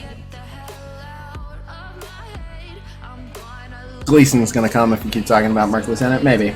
But alright, so that brings us to the best member of Sinister Six. I mean, best animation member of Sinister Six? Can we add No, a Vultures. red bar? that makes them lower when they're with the team they're supposed to be in? I don't think I actually do like him on the Sinister Six, but I don't like him as a character, but I do like him on the Sinister Six. But so let's talk some shit on Mystero. I think the issue with Mystero isn't that he's supernaturally bad. It's that he was hyped in a way and released in a way where he should have been better than mediocre as fuck. Like, you can't... Literally, like, it blows my mind that they can go from Phoenix, that has a summon ability attached to her passive that works properly. Well, no. And Actually, hers... afterwards... I'll stop you there. Works properly to make her viable because of it. Well, no. So hers isn't actually... She's the exception to that rule. Her summon is a 1-to-1 translation. So her summon's basic is tied to her basic, or summon special is tied to her special. Her summon actually breaks all the rules. I get where you're going with that. I think someone did a video on this. I don't remember who, though. Yeah, but it's literally like the very next character they released that has a passive that summons. Mm-hmm. They decide to throw all of that data, all of that work out the... And say, nah, fuck it. They're level 4. They're level 4 summons. Who cares? Mm-hmm. It's like, wait, what? Why? Mm-hmm. Like you're following up Captain Marvel with Mystero as the milestone, and he it is just wait. I guess you could say that the hype for Mystero was all smoke and mirrors. Thank you. I'll be here all week. That's All right. Anyway, Mystero's about as good as that Joe. That's where we're going. Yeah. Sorry, guys. I had to do it. But yeah, his summons suck. Kill yourself. Horrible joke. Alright, anyway. Alright, thanks. Hold your applause. I lost IQ. Alright, guys, we're gonna have to take an applause break. We'll be back in a minute. No. Alright, so. Anyway, if you're wondering, throws tomatoes. Oh, God. You're lucky Hey, I can't ban who you. told you to boo? You suck! Yeah. Anyway. Courtney, thank you, Courtney. Anyway. No. Gosh, if What? I could, I'd ban you. Thank you, I appreciate that. Anyway, so I was fully aware that was like a cringy dad joke, but neither here nor there. You gotta commit. So, Boomer. for people wondering, Ravager Boomer, people wondering why his summons suck, his summons are tied to the level of the summoning ability. So, his summons only have basics, and their ability levels being tied to this. Since his passive only goes up to 5, that means even a fully maxed out Mystero's summons, only have basics at level 5. And since most people don't have tier 4s in the passive, most Mystero summons basics cap out at level 4, which is terrible. Rondius, why are you hurtful? To put this into perspective for chat, this is literally like having a level 55 Yondu summon the boomers and expecting them to do something. Yep, pretty much. Mwah, bye, love you. I get the idea, you know, like, if he's the last to die, you didn't lose. Like, Close the door! It, but no, it just doesn't. See, if they were like if you put T4s into it and they're level 5, like they're level 7 summons and they're actually decent, then okay, sure. But like, cause then they're still summons, they're still gonna fall over, right? Like they're not. Yeah. Like they're not Dark Phoenix. Like they could have just kept them at summon stats, but they're had not even them Ultron. like, go correctly. Yeah, exactly. Like it's fucking. Oh my god. Yeah, they're like Loki. Sad days. No, Loki summons can gain evade, and Loki's summons benefit from eating attacks. I love Loki. Me too. But yeah, don't you ever compare Mystero to Loki again, Tony. Anyway, so looking at his stats and stuff, so maxed out, he's very squishy, 93k health. His damage is pitiful, 9100. He has above average armor for sure, and he has good focus, and he gets ridiculous focus on the Sinister Six team. So one thing I gotta give him credit for is his focus gets so good that he can, surrounded by Sinister Six, or actually surrounded by any Spiderverse whatsoever, he has the focus to like land his debuffs on Fury Shield and stuff. So there's that. Looking at his basic, I love clearing 3 positive effects on a single basic. That's good. It doesn't do a lot of damage, but he has enough focus that just a basic that clears 3 positive effects is actually really good. I like it. The guaranteed blind and then a random assist is nice if it's at a city hero also doing ability block, but I like targeted blind on kind of a low cooldown. And the assist, depending on who, like, it's random, but you can call someone whose assist actually, applies an effect.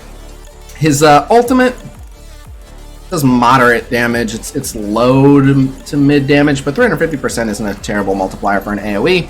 Heal block to all allies is nice, and again, his focus will make that happen. But it's really good for countering, like, he's made to counter Defenders and Fury Shield.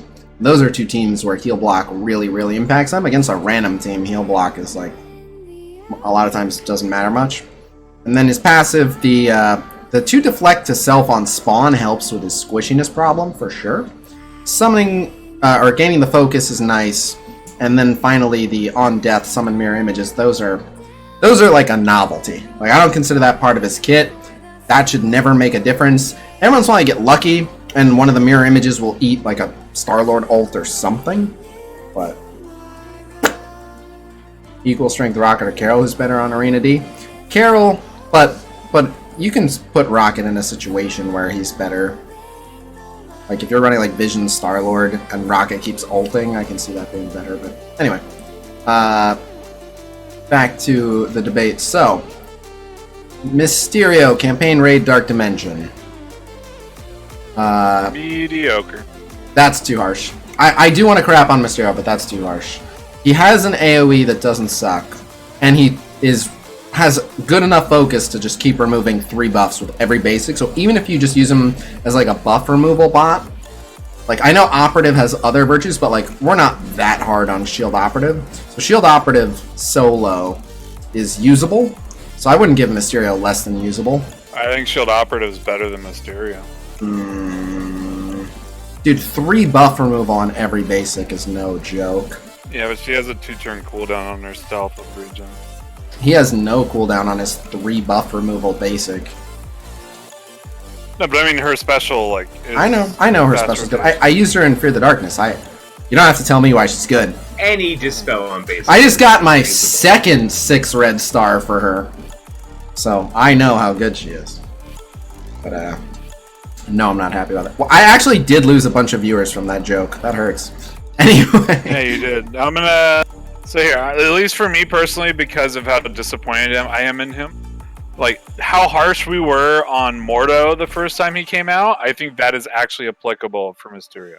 Well, so our harshness for Mordo was based on, we thought his focus would amount to him missing a lot. Mystero, there's no randomness, and his focus will hold up. So I don't think the reasons we critique Mordo fit here. I think Mystero is at least usable. Like, again, I know we want to crap on this guy. I don't think he's very good, but my issues with Mystero are actually that he doesn't grow much, even on the right teams. Like, he really only excels in counter matchups, but he doesn't grow as much as other characters. But he's not that terrible. I've been using him. He's not that terrible. I'm gonna go usable, and I want to look at who we have in usable. So usable is so. Would you rather have Ant-Man, Hydra Rifle Trooper, Winter Soldier? I would definitely rather have Ant-Man. Yep. Night Nurse. You guys are. I'd rather have Winter Soldier. Wow. Thor. I'm trying to. No, not Thor. America Chavez, Wolverine. Thor at least does damage. I'm not gonna ever give someone who has a dispel on basic anything less than usable. Right, and it's good. Yes. It's three buff removal. Like, realistically, not joking. Like, yes, his basic's very good. I think he's usable. That's the only mitigating factor, though. Everything else I could. Yeah, I think everything else is kits, whatever. I mean, he still has a targeted blind. You can use that to good effect. And yeah, but you compare it to the other ones that have like a targeted 2 to 3 target blind that's random. I hear you. And an AoE is still an AoE. It may not be an incredible AoE, but there are worse AoEs. So it's like a low mid AoE, but it's still an AoE. It still kills some people, but anyway, so we've got him usable. Arena offense, blitz, Alliance War offense. I think he's upper usable for these modes on his own, because a targeted blind on turn 1 in these modes in particular are extra useful.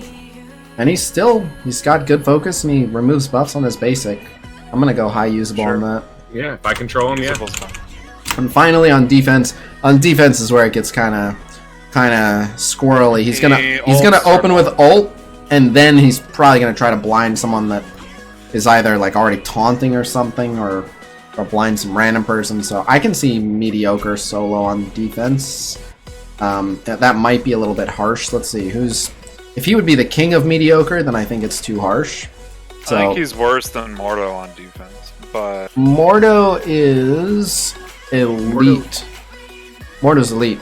We're debating. So again, I'm trying to pull the better defenders here. Well, we have Bullseye and usable on defense. We have Nobu is usable on defense. We have Elektra is usable on defense. We have. I think he's usable, but I don't think he's.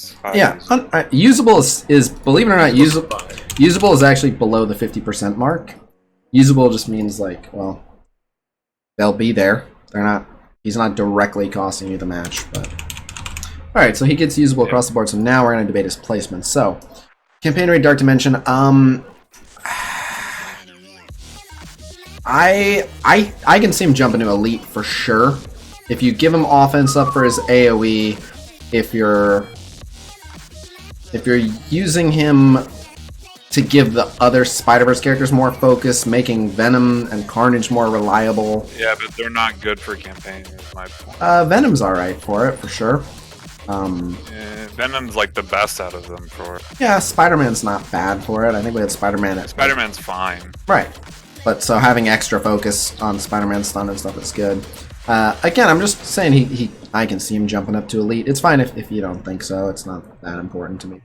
I mean, it's mostly just because like he has long cooldowns for the effect that they have on the fight. Like a single target blind having a 4-turn cooldown. Like, it also guarantees an assist, so it's not like he's doing no damage. But so this is where it gets weird with Mystero, because I don't think he actually gets better at all. Like I said, that's what I was saying. The team does get significantly better because of the focus. Right, that's exactly what I was saying. I was saying he personally doesn't have a lot of room for growth. So we can leave him at plain usable, that's fine. Alright. I have no complaints. Looking at arena offense, I think it's blitz. the same thing, yeah. I do want to say he goes up to elite for arena offense, blitz, and alliance war offense.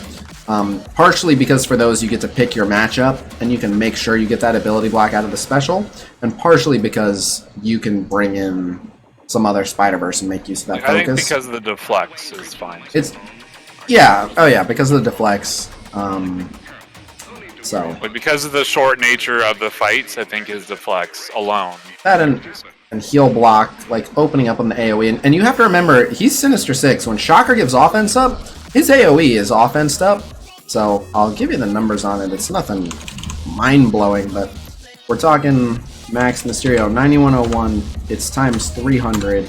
So it's 27,000 with offense up. He's doing over 40,000, almost 41,000 damage to everyone. Like that's, considering like he himself has 93,000 health. He's hitting for like 40% of a squishy's health with an AoE. It's not nothing. He's replaceable, but it's not nothing. So I'm Tony, you can plug it in voice probably. That's fine. I say usable green. He just messaged me. I was like, whatever. Usable green, I'm fine. Yeah, that's fine. All right, and then for defense again, because he's gonna on a Sinister Six team, he'll do it properly. He'll give them all focus. He will get offense up and then drop his AoE. He'll give all of them. Yeah. So I say usable green again. Yep. Alright, and that makes his overall usable green, which I like. I think that's where he belongs. So. Alright, that's Mystero. It just feels bad. Like, yeah. It just feels really bad. Well, because if he had higher damage numbers, then I'd be like, oh, cool. Well, there's two contributing factors that make it feel so bad. The first is they released him in a way, like, firstly, he's such a cool character, and he was the whole reason it made sense to bring the Sinister Six into the game at that time, because he was in the movie. So and he's like the hard one to get from the milestone, so he was supposed to be the best of them. So instead of being the best of them, being the worst of them feels bad, man. And then before I knew how his passive worked, I was like, this could be, if we get 2 Mysterios instead of 1 when he dies, this could be great. And I think, honestly, it seems like they balanced him around the idea that his passes were going to be mini Dark Phoenixes, effectively. So we're And then they they were dialed it going back. to be 2 more him, and then they realized it and dialed it back and didn't compensate elsewhere. I don't think that's 'Cause that would likely. make perfect sense. It would, but I think I just misread his code. So the stats for how much damage and stuff his abilities do was in the code, and so I was reading it and I was like, oh, this is the same as his normal basic, so it's probably just as strong. I didn't realize at that time that all summons get that filter that reduces them. So I didn't realize he was getting the stat reduction. I just saw summon Mystero minion, then I looked at Mystero minion and it was all the same stats as normal Mystero. So I didn't know his health was being reduced 90%, his damage was being reduced 30%. Now we know. Alright, If they were full Mysterios, I actually would think he's fine. yeah, same. He'd be fine and he'd be interesting. He'd still be niche use, but yeah, it'd be fun. Yeah. Super annoying in raid. I would not want to ever face him. God, that'd be cancer. And then he'd get revived and oh god. Oh But anyway. my God. Imagine if they rework Red Skull to give him sadness grenade. But alright, so for getting sadness grenades for a minute here, since he's inusable, Yeah, sorry. we gotta place him. So he is a controller. So do you like him over Nobu? Oh, that's rough. I'm kind of torn on it too, actually. I would say yes, because what he does with his debuffs are more useful than Nobu. But Nobu's Nobu summons. Nobu can revive anyone. Yeah, literally anyone except one person. True. God, I hate Nobu so much. I don't think we've tested that enough, but Especially because I have a 5 red star Nobu that I put resources into, and I really wish I did. Honest question: if Nobu was the only one who could revive Phoenix, would that do enough for Nobu to make him relevant? He can revive. Well, it would still be like he could revive. It would still be like a 5% chance, and it would only happen on death. If he had a 5% chance to revive Phoenix and Dark Phoenix, then yes, I'd say he's okay. Wow. All right. Literally. All right. I know how good they are, but that's a long I'd shot. bring him on the team for that. Like, if you get 2 Dark Phoenixes in a fight, dude, imagine that. That is a long shot. But all right. Anyway, but yeah, I can see why they wouldn't allow that. It'd be confusing. So do you both take him over Nobu? Because I'm kind of torn. I don't know. If you both take him over Nobu, I'll just put him in. I know this is gonna sound so shitty, but I don't need to work on Mystero for anything. So I've had so much Nobu in my life for the last month of farming him that I'm like, yeah, I'm just sick of him. I think we both like Mantis and Storm better. Yes. Yeah, no question. So it's just Nobu. 100%. Chat, what do you guys think? Mystero or Nobu? One just said Nobu is a sadness grenade. I'm gonna straight up say that just because Mysterio's animations look prettier while he's doing it, I'd rather bring him than Nobu. That is the wrong reasoning. Looks like chat's pretty torn as well. It looks like there are more votes for Nobu, but it's no, Mystero for Dispel. Yeah, Mysterio. I like the Dispel. It's pretty 50-50. Do we let him vote? I'm gonna open up a poll. Open up a poll. Chat hasn't had a chance to have a vote. Who would you take into a random matchup? They're both like two sides of the same shitty coin.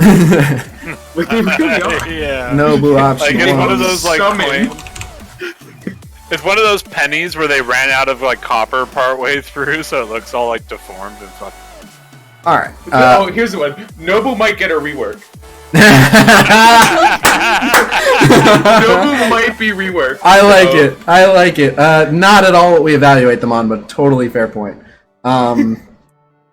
Alright, so I'm gonna start a poll. Exclamation vote space 1 for Nobu, 2 for Mystero. Just who would you take in a random match, Nobu or Mystero? 1 for Nobu, 2 for Mystero. Exclamation vote space. Yeah, we'll see pretty quick. Yeah, Nobu might get a rework. That's great. You only get 1 vote. If this was Bug Nobu, who revived minions as a full-powered. Oh, I remember that bug. That was fantastic. 14 minutes. I got a booty. That was fantastic. Yeah, literally, like 1 week where Nobu was actually used for like. Dude, he was incredible. It was the same week that Electro was putting 90 bleed stacks on people. Oh yeah. No, that one was from like that was the whole time until that was when months. somebody made a Reddit post about it. No, it was when I made a spaghetti interactions video about it. Oh, okay, there you go. I pointed out a few things in the spaghetti code video, and every one of them got fixed by the next patch. I Blame think you for ruining Electra on King of Crossbow. I liked that Electra too, but it gives me an infinite amount of pride that probably some manager passed that video around the office and was like, "This is what we can't have." So that's great. And then every decision made from that point on removed value.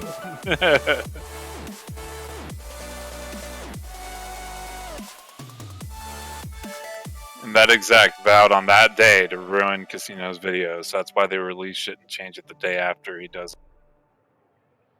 Alright, let me respond to... Alright, I gotta respond. Okay.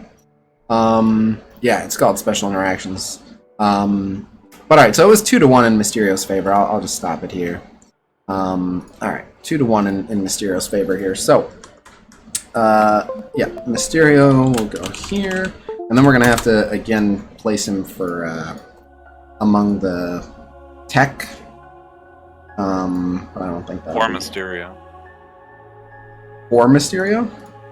Yeah, that he's under tech because it's like the most competitive fucking tag in the game. Whatever. In terms of usable, it's Ant-Man, Hydra Rifle Trooper, Nebula, Kree, Cyborg. Kinda just want to put him at the bottom. I like Cyborg. I like Cyborg. I could think of a situation where I would use a Cyborg over a Mysterio. But if it's not super common. But anytime I'm clearing a shield officer in Alliance War. Definitely under Cyborg. Why is Nebula over Cyborg? Nebula doesn't get the respect she deserves. Nebula will waste a lot of attacks. A tricked out Nebula is actually pretty good. She's definitely mid-usable. Any less than When that. she lacks in damage, she makes up for by never dying. And yeah, by making sure that the enemy has half their damage, because anything they aim in her direction ends up hurting them instead.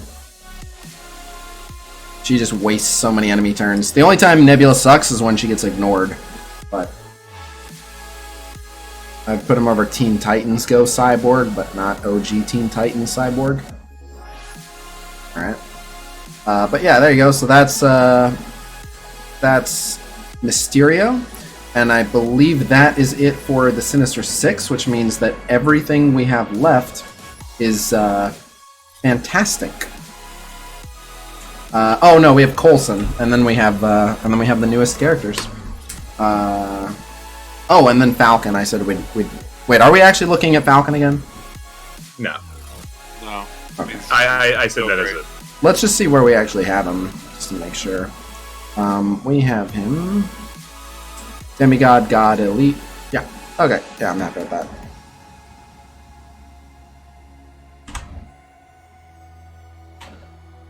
Okay.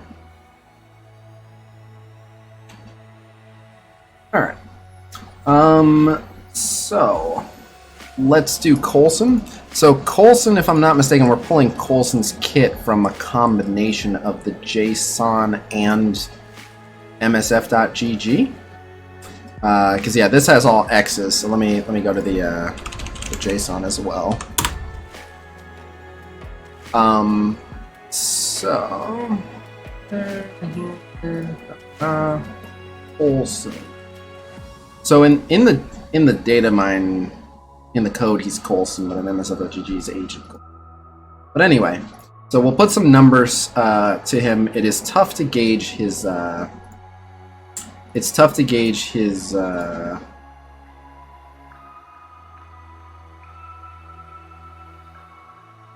His passive. We don't have values for it. Okay, alright. This is basic. Okay. Alright. So we have the numbers for his basic here. Do we have stats for him? Yes. 98k health, 9100 damage. I don't know how much I trust these, but 100 speed. These could just be placeholder stats. This could all be subject to change, but 100 speed means he's average speed. 9100 damage is kind of low, and 98,427 health is pretty standard. But Fury gives, well, I think most of what Fury gives is to himself and minions, right?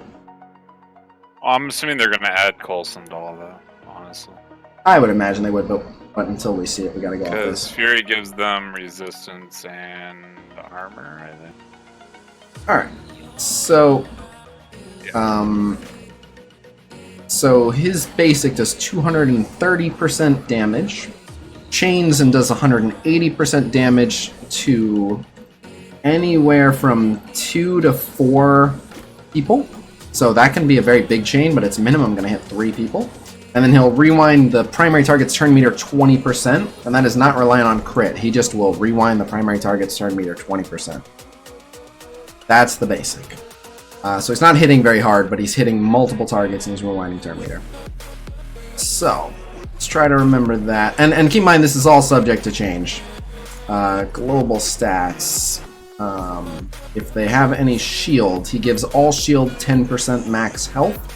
That's probably in his passive. Yeah, 10% max health to everyone's shield. So he's giving a nice boost to the team there.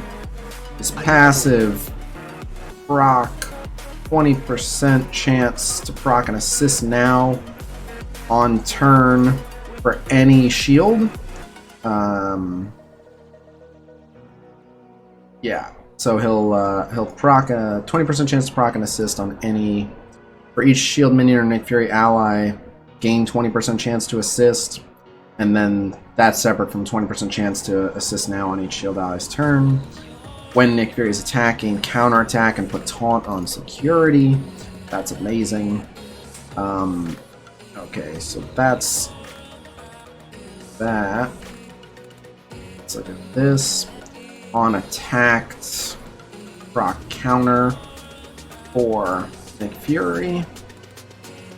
On proc, 100% chance if in a Alliance War defense, proc taunt on shield security. So that shield security taunt that goes to Nick Fury is only an Alliance War defense. Passive stats. In Alliance War defense, 20% assist chance for each shield, it looks like. Any shield or any... Oh, shield and minion or Nick Fury. So his for each shield minion or Nick Fury, 20% chance to assist on non-attack abilities is strictly Alliance War defense as well. But that's where he's really going to shine.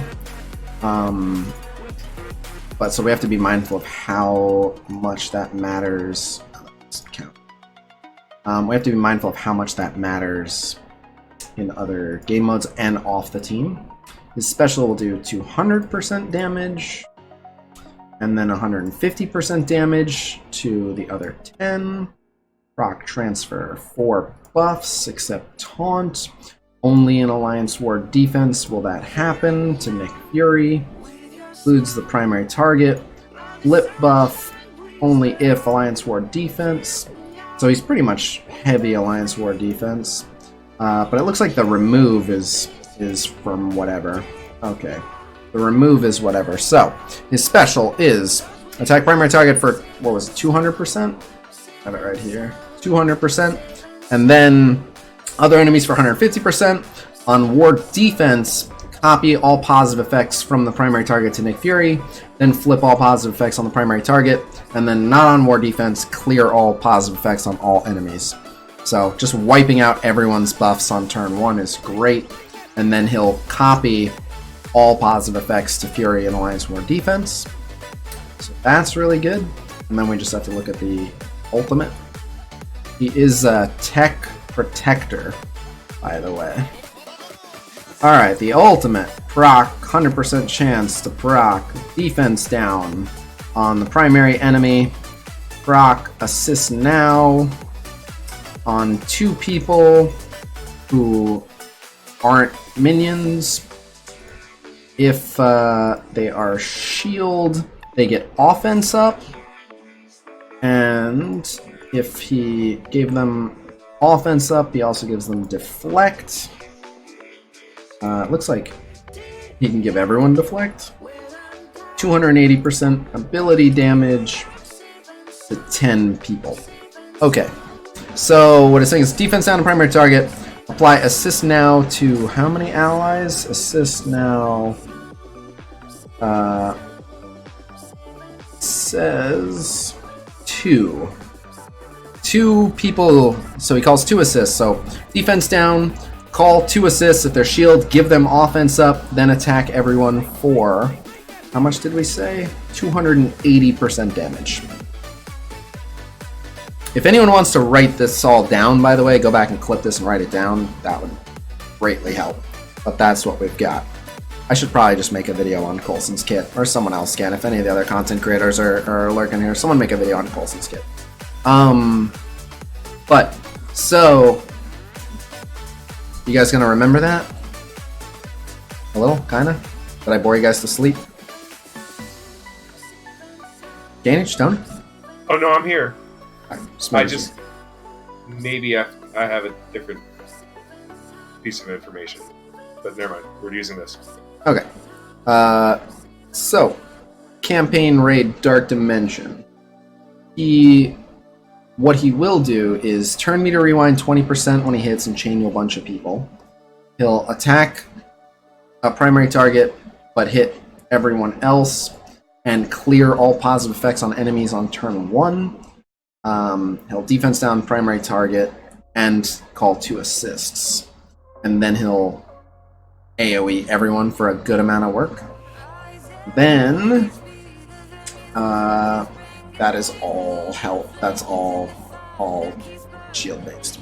So, because he has a true AoE and turn meter rewind and a defense down, I am content calling him a demigod. Oh yeah. Objections? Cainage?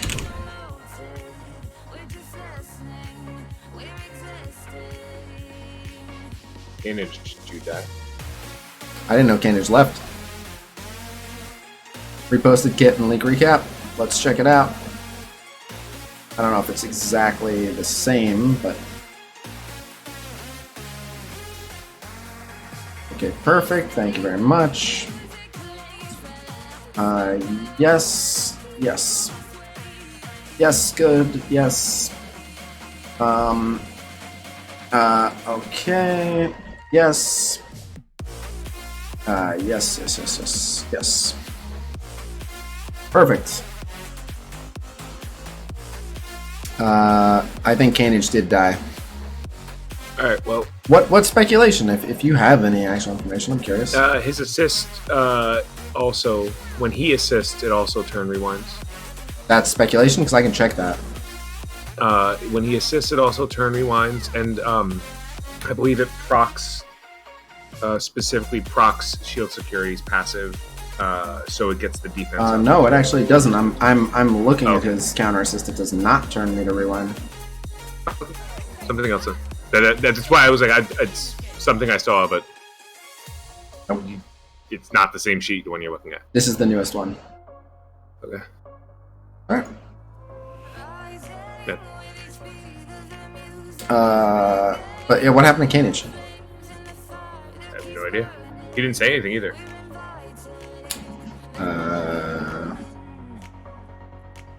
Weird. Well, I guess we'll carry on without him for a second. Alright, I'm back. Oh. We found him. Yep, I didn't even know you left. We have Coulson for Demigod for Campaign Raid Dark Dimension. Any objections? I was between Elite or Dem.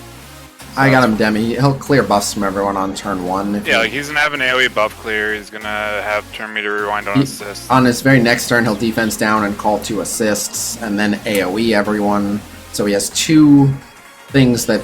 He has 2 AoEs, effectively, which is great. He has guaranteed turn meter rewind, which you can use as needed. Yeah, like I said, I think he's gonna be fine. He's gonna be really good. So.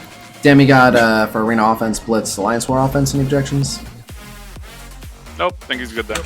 Okay, and then he's really designed to excel in Alliance War defense, but even on AI and Arena defense, I think he's a Demigod. Any objections? Nope. And then the real question is he sufficiently God tier off of Alliance War defense, but on the Fury, on the Fury Shield team? And I think he is. I think he replaces 2 characters. Like speed up on spawn, like guaranteed taunts on security, like. Well, he might not get the speed up on spawn, but the.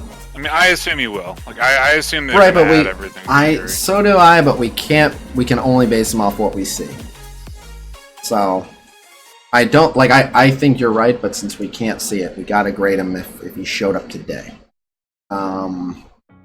But I don't think he would need it either. Like, I like his tempo. I still think he'll be God tier, like, on the team already. So. Yep, just kind of across the board. I can't think of a mode where he's not God tier with them based on his kit and just what he does for them. Just giving out team-wide defect, giving up the offense ups, applying a defense down so that they can murder someone, wiping all the enemy buffs. He's just Demigod green across the board. We good with that?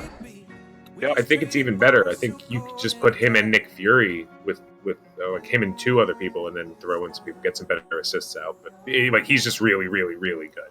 Yeah, I'm super excited for him. Yeah, he looks like a beast. So I'm sorry we didn't spend more time talking about him, but it's just so good. It's not game breaking, busted, unbelievably good, but like they're already a top tier team, and he shores up a lot of their weaknesses and places them with strength. So. Basically, just pick everything you would want in a good character, and then add something to that thing. Like every stat. Well, and then just actually, the stats are the one area where he is back down to earth. But I get what do you want in a basic, but also something else? What do you want in a special? Call to assist. Like Yep.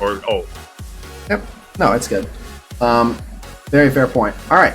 So if I don't already have a giveaway open, I will open one. Alright, so I'm going to roll another winner. I'm going to go bio real quick, and then we are going to do the final 4 characters, which are 3 members of the Fantastic Four, plus Namor. So, the winner for a Marvel Strike Force exclusive Marvel comic goes to... Martin LMLM. Are you here?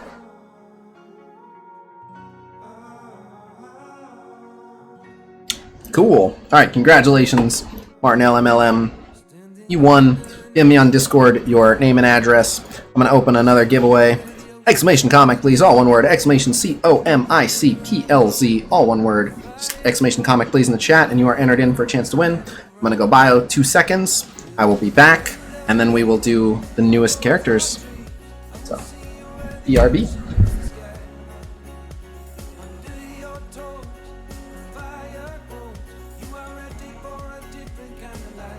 So Cainage, it's just a thing that sucks, right? Yep. Alright. Just make... The rest of the team's good. We're basically gonna like auto replace thing in like most content.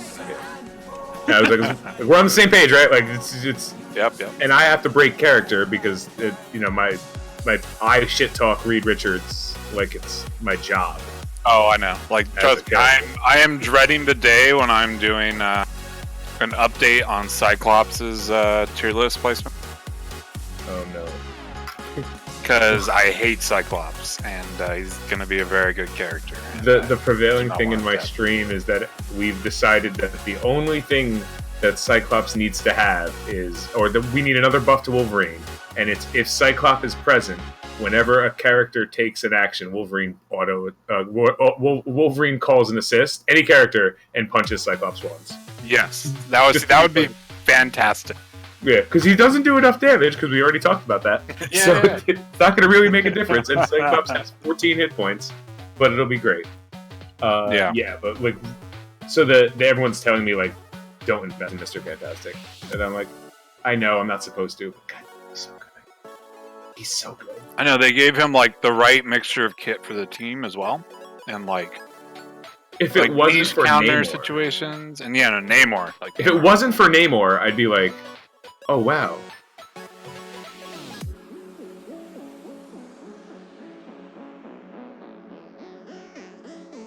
Yeah, like I'm happy with all their kits except for Thing.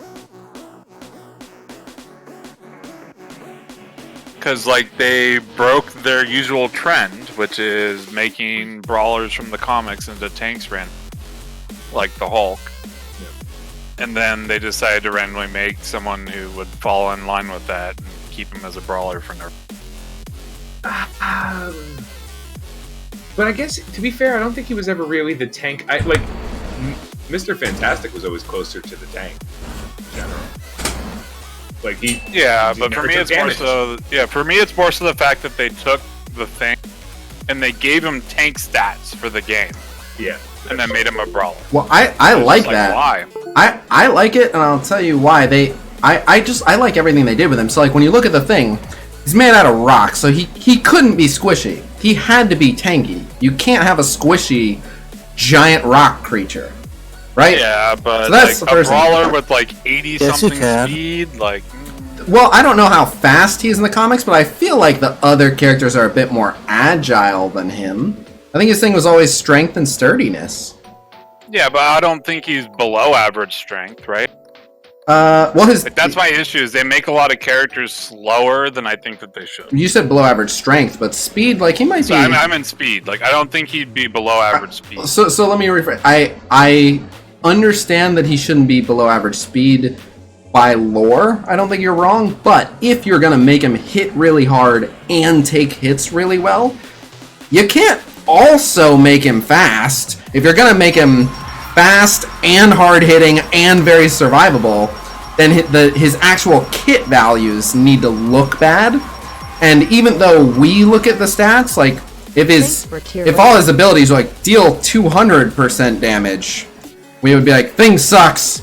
You know what I mean? So it's like, I think more than anything, I already think he sucks, so I don't know. I don't think he sucks. Some characters, speed is one of those factors. Like when they evaluate speed, although some characters they look at and they're like, all right, this guy's known for being pretty quick. Like Spider-Man, we got to make him fast. Captain Marvel, we got to make her pretty fast. I get that, but they've already established in this game that some characters, like Drax, isn't slow. It just would have been both like broken and pointless to make Drax fast. So while sometimes they try to be creative about it and like, oh, let's see if we can find a way to make this character fast, but do things multiple turns. But yeah, like the same thing with the Hulk. Like the Hulk, we know the Hulk is super fast, but that's just one of those things I hand wave. Like it's a gameplay decision. They just have to. Yeah, but like the Thing's also like the weakest of our thick boys we've gotten so far, basically. Like they could have. Didn't have to give him a high damage stat, honestly, like to try to compensate. I like the spot he's in. They could have shored up his damage a little and increased his speed a little, but I like the spot he's in. We'll talk about him, but I think, don't get me wrong, Thing is not a revolutionary character, but most of the things I'm hearing about the Thing I think are a little harsh. Again, I'm not... Like, he's slower than Rhino. Well, let's start with the Thing. How about that? We'll start with the Thing. I'm not about to be like the Thing God tier, but I think the Thing is catching a lot more crap than he deserves, and I will tell you a large part of why, which this happens time and time and time again, and it is especially true with the Thing. And that is, we have not seen any high-level gameplay out of this guy. Like, not to try to brag, I have one of the stronger things that you're gonna run into.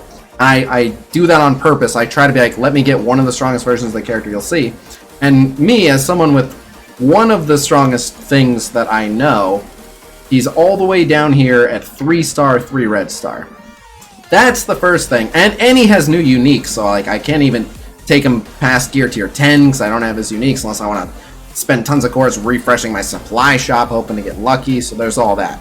And then, the other thing is, the Thing's whole kit is his stats. That's not true of everyone. Like, Ant-Man is not his stats, Vision is not his stats, I could go on. The Thing is his stats. Period. And so, I promise you, I'll go on record and say it, I'll put money on it. You know how there's certain characters we see before we see a really strong one, and we go like, oh, they're not that crazy, and then someone shows like, look at my 7-star, 5 red star, and they just like insta-kill someone with a special, and we're like, whoa! We didn't give this character the respect they deserve. That's 1,000% the Thing. No question in my mind whatsoever.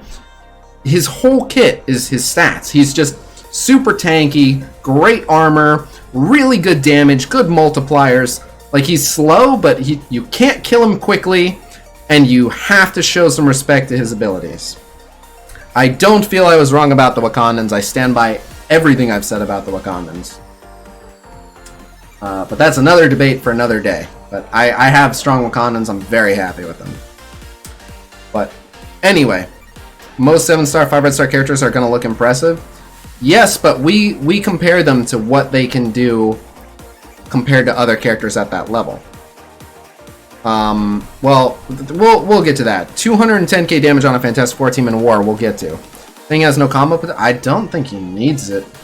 But well, he gets offense up from Johnny, but... Yeah, but I was saying, like, for, like, if people were to bring in a Venom speed as, like, a comparison. Oh, yeah, Venom is slow because he is intended to work off of controllers who are faster than him. Yeah, he needs other people to go before him. The Thing is slow just because. Well, again, I think it's a balanced decision to make things slow. Like, I think Thing would be a preposterous character if he was much faster. Like, could he be 5 speed faster? Yeah, probably. But he can't be that quick. And I get it. Like, as a fan of the character, I totally get when you're like, come on, if they really try, they could make it work. But just when they design a character, I don't think it's that important to them. Like, is the speed number we're giving this character really true to their speed? Like, I just don't think that's that important to them, and I've accepted that. It's not that big a deal if you feel that like, oh, come on, the Thing isn't a lumbering slowpoke. Like, I mean, I also don't think he would have broken the game if he was like 96 speed. He might not have broken the game, but he'd be real goddamn good. Yeah, what's wrong with that, though? Not every character is supposed to be real goddamn good. I think there's supposed to be one that it kind of makes sense to replace for one reason or another. Now, Thing is. I agree with both those things. I think Thing is a kind of boring character, and he has a kind of boring kit, but that's not here nor there. Let's talk about him. So his stats. Now, there's no denying that all of their stats get preposterous with the right team. Without the right team, he's got 176,000 health. Now, we'll look at him with Sue. We do already know Sue's passive is going to give him 20% more health, which means he'll go from 176, 132 to, and this is not exclusive to war, this is in all game modes, more health than Thanos, or maybe right around the same, but that is a crap ton of health. Period. That's a lot of health. Even without it, he has a ton of health. So right off the bat, you don't have to worry about your Thing dying and holding you behind, and that's, like, not being a vulnerability on a team, super useful. Especially good for the Brawler team. I only care about his health if Sue gives him Taunt. The thing is, if no one has Taunt, then you kind of hope that he gets attacked sometimes. He's kind of like the Wolverine of the Fantastic Four, but if Wolverine were good. His damage stat is pretty damn good, 15,000 damage. That's very good, and that's without Johnny. Forgetting Namor, I don't even want to get into Namor. Johnny gives what, 20%? 30%. Johnny gives freaking 30%. So he goes from 15,022 damage to suck my balls rocket. That's really high damage. So again, like, just it starts getting crazy. It's a lot of damage. It's a lot of health. Very high armor. Over 8,000 armor is terrific. Very high resistance. And again, we don't know. Maybe Sue will... Rocket also gets 30% with Star-Lord. Fair point. Fair point. But still, to be close to Rocket, right? That's... But, and he's just a slow brawler. But anyway, he's a ball of stats. So his stats are very impressive.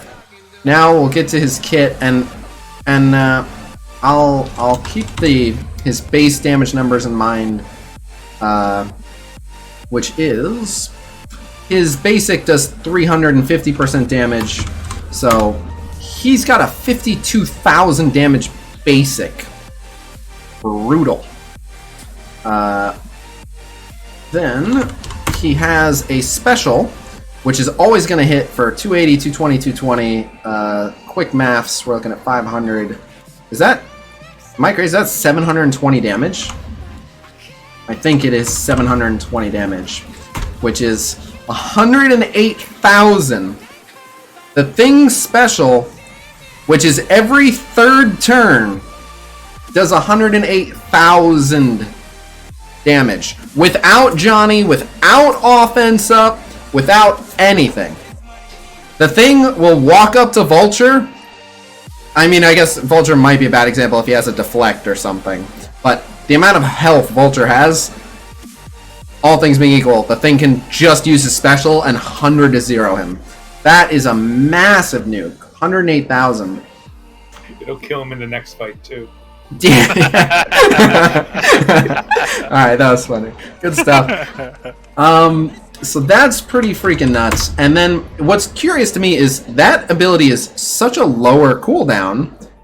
Now the reason why that one is what it is armor reduces that 3 times. Since it's 3 attacks, it's their armor is more effective against it, but it's still, I'm pretty sure it's just way better than his ult. Yeah, his ult's just 82,000.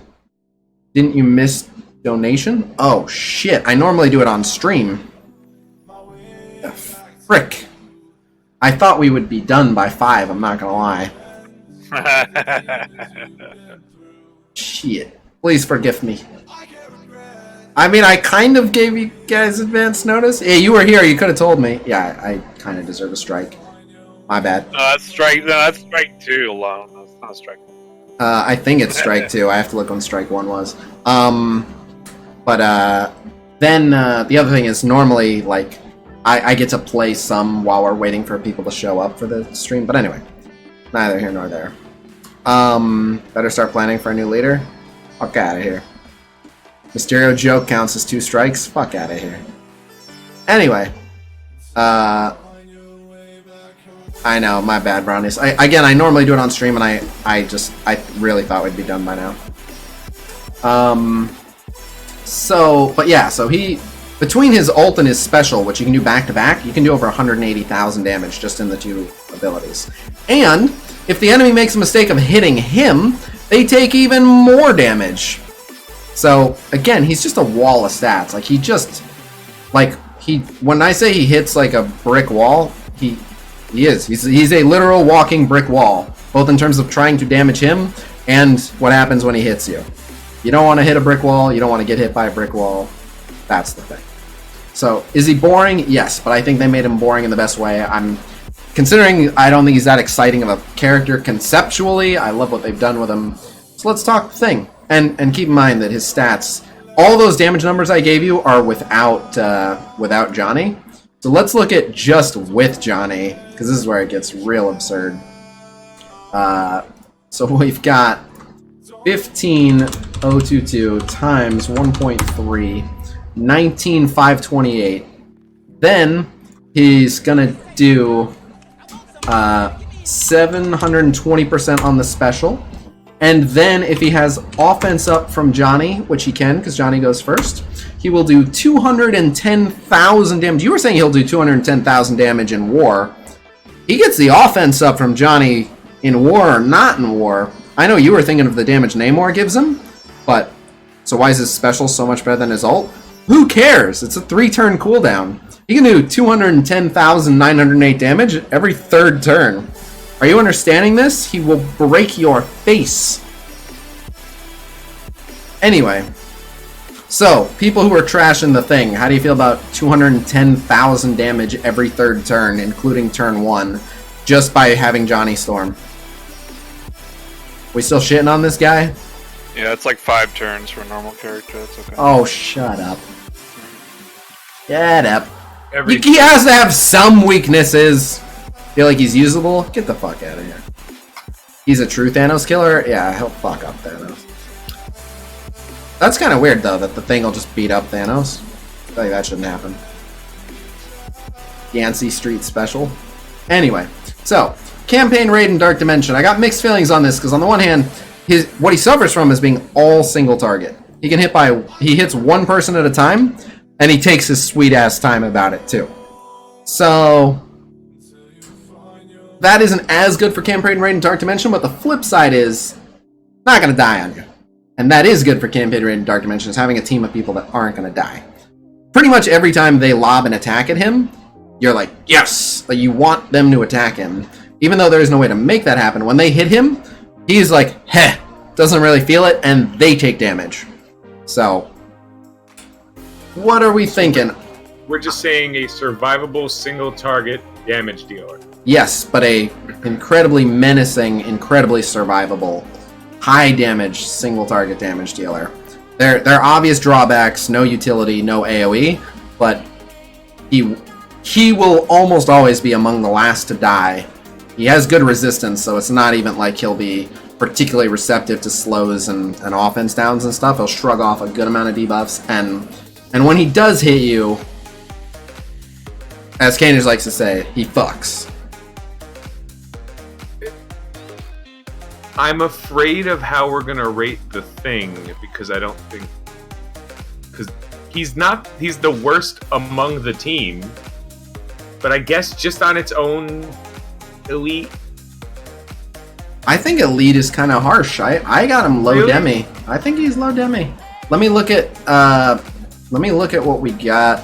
So here's Elite. We got Korath, we got Shocker, we got Cyclops, we got Killmonger. Those are blasters. For brawlers, so his competition for brawlers, we got Psylocke, Daredevil, Miles, Gamora, Vulture. I think I like him better than most of them. For utility's sake, there will be times when I want Miles, times when I want Psylocke, but in terms of just like, I want to kill people, like Daredevil's only job is to kill people, and the Thing I think will just do it better. Not as a chain, but single target.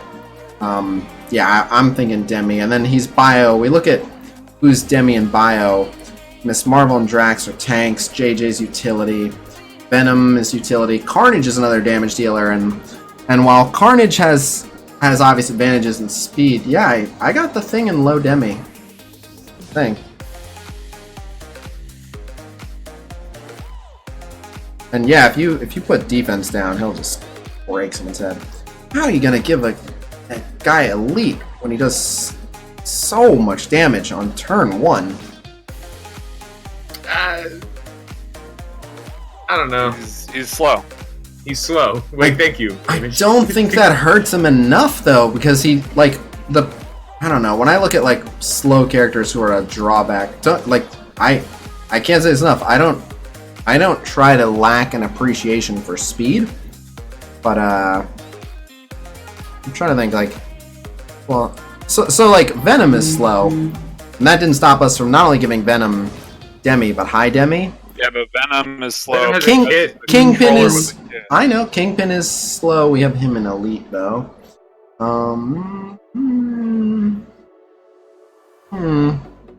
Juggernaut's in Elite. I don't know. I like his stats so much. Like... And the reflected damage is so good. I just think if you look at the end of a match... And the other thing is... His downtime isn't wasted if he gets attacked at all. Because he reflects damage. So, anytime they attack him, it's like he took a little mini turn. In fact, to be specific, if he has 15,000 health, or 15,000 damage, every time he gets attacked, he's hitting them for 22.5k. When they hit him. So even when he's sitting around, and they're taking lots of shots at him, they're killing themselves. That's big, because that's why I rate Ms. Marvel so high, because she's plus 20-something K on everyone's attack. Demi, though? I think he's low demi. I think he's just clearly better than everyone we have in Elite.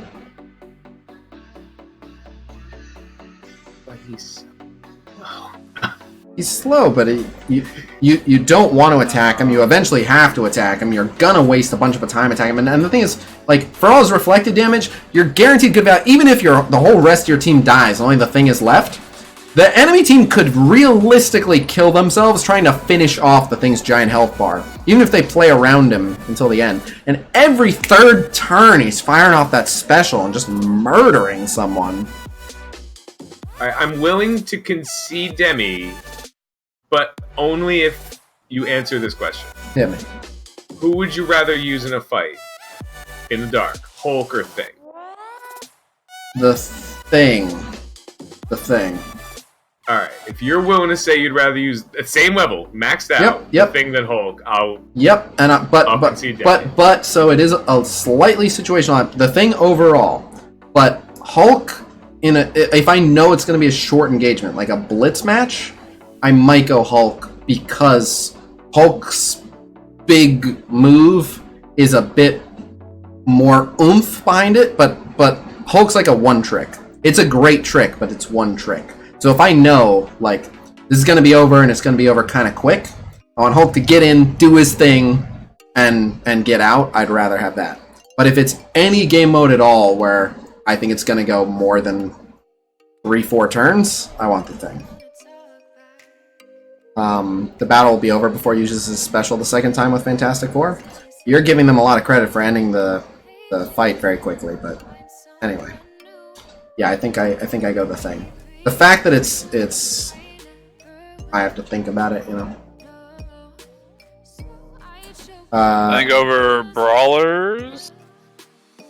Well, let's start by rating him. So, and if there was an area of the game, if there was an area of the game where I thought he was undeserving of Demi, it would be Campaign Raid and Dark Dimension, where he's single target. So, do you guys want to give him Elite for Campaign Raid Dark Dimension for only being single target?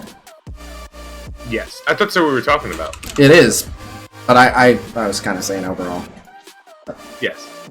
All right, you want him Elite for that? Fine. I don't think he's Demi overall, but I really, really do. he's too slow. I don't think he has to be fast. I think he does so much damage by literally sitting there. 6 turns is a lot for slower characters, but I think he does enough with his special and his ult. But and then again, I'm arguing low Demi, not God tier, just low Demi.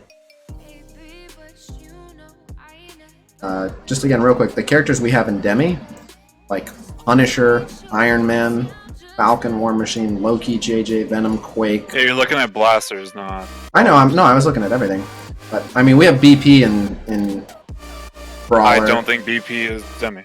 I do, but for I other have reasons. not thought BP's Demi for the whole time. Do you think Thing is better than Ms. Marvel? I think they do very different things. Sure. But again, for me, I think she's going to out damage him any day of the week. I'll tell you this: if she's not on a Brawler team, I like him over her. Independently, I like him over her. That's fair. On a Brawler team, it's, you know, she's turning every attack into a double tap, which is just great against evades, great against death proofs, great against deflects, it's great against so many things. It's offense up fixed passive, yep. All outgoing damage, yes. I think he's low Demi without the damage boost. His damage is incredible. Do another vote for it? I mean, I'm not... If these guys are going to strongly oppose me, then I'm just going to get outvoted. If one of them is... Like, I'm going to abstain and the other one's going to oppose me, I guess we could go to the chat, but I don't know. Like, I said, like, he does damage, but he's slow. That's my problem, is he's not going to get this damage out as quickly as you think he is. well, his 2 big nukes are both turn 1, and the rest of his damage is from sitting around. He can just sit there and do good damage. 22k per person that hits him. So... Yeah, but if he catches a slow, then he's literally not doing anything in that fight. Right, but whoever put that slow on him just took 22k damage. And then, like, I hear what you're saying, but he specials on turn 1. And his special in most instances, it's going to mean he goes 1 for 1. Like, he's just probably going to kill someone. Worst case scenario, he's going to cripple someone. He is, because of his lack of a kit, he is incredibly vulnerable to CC, more so than anyone. No, he has very high resistance. Oh, does he? Yeah. I missed that number. How much? I thought he. It's pretty high. I know he had high armor. I think he had just short of Shocker's armor, which was kind of funny. He has great armor, but his resistance... So average focus at that level is around 2,600, and his resistance is 3,332. So he's not immune to debuffs, but it's you're definitely taking a gamble anytime you lob a debuff at him. And, of course, these numbers don't factor in Stark Tech. Right, but it should be even. If I'm controlling him in a blitz fight on his own as a 5th, Demi is so hard, though. Oh, I think he makes low Demi, but... And yeah, if you have Reed Richards, he gains another 20% resistance, but we're not even talking about that. I think he's too slow. I do think he's slow, but I don't think that hurts him as much as you guys think. I don't think he wastes turns. It's not like it's not like he has to wait till turn 3 for his big move, and he gets a lot done by sitting there. Like, yeah, but that's if people are hitting him. Like, outside of like random splash or AoE, and even then, like, if somebody hits him with an AoE, they're going to be killing most of the team while they're taking 22k from him. Like, So I'm doing the campaign right now, right, which just went up as we're talking about this, because I'm auto-fighting, I'm not paying attention. And I'm just paying attention to all the nodes where Thing is on. This is obviously not the strong thing, so it's not that big a deal. But he is kind of slow. Like, it is noticeable. Does it matter? Probably not, because his job is going to be do damage. By the way, people who are saying, like, you know, it's not going to go 6 turns, by the way, you don't need a 6th turn. It only needs to go 4 turns. He didn't go 4 times for 16 characters in 1-1. Right, but so what? That just means he ended it very quickly. Like, I won too fast for him to special a second time. Okay. Was he even close to dying? And 1-1 is designed to... I know other characters are faster than him. I know. I get it. Again, this doesn't detract from him for me, but... I'm okay giving him Demi. Look, I don't want to twist you guys' arms. I'm just, like, this is... I think it's pretty cut and dry, but... If you guys want to outvote me, just outvote me, it's fine. I don't mind being the, hey, I tried to tell you. If you're not feeling it. Personally, I'm just not impressed by a slow, very powerful damage dealer. If you guys both want to say elite, I'll just put him in at elite. It's fine. I mean, I think he's elite. That we're like, doing? I would compare him, like, similarly to Groot. Nah. They're around the same speed. They both have similar impact on their turn. No. Thing special just removes someone from the equation. Yeah, and Groot specifically keeps one of your characters from being removed from the fight. Sorry, he does it 5 times, not just once. Briefly. No, he protects them from 1 extra hit. Yeah, which is pretty big. Yeah, but it's not as big as 100 to 0ing someone. I mean, you're also not factoring in armor, though. I don't think he's 100 to 0 as many characters. I do. But, okay, let's say he 100 to 10% them. Okay. Yeah, but that's after they've already had a turn. That's after they've already had an effect on the fight. So? If it's Vulture, then Vulture's already had 2 turns. Okay. And slowed and speed bar reduced multiple people. No, like, I don't. The thing is, like, the speed is so powerful in this game. I don't know that Vulture can hit the thing twice and live.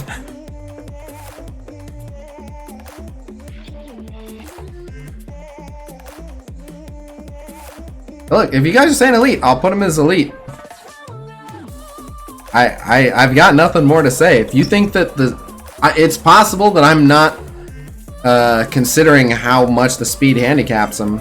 I'm hearing what you're saying. I'm not personally convinced, but if you guys are on the same page, that's what we'll put.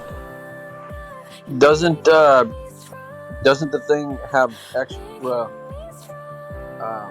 an extra something for war? Don't they get a little extra push like power armor does? That's with the team. That's from Namor. Right. With the, We're doing base damage. We're base ratings first. Oh, I see. I say thing demigod. I don't feel like I think elite, but like If one of you wants to abstain, we can poll the audience too. If you don't feel comfortable enough to make a determination either way. I don't. I honestly don't like. Okay. Let's see what the chat thinks. Cainage said elite. I say demi. What tier is the thing without his team? Option 1, elite. Option 2, demigod. Ugh. And keep in mind I'm lobbying for a low demigod. Alright. Exclamation vote, space. 1 for elite, 2 for demigod. If you want access to the tier list, type exclamation tier list sheet.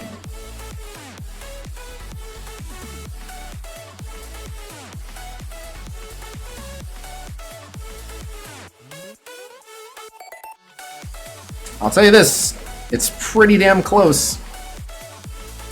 Ooh, it's very close. I'm watching the votes come in and it's like neck and neck. Not trying to influence votes as they're coming in. Yep. When I think about this game, though, I don't think about how much single target damage one character does. I do if the single target damage gets to a certain... Right, like a Captain Marvel ult. Like, I don't normally care that much, but like if you can Captain Marvel ult's worth of damage every third turn... Now, hers has the benefit of being unavoidable, and then hers is followed up with an AoE. Like, it's still... Hers is still a little bit extra pep, but... I know Captain Marvel's faster, but we're part of what makes it so good. I get it. I get it. Again, I think when we say someone is low demi, I think that you're not understanding how many people that puts above them. But look, maybe he's elite. Shall see.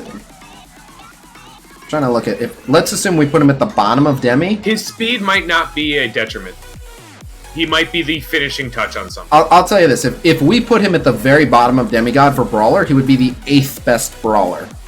Like that is not outrageous accolades for him.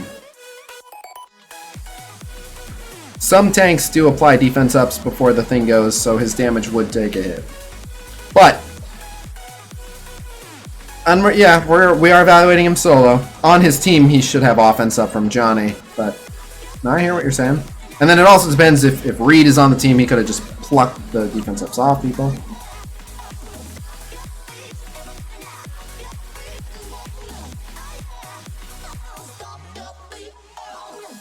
The thing would go below BP. So, the audience landed on Demi, but it was razor close. That's fine. I mean, not.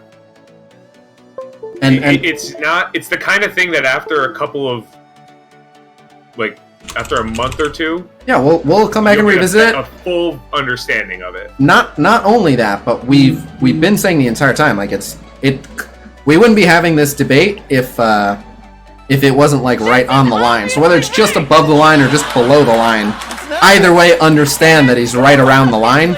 Even if he drops down, he'll be among the better elites, and if he stays up, he'll be on the lower end of the demis.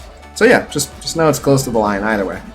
And then for arena defense, AI, Alliance War defense, I got mixed feelings on this one. I kind of want to say demi, but he might hit dumb targets, and you can kind of ignore him.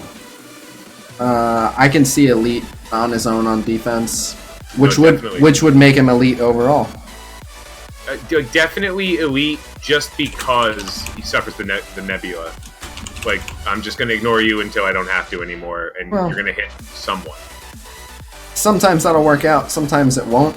I mean, if you ignore him and he murders someone, it can go south. If you ignore him and then everyone else got kind of low, by the time you turn on him, he he actually could take everyone else out by them dying hitting him, but not high usable. I think he's low. I think he might still low hit 80. hard enough. Yeah. Like the Carnage effect, kind of, where you're like, well, Yeah, that's gonna hurt. So. And you are accidentally gonna clip him, like if you have a Quake that's, you know, in red health and you want to ult, but you know your ult will hit the thing and then you'll die from hitting the thing, so you might end up in a catch-22. But anyway, so that puts him at elite overall. So I wanted him to be demi overall, but I think this is more fair. Come in. Go take your bomb. What? To court. Take I your have bomb. no idea. Anyway, I got you. see ya. Alright, so with the team, he is, in my opinion, the most replaceable member, but that doesn't change the fact that he's a beast. He doesn't get any speed from the team. But he gets free assist procs and shit. He gets assists, he gets health, he gets damage. I think for campaign and raid, it bumps him up to demi. I have no problem with that. Yeah, that's fine. For arena offense, blitz, and alliance war offense, I think this is where he jumps. I think he goes up +1 everywhere. Which for this, I can see him just doing god tier damage, and because alliance war offense is roped into this, that's where they really shine. Any objections to demigod green? No, that's fine. Nope. And then elite green on defense. Yeah, just kind of jumping up to low demi again with the extra health, the extra damage, the assist, the offense up. They just give him everything he needs except speed. And we don't know. Sue might give him speed. No, like, I'm assuming that the team itself is going to be good. So, what we know about them so far, yeah. Yep, and we know the Invisible Woman passive, and we know that she's gonna give stealth and barriers, and that's the other thing is, oh my god, if she gives him barrier, now you're doing damage to yourself to not even dent his health. Just so absurd. But alright, so the thing Yeah, like is... he has really good stats, so it's gonna be hard for him to fall below like God with the team, honestly. But alright, so we each get one. There's 3 characters left. Mr. Fantastic, Human Torch, and Namor. You guys are welcome to each call dibs. I'll go last. Grab who you want, guys. Go, Cainage. I'll do Human Torch. Alright, Cainage wants Human Torch. Who do you want? I'll take Reed. Oh, good man. I get to end with my boy Namor. I didn't even know Namor until this year, but he's got Vegeta's hair, and he's got a war offense attitude, so I like him. Alright. And no nipples. Just how I like my men. Alright, so we'll look at... Khasino likes Ken dolls. Yes, I do. Alright, looking at Human Torch. I know Cainage is a fan of Human Torch, so let's look at his stats here. Again, without benefiting from the other stats. And I will say, of all the shared boosts that people give, the Thing's is easily the most disappointing. The Thing gives... wait, what do they call this? Superior Human Torch's Insignia? Or am I going to touch that? Anyway, yeah, the Thing giving 20% armor... Armor is just worth so much less than health and damage and stuff. But so, Johnny, pretty squishy, 93,000 health. But he gains health with Sue, and there should be barriers. His damage, nice and high as well, 15,022. Totally mid-range armor. Slightly below average focus, which is so confusing for a character that applies bleeds. I think it's gonna be because he's gonna have offense up most of the time. That's so fair, that's fair. That's fair. And he will get focus from Reed as well. And then 26%. Just as a general reminder, if you have offense up when you apply the bleed stacks, that's what sets the bleed stack number. Yes, that is correct. Okay. And then if they have defense up when they get the bleed stack, it doesn't matter. It only matters when they take the bleed damage. Is that also correct? Defense up has no impact. Defense up is irrelevant. It's piercing. It's true damage. That's right. I apologize. Yes. Yeah. Well, because it's offense up, offense down that impacts it when it's applied. Right. And then it ignores everything else, basically. Yep. But if you have death proof and you were already at 1 health, then bleeds it for 0 damage, and don't remove your death proof, which is interesting. Is there a Colossus offer? I've been looking. Wait, are you joking about the Colossus offer up I've for some at been $199? Wait. Come up. Wait, I need to look. I literally ignored the Colossus offer without looking at how much it It cost. says $19.99 the first time I looked at it. Is he joking about the $199? I literally have to log in and check this. Because it's $199, I'm gobbling that shit up. Oh yeah, I'll take all of them. I'll take every offer. Somebody posted an image at it for $2. I don't know if it's a troll. It could be a troll. Because I saw it at $19.99 at 8 o'clock at shop. Well, how many people are still using Amazon? If it's Amazon is the one who's been mistakenly. The hero is the phrase you're looking for. Yeah. $19.99. It's a troll. I checked Amazon on iOS.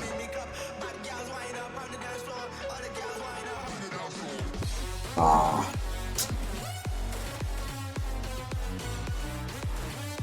But anyway, $19.99, but still buying $40 worth. I have to look at what my Colossus is at.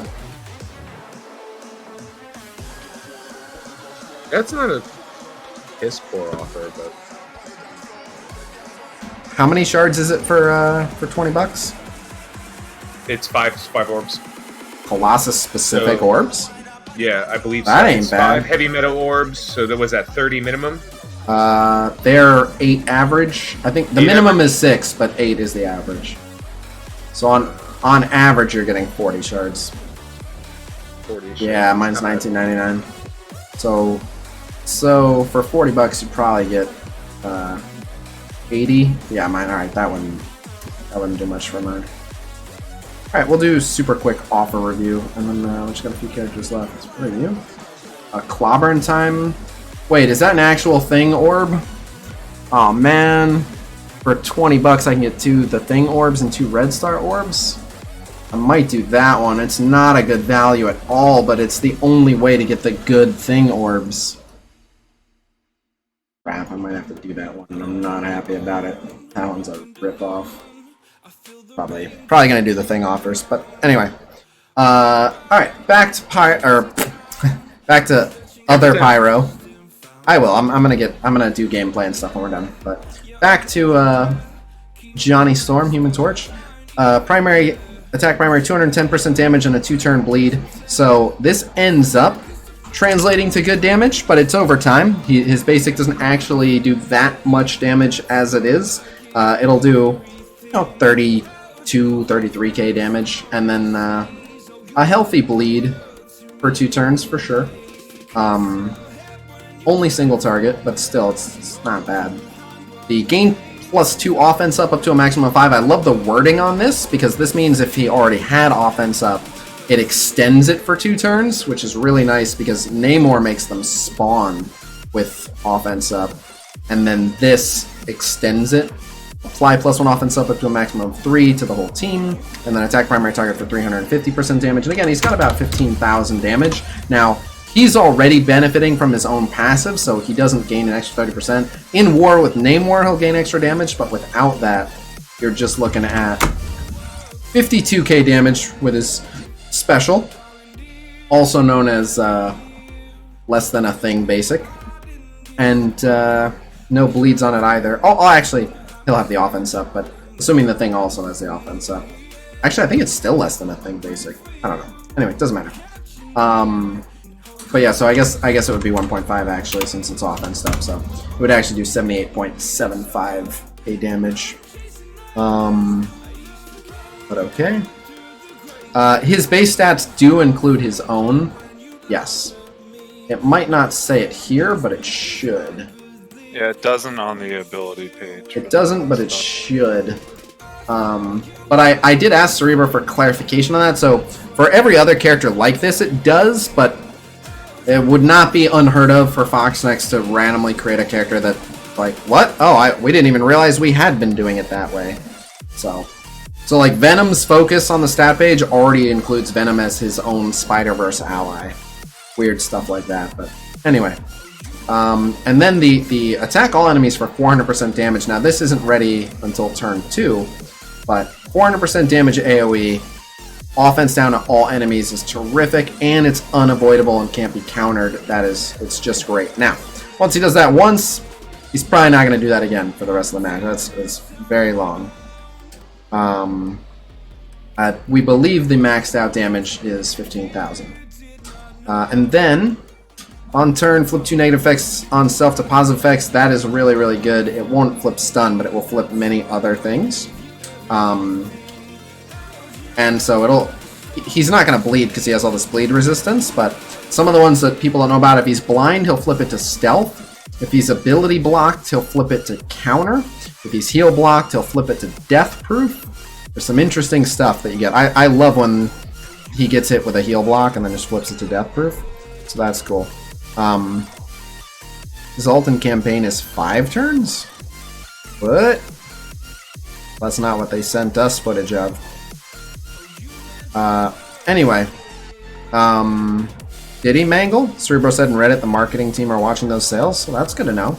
I'd said for a while that if they make a deal that everyone has to buy, I think they'll make a surprising amount of money.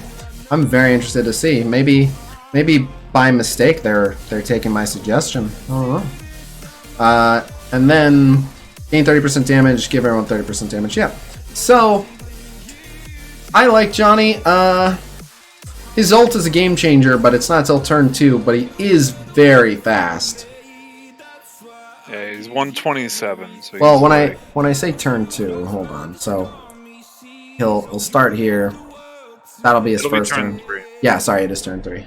But he's so fast that it's gonna be most characters' turn 2 is when he's about to throw it off. Yep, and he is one of the fastest characters in the game. 127 speed, same speed as Captain Marvel. No joke, he's quick. So, but he is super squishy as well. So, I have him in Elite. Campaign Raid Dark Dimension, his AoE is real good. I think his ult is an incredible value in those game modes, but I also think he only gets to use it once, and then I think he's largely a liability in terms of how squishy he is, and I don't think his damage fully justifies it. I think he's high elite, but yeah, I've just got him high elite. I don't like his raid at all. I think he's elite base, but yep, we'll talk about with the team. He certainly does. We'll talk about with the team. Arena offense, blitz, alliance war offense. It's a matter of will he survive to get his ult off? He should, because it's so early, turn 3. But I look at other turn 3 characters like Quake does not. I know he's faster than Quake, but Quake doesn't always make it to her ult. He's a lot faster than Quake. Yeah, no, I know. But alright, so using Captain Marvel as an example, the other thing is how much has been done that can't be undone by then.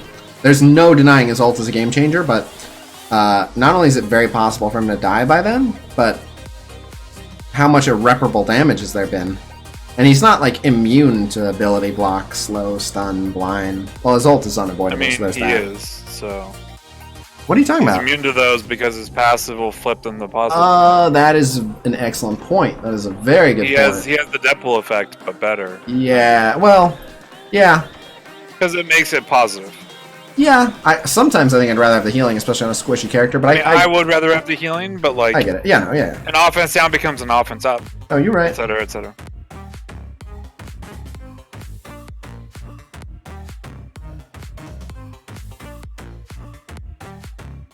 But DP was God tier. I know. Instantly Torch is God tier. No.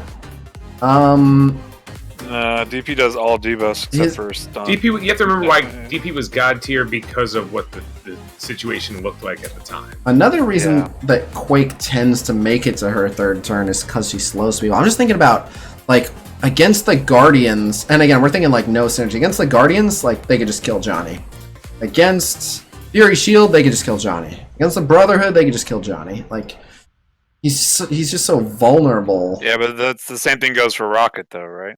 All these teams could just kill Rocket. Yes, but Rocket's special can often be enough to justify Like, Rocket has, like a 40% chance to offense up himself, and then if he specials, like, he might go 1-for-1 immediately. I hear what you're saying. He's vulnerable for sure. But part of the reason that we gave Rocket that was just in terms of blasters. And the other thing is Rocket's damage is so good. Like, Johnny's damage isn't bad, but everything... Like if Johnny's passive isn't calculated in yet, he will have almost Rocket. Right, but we should assume that it is. We should assume that it is. I'm on the fence on this. And again, I'm just trying to present some of the counters because I just want us to have a balanced perspective. Like I really do like Johnny Storm. I realize most of what you're hearing me say is talking down on him, but it's just because I know there's no shortage of people ready to say the good things about him. I do like him. Demigod on his own. Can't go lower than Shocker. No. That's like whatever we put Shocker at, that's the baseline we're starting with him. Yeah. No, for me, I think he's way better than Shocker. So do I. He is way better than Shocker. He's what Shocker should be. Squishy damage. But anyway, for me, the question is he upper elite on his own? I think that's where I've got him. I think I have him at like very high tier elite on his own. For me, now with his team is a totally different story. But the offense up only being for himself, the basics not being that revolutionary, it comes down to his third turn. And while he does a good job of flipping negative effects, still kill him. He doesn't flip a slow until he takes his turn, so he'll still be affected by slows. But he is very fast, so that's not that big of a deal. Well, the lowest demigod in Blaster is Punisher, right? So like, is he better than Punisher in a vacuum? In a vacuum, I think he's better than Punisher. Someone pointed out the Thing is low demi, but so while the Thing is low demi, I think that in the first 2 turns, the Thing is more effective than Johnny. Although by the end of the Thing's second turn, you're right at the start of Johnny's third turn. And it really... So the thing is, like, the Thing is almost certainly going to make it through 2 turns. All my concern for Johnny comes with, is he going to make it to his third turn? I play a lot of blitz, and squishy characters, if they're not really properly protected and they don't take good care of themselves, like, Johnny's very squishy. My whole concern is... I think he's average squishiness, though, right? Like, he's not Rocket squishy. He's tankier than Rocket. Is he? Is he? Let's take a look. If he's healthier than them, health over them. If that's true, I'll stop being so hard on him. Let's see.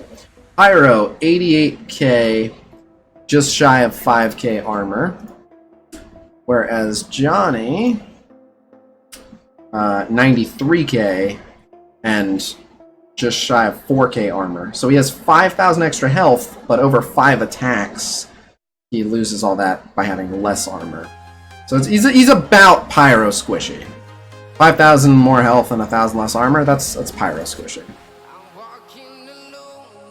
And unlike Pyro, who gains turn meter when being attacked, he gives offense down. Yes, but only again I think if Human Torch gets his ult off, he will win you the match on his own, which is why I can see the case for low elite. What it's really coming down to for me is he how often is that going to be the case that he'll be able to do that? If he doesn't get his ult off, is it still fine? No. Okay. No. If he's going to die before his ult even half the time, I'd rather replace him. Then I'm technically fine with high elite. But what I'm having trouble gauging is what other blasters do we have in elite, though, is the question. Killmonger, Cyclops, and Shocker. Higher than Shocker, lower than Cyclops? Again, it's just because... I think he's better than Cyclops. I don't. When does Cyclops combo go off? Turn 2, but Cyclops is 27 speed slower. Yes, but that does not matter. It is so much easier to get through turn 2 than turn 3. Turn 3, I know he's super fast, but like I do this a lot. So like I use my What Are You Blind team a lot, for example, and Merc Lieutenant gives everyone speed up at the end of turn 2 for the full duration of at the end of turn 1. So they get their second turn over with very quickly. And those are squishy characters, and I just look at how often one or two of them are dead by the time the second turn is even done being complete. Like, it's just... he's just squishy. And again, on his own team, with extra armor from the Thing and extra health from Sue and probably Bears, like, he will have no problem at all on his own team. But just plucking him off his team and putting him on a random team, I really worry about him. If he survives to turn 3, he's going to shut it down. If you feed him energy, he's going to shut it down. Like, the simple solution is just always run him with Star-Lord and just, like, ult on yeah, turn but 2. if you have like a random 5, he's going to have someone to help protect him. To get him to his third. Maybe? So Maybe? I mean, generally, you're not going to run a team without some kind of defense up or tank. Yes, but... to be able to, like, take hits, right? Yes, but it depends. So, like, let's say that you're running Mark Rycard. So, he's 90 speed, and when he takes his turn, he'll taunt and defense up. It's not a tall order to get Johnny down to, like, red health by the end of that first rotation, where chains and splash damage can take him out. That's exactly the same thing for Rocket, and Rocket is slower. And where do we have Rocket by himself? I think we have him God tier. We do have Rocket God tier, which is very fair, but I think Rocket's opening ability is much more impactful, and the one basic that Rocket does in between, while I understand Human Torch will have offense up, and so he'll hit a single target a little bit harder, Rocket's basic does utility by doing splash, and just hits super freaking hard multiple targets. Forgetting the utility, it's just really good damage on multiple people. Someone said check in-game email Namor release. Alright, hold up. Tomorrow is the event. Whoa! Okay. Well, I'm gonna be pretty busy. Beginning of the event. I'm gonna be pretty busy when we're done here. But anyway, I can see Human Torch Demigod here. I wouldn't fight that very hard.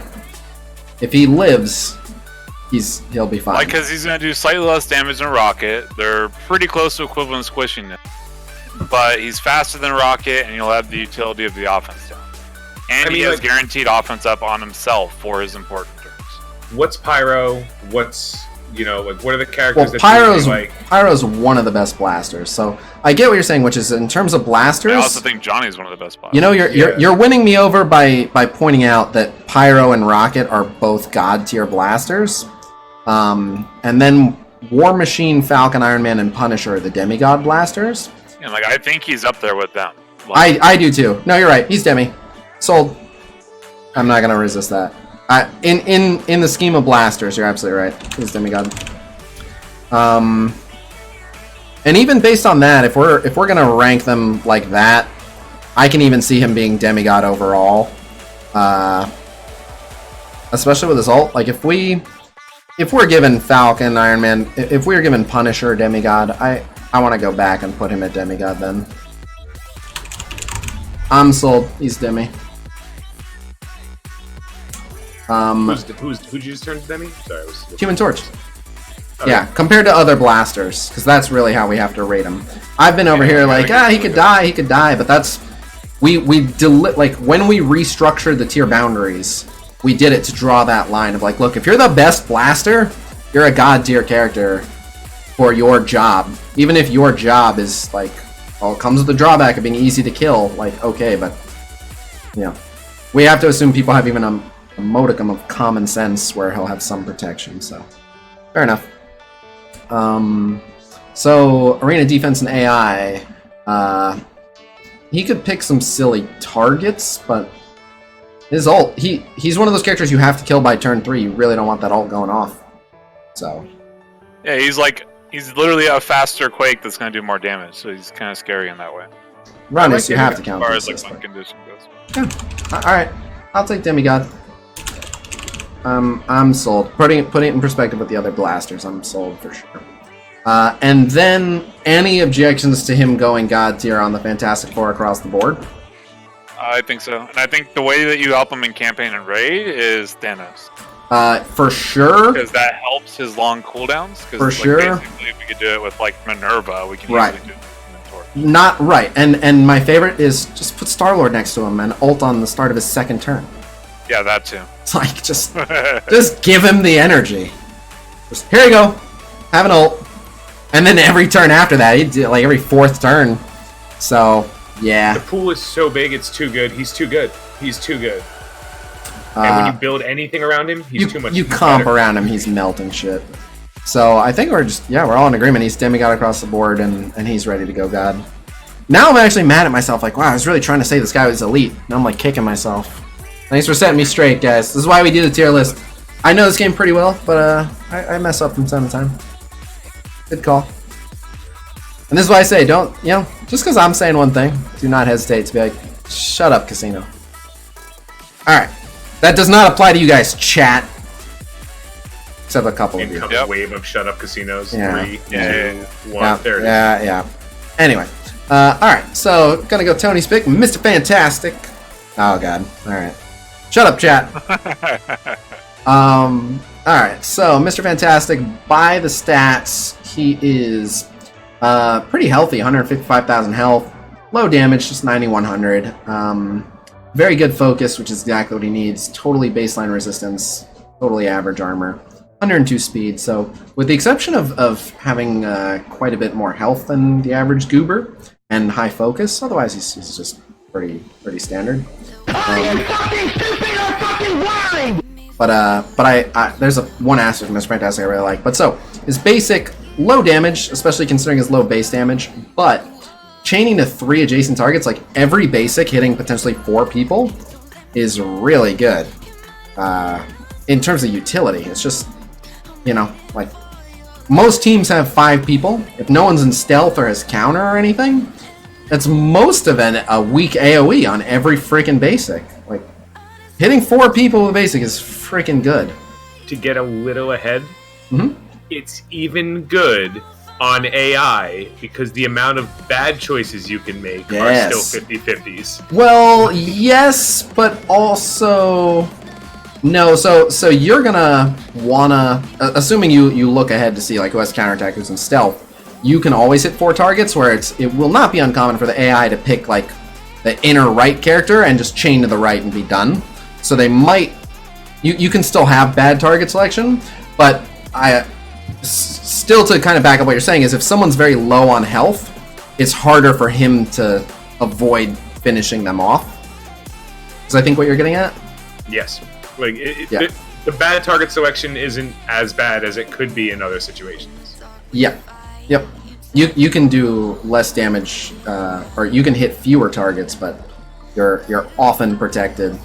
The AI is going to average three total targets hit each time, which is pretty good for the AI. The special, which is ready on turn 2, attack primary target for 400%, and a targeted stun with his high focus. Excuse me. I love a targeted stun. That ability hits pretty hard. He's only got like 9k damage, so that's hitting for like 36k. It's not a giant nuke, but they'll feel it, and the stun is good, and it's ready right at the start of turn 2. Yeah, it's a slightly worse Spider-Man ult. Well, Spider-Man's freaking hurts, and Spider-Man's is often. That's what I mean. It's less damage than Spider-Man's ult, and doesn't slow. Yeah, and doesn't slow. Doesn't hit in a defense down. Listen, don't drag my boy Spidey through the mud. All right. No, Spidey's way better. That's why I said a weak Spider-Man. No, I know. All right, that's fair. But so I love his ult, even though his ult is like in practice. For most situations, this ult is like, that's a weird ult that you don't need that much. But because this gives the biggest middle finger to Colossus, I absolutely love it. Clear defense up, hit him for 450% after you clear defense up, and gain obnoxious 100,000% extra focus for this attack. It's just a middle finger to Colossus. Now, it is good against other people. It's good against Juggernaut. It's good against Luke Cage. And so the other thing is, like, with the current meta, I don't get as annoyed when I'm stuck on a tank as long as they don't have defense up. Like, if Luke Cage is still taunting, but I removed his defense up, I'm like, this is fine. I'd rather be hitting someone else, but it won't take me that long to kill Luke. Same way I feel about Juggernaut, same way I feel about Colossus. Like, if as long as they don't have defense up, it's not that bad having to attack them. And because he doesn't need any synergies or anything to make this happen, I like this ability a lot. So he's like the anti-tank controller. And then gain resistance, gain focus, share that with everyone. And then this is where it gets crazy. On self and each Fantastic Four ally's turn, 100% chance to apply assist now to self, Namor, or random Fantastic Four ally. And if he calls them to assist, they're no longer blind. And then this is real good. On turn, choose 3 random enemies. If they have a positive effect, remove one. Yeah, that's great. That's like a Green Goblin passive against Shield, or against anyone, but just it's just terrific. So yeah, I mean, I think Reed's really good. Alright. Well, I'm not sure where I want to place this guy, but let's see. Campaign Raid Dark Dimension. He's decently healthy. He'll strip defense downs from important targets. He's got good chain. You'll get good value out of that against a lot of enemies.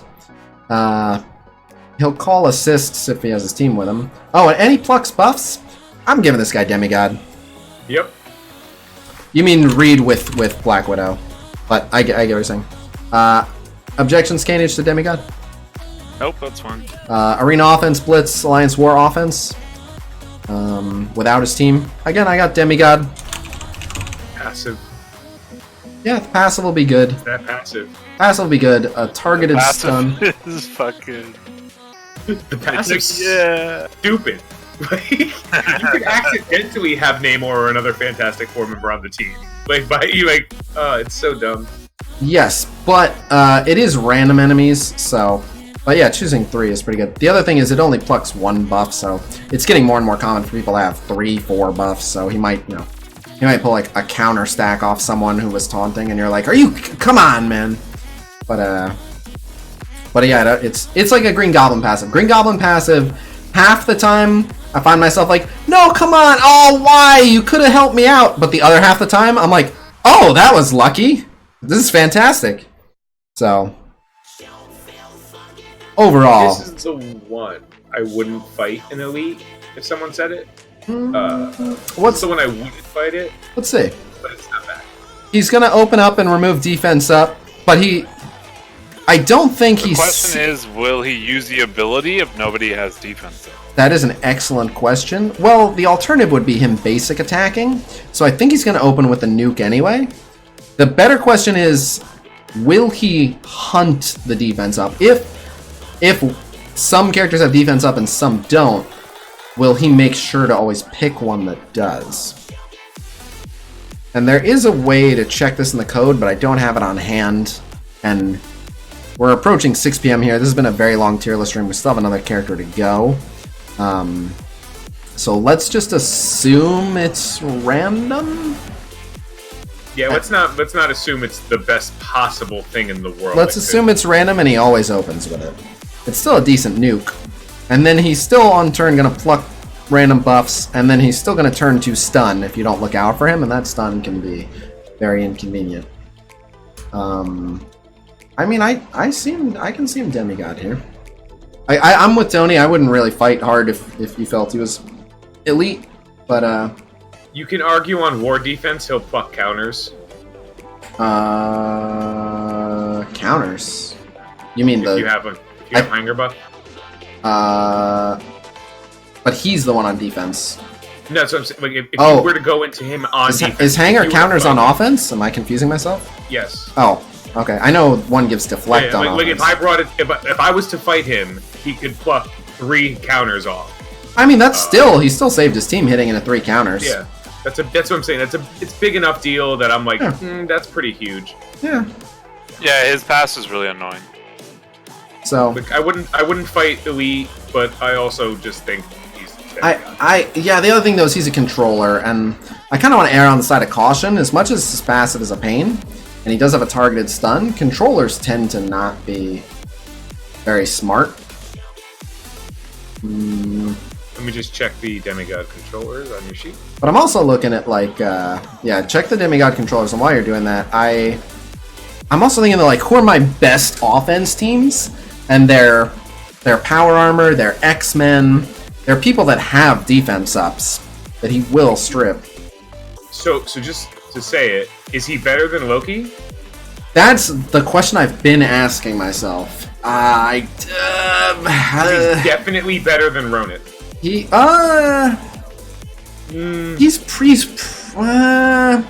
a vacuum.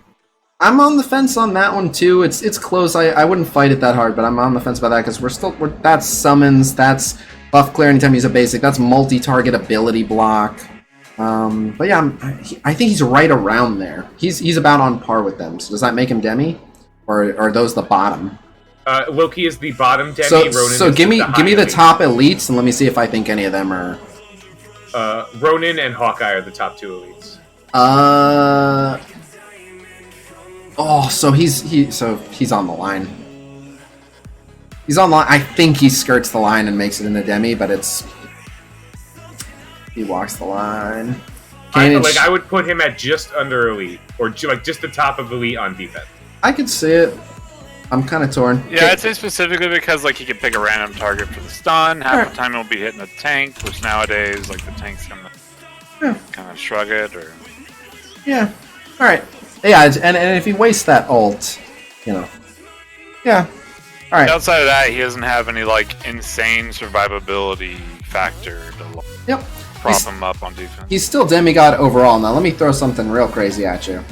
I think we both we're all in agreement that he's gonna get the +1 across the board on his team to go to God tier.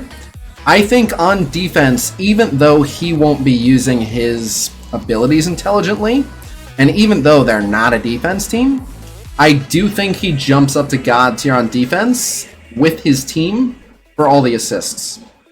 I think that still makes them just a nightmarish defense. Not that I expect to run into it, but if you really wanted to make a Fantastic Four and a random 5th like Thanos for a defense team, I would yeah, it could be annoying. Did anyone make a statement of what you think the Fantastic Four team is as a team right now? Whether it's Fox next did. They're a God tier team. Then there's no question that he's not the one you could pull out. So, right. He's not the one you can pull out. Now, when I say they're a God tier team, though, they're a God tier team for an interesting reason.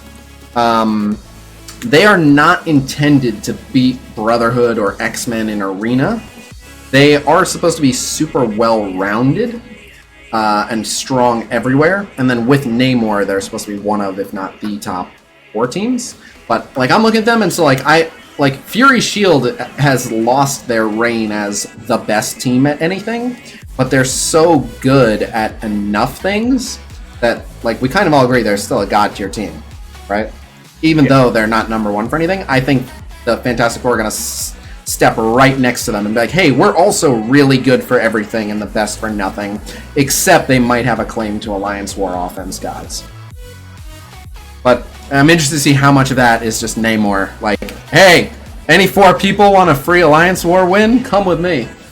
So, alright, so we've got him demigod overall. Oh, we didn't even put Human Torch in the ranking, so that's easy. So, are we going to say Human Torch is just below Rocket in... Oh, sorry, we put him in Demi. Are we going to put Human Torch above War Machine as a blaster overall? No? But definitely above Falcon. I'd put Definitely him above Iron Man. Yeah, I'd put him below Falcon. Okay. I'm fine with that. I think he's right around... Yeah, I mean, he's for sure better than Iron Man and Punisher.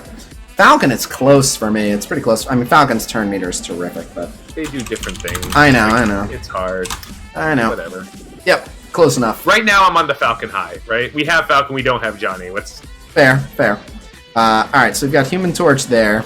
Then he's bio, right? Yeah, they're all... Yes. So this is the tougher one, here's your bio characters: Miss Marvel, Drax, JJ, Venom, Carnage, Quake. Where do you put Johnny there? Better than JJ? Right, that was where I was like, he's definitely above this point. Venom, Carnage, Quake. I think I prefer Quake. I think I can safely put Quake above him. Carnage is the one where I'm on the fence.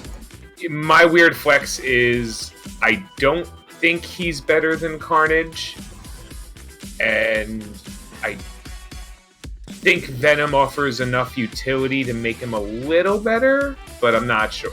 Well, I think I'm going to put him between Carnage and Venom, me personally, because while Venom is very good, I do think Johnny has an I win button for a lot of situations. His ult is is one of those ults that's dropping the hammer. But if that's the case, then no, I guess I think Carnage just does enough. It's close, but I think Carnage just does enough. Cainage, what do you think? Where's he going? I think I would put him. Oh, it's so hard.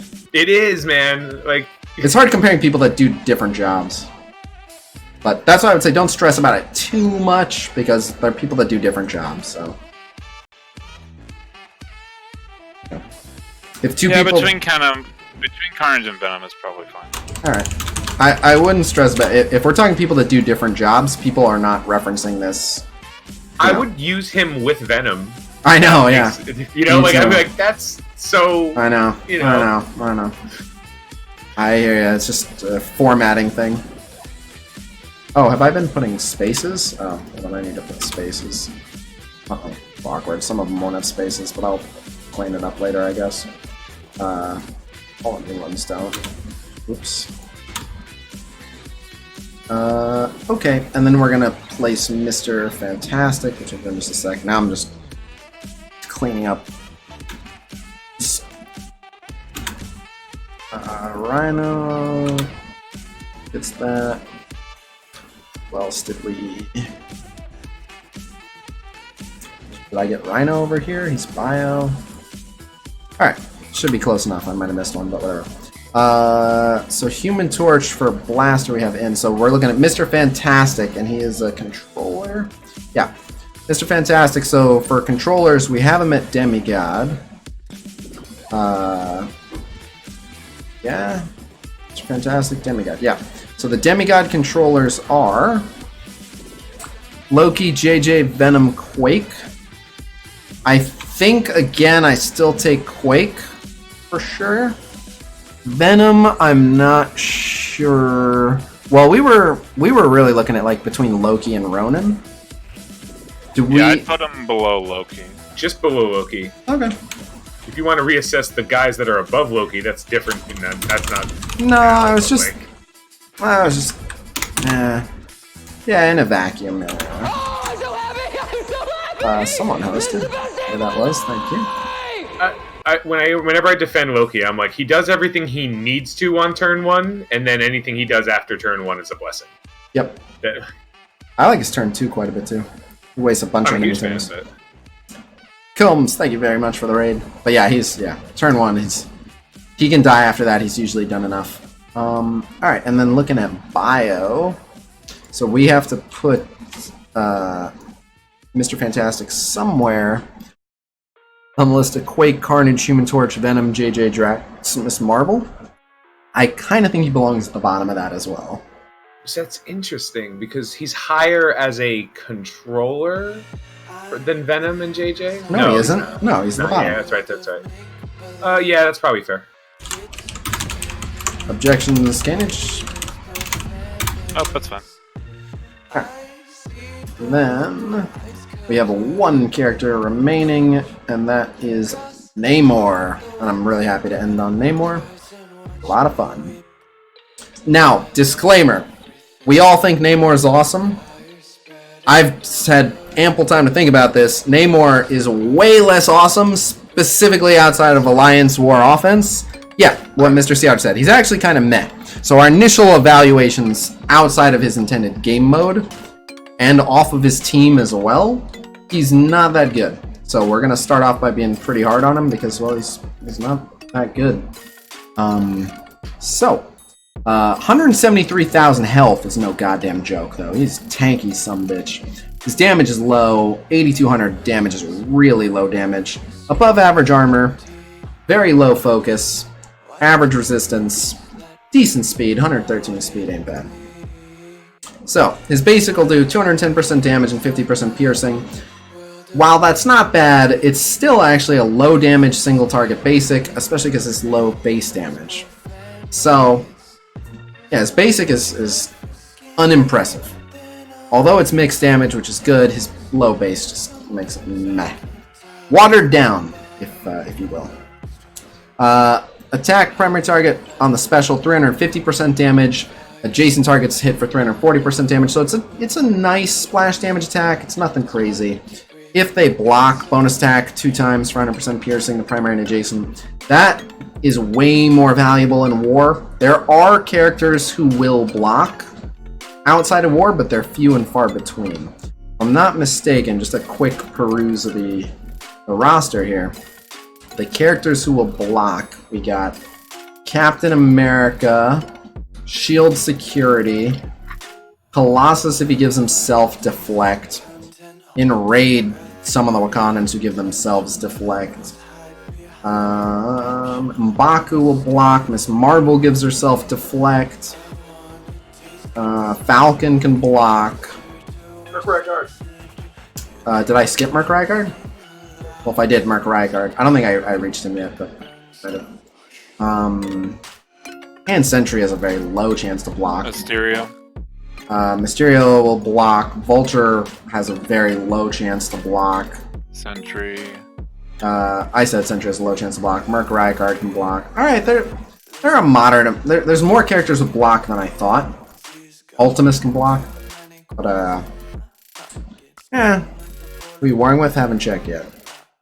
But yeah, We're warring with TMC Immortals.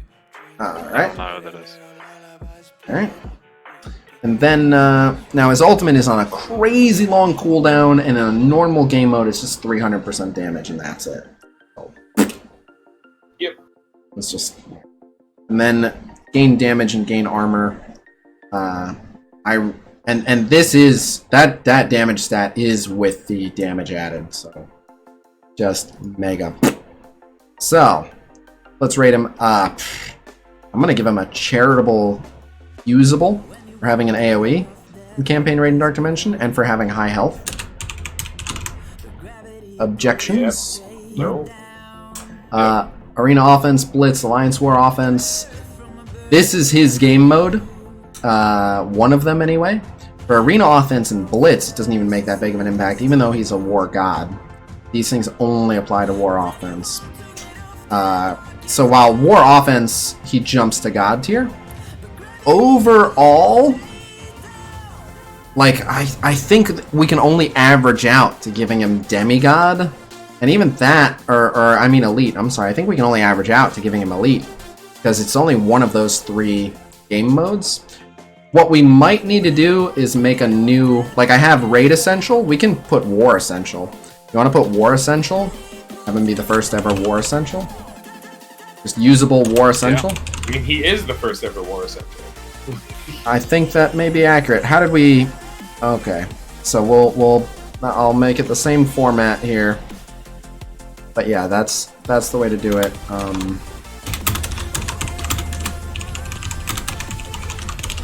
War Offense Essential. Oh, I did that for Mystique. Oops. Sorry. Okay. And finally, for Arena Defense AI, War Defense. Does he just, like, he's... Yeah, because of his health and his piercing, and he has an AoE. And he can AoE on turn 1. And then... You know what, for War Defense, it raises his stock a little bit, because half the time you have deflect when you come in, but... Again, I'll give him a charitable usable. Objections? None of the other stuff trigger on defense, right? Not really, no. Yeah, right. No. Is usable being too generous? Let me... I actually feel like, yeah. I feel like, and I know it's going to sound crazy, I feel like it's trash tier because you should never be using him on War. Well, correct, but it's lumped in. We're talking Arena Defense, AI, and War Defense. And not only that, but like pretty much everyone usable and below, you want to avoid using at all costs. This is more of a guide for like, I'm a new player, I got a lucky drop in one event orb and got this character. You know, like I only have 30 total characters. This is kind of who this is for. So looking at usable, what is it? He's mutant. The usable mutants are Storm, Cable, Wolverine. I do like all of them better than him. But don't think he goes down to mediocre, because he's also he's brawler, right? Yeah, he's brawler. So looking at the mediocre brawlers, it's Ultimus and Blade Master, and I do like him better than both those. So Nebula, Reaper, Elektra, yeah, he's all right. He's low usable, low usable.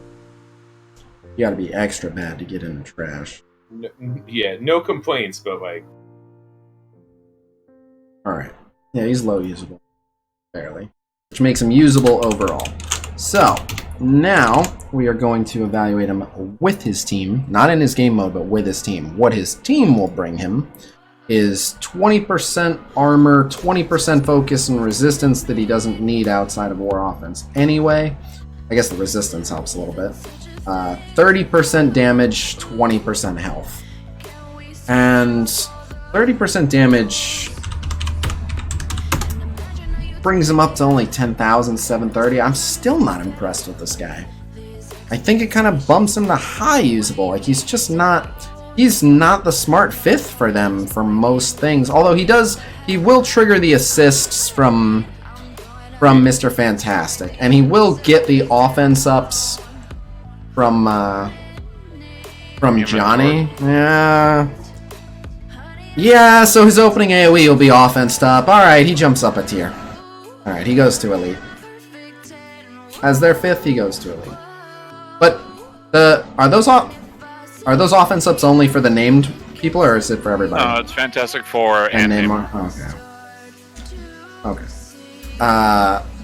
Alright. But yeah, so for Campaign Raid Dark Dimension, I'll have him jump up to Elite, being carried by them. Any objections? No, that's fine. He's just damaged. Yeah, a little. It's for Arena Offense, Blitz, Alliance War Offense. I mean, Alliance War, he goes up +3. Well, he was already Alliance War God. I actually believe you can throw him on just about any team and have him be a War God. But even if we're like, no, he's only Demi, doesn't matter. On his team, then he jumps to God anyway. yeah. I read you 1.3. Human Torch gives 30% damage, Xerxkix. I did it exactly right.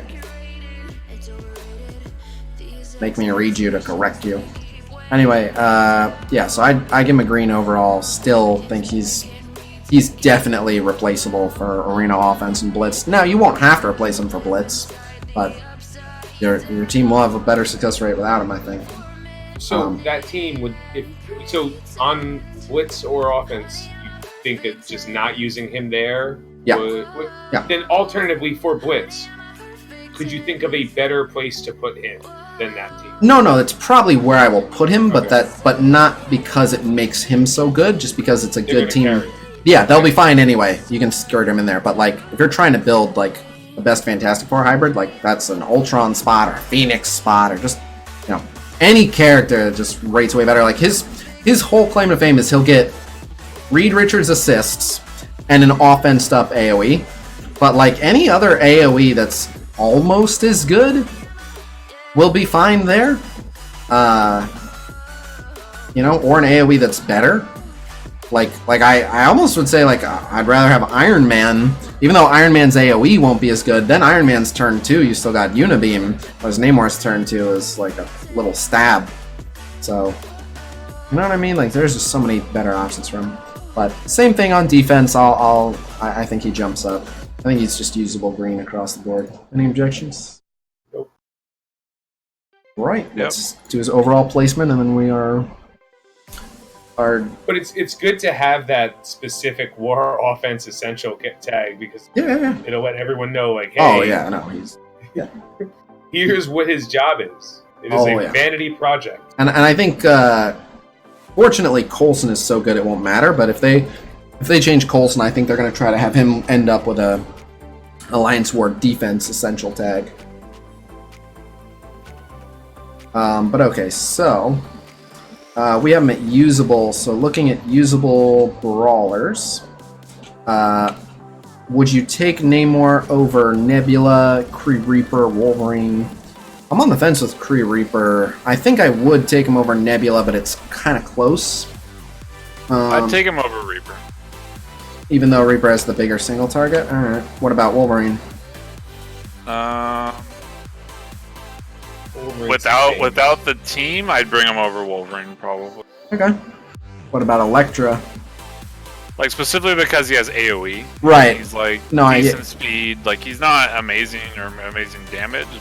Like he's AOE, so he can clear like he can kill like Loki summons or random bullshit that's annoying. He could be the top of the usable brawlers. I don't know if he's better than Elektra. Elektra still has a dispel. He still has a decent nuke.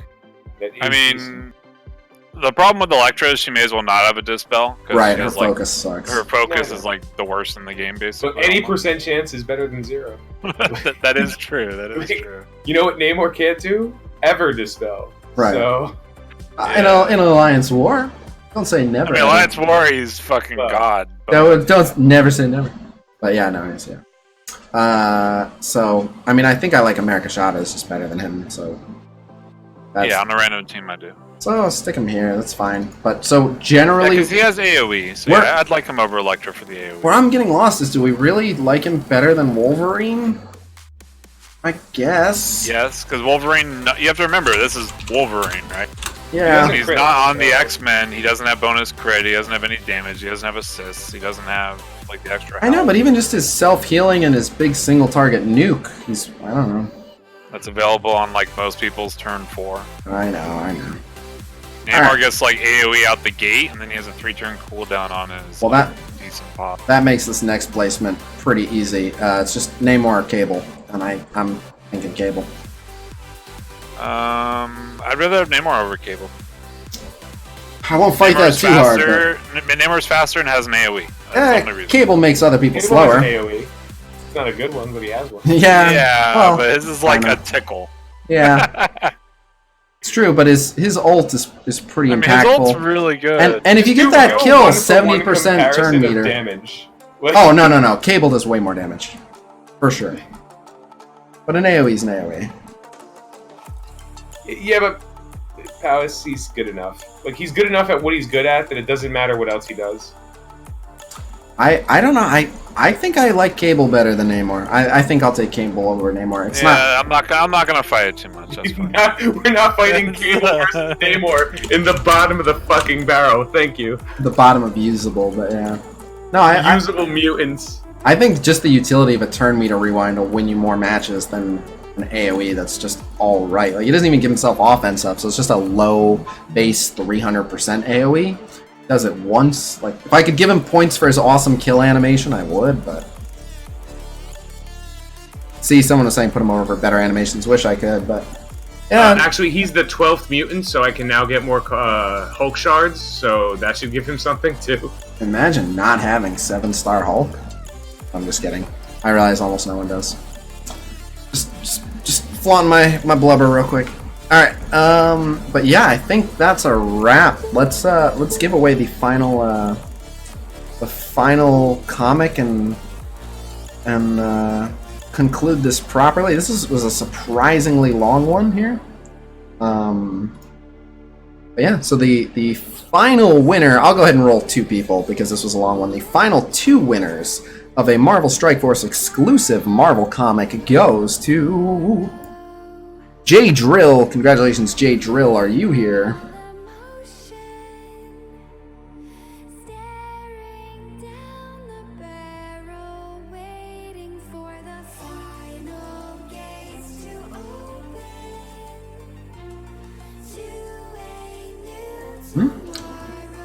Palace, don't let your memes be dreams. Namor is a god in war. Yeah, exactly, Gleason. Alright, and the new winner for a Marvel Strike Force exclusive Marvel comic goes to... Xerxkix. Holy! Someday I will win something. Boom! Today is that day. Congratulations, Xerxkix. This is obviously rigged! Alright. Well, you won. And we're gonna roll one more winner. Congratulations. And the final winner... I'm here. I'm so tempted to be like, oh, Xerxkix seems to be AFK, re-rolling.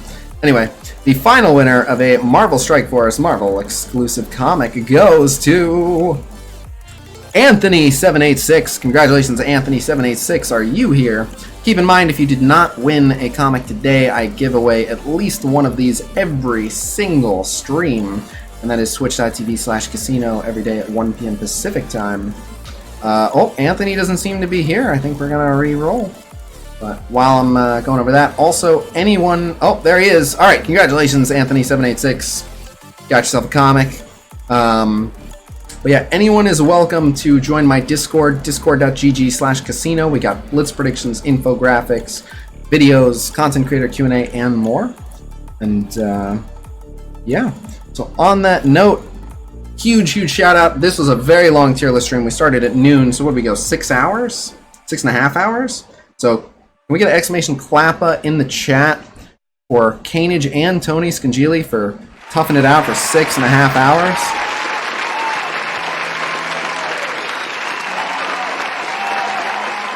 Thank you guys very much. And on that note, this is where I'm gonna wrap the video. So I am gonna continue because I have all my gameplay to do. So I'm probably gonna stream for another hour or two. But this is where we're gonna wrap the video. So thank you guys very much for tuning in. For those of you on YouTube, I will see you guys real soon. Peace.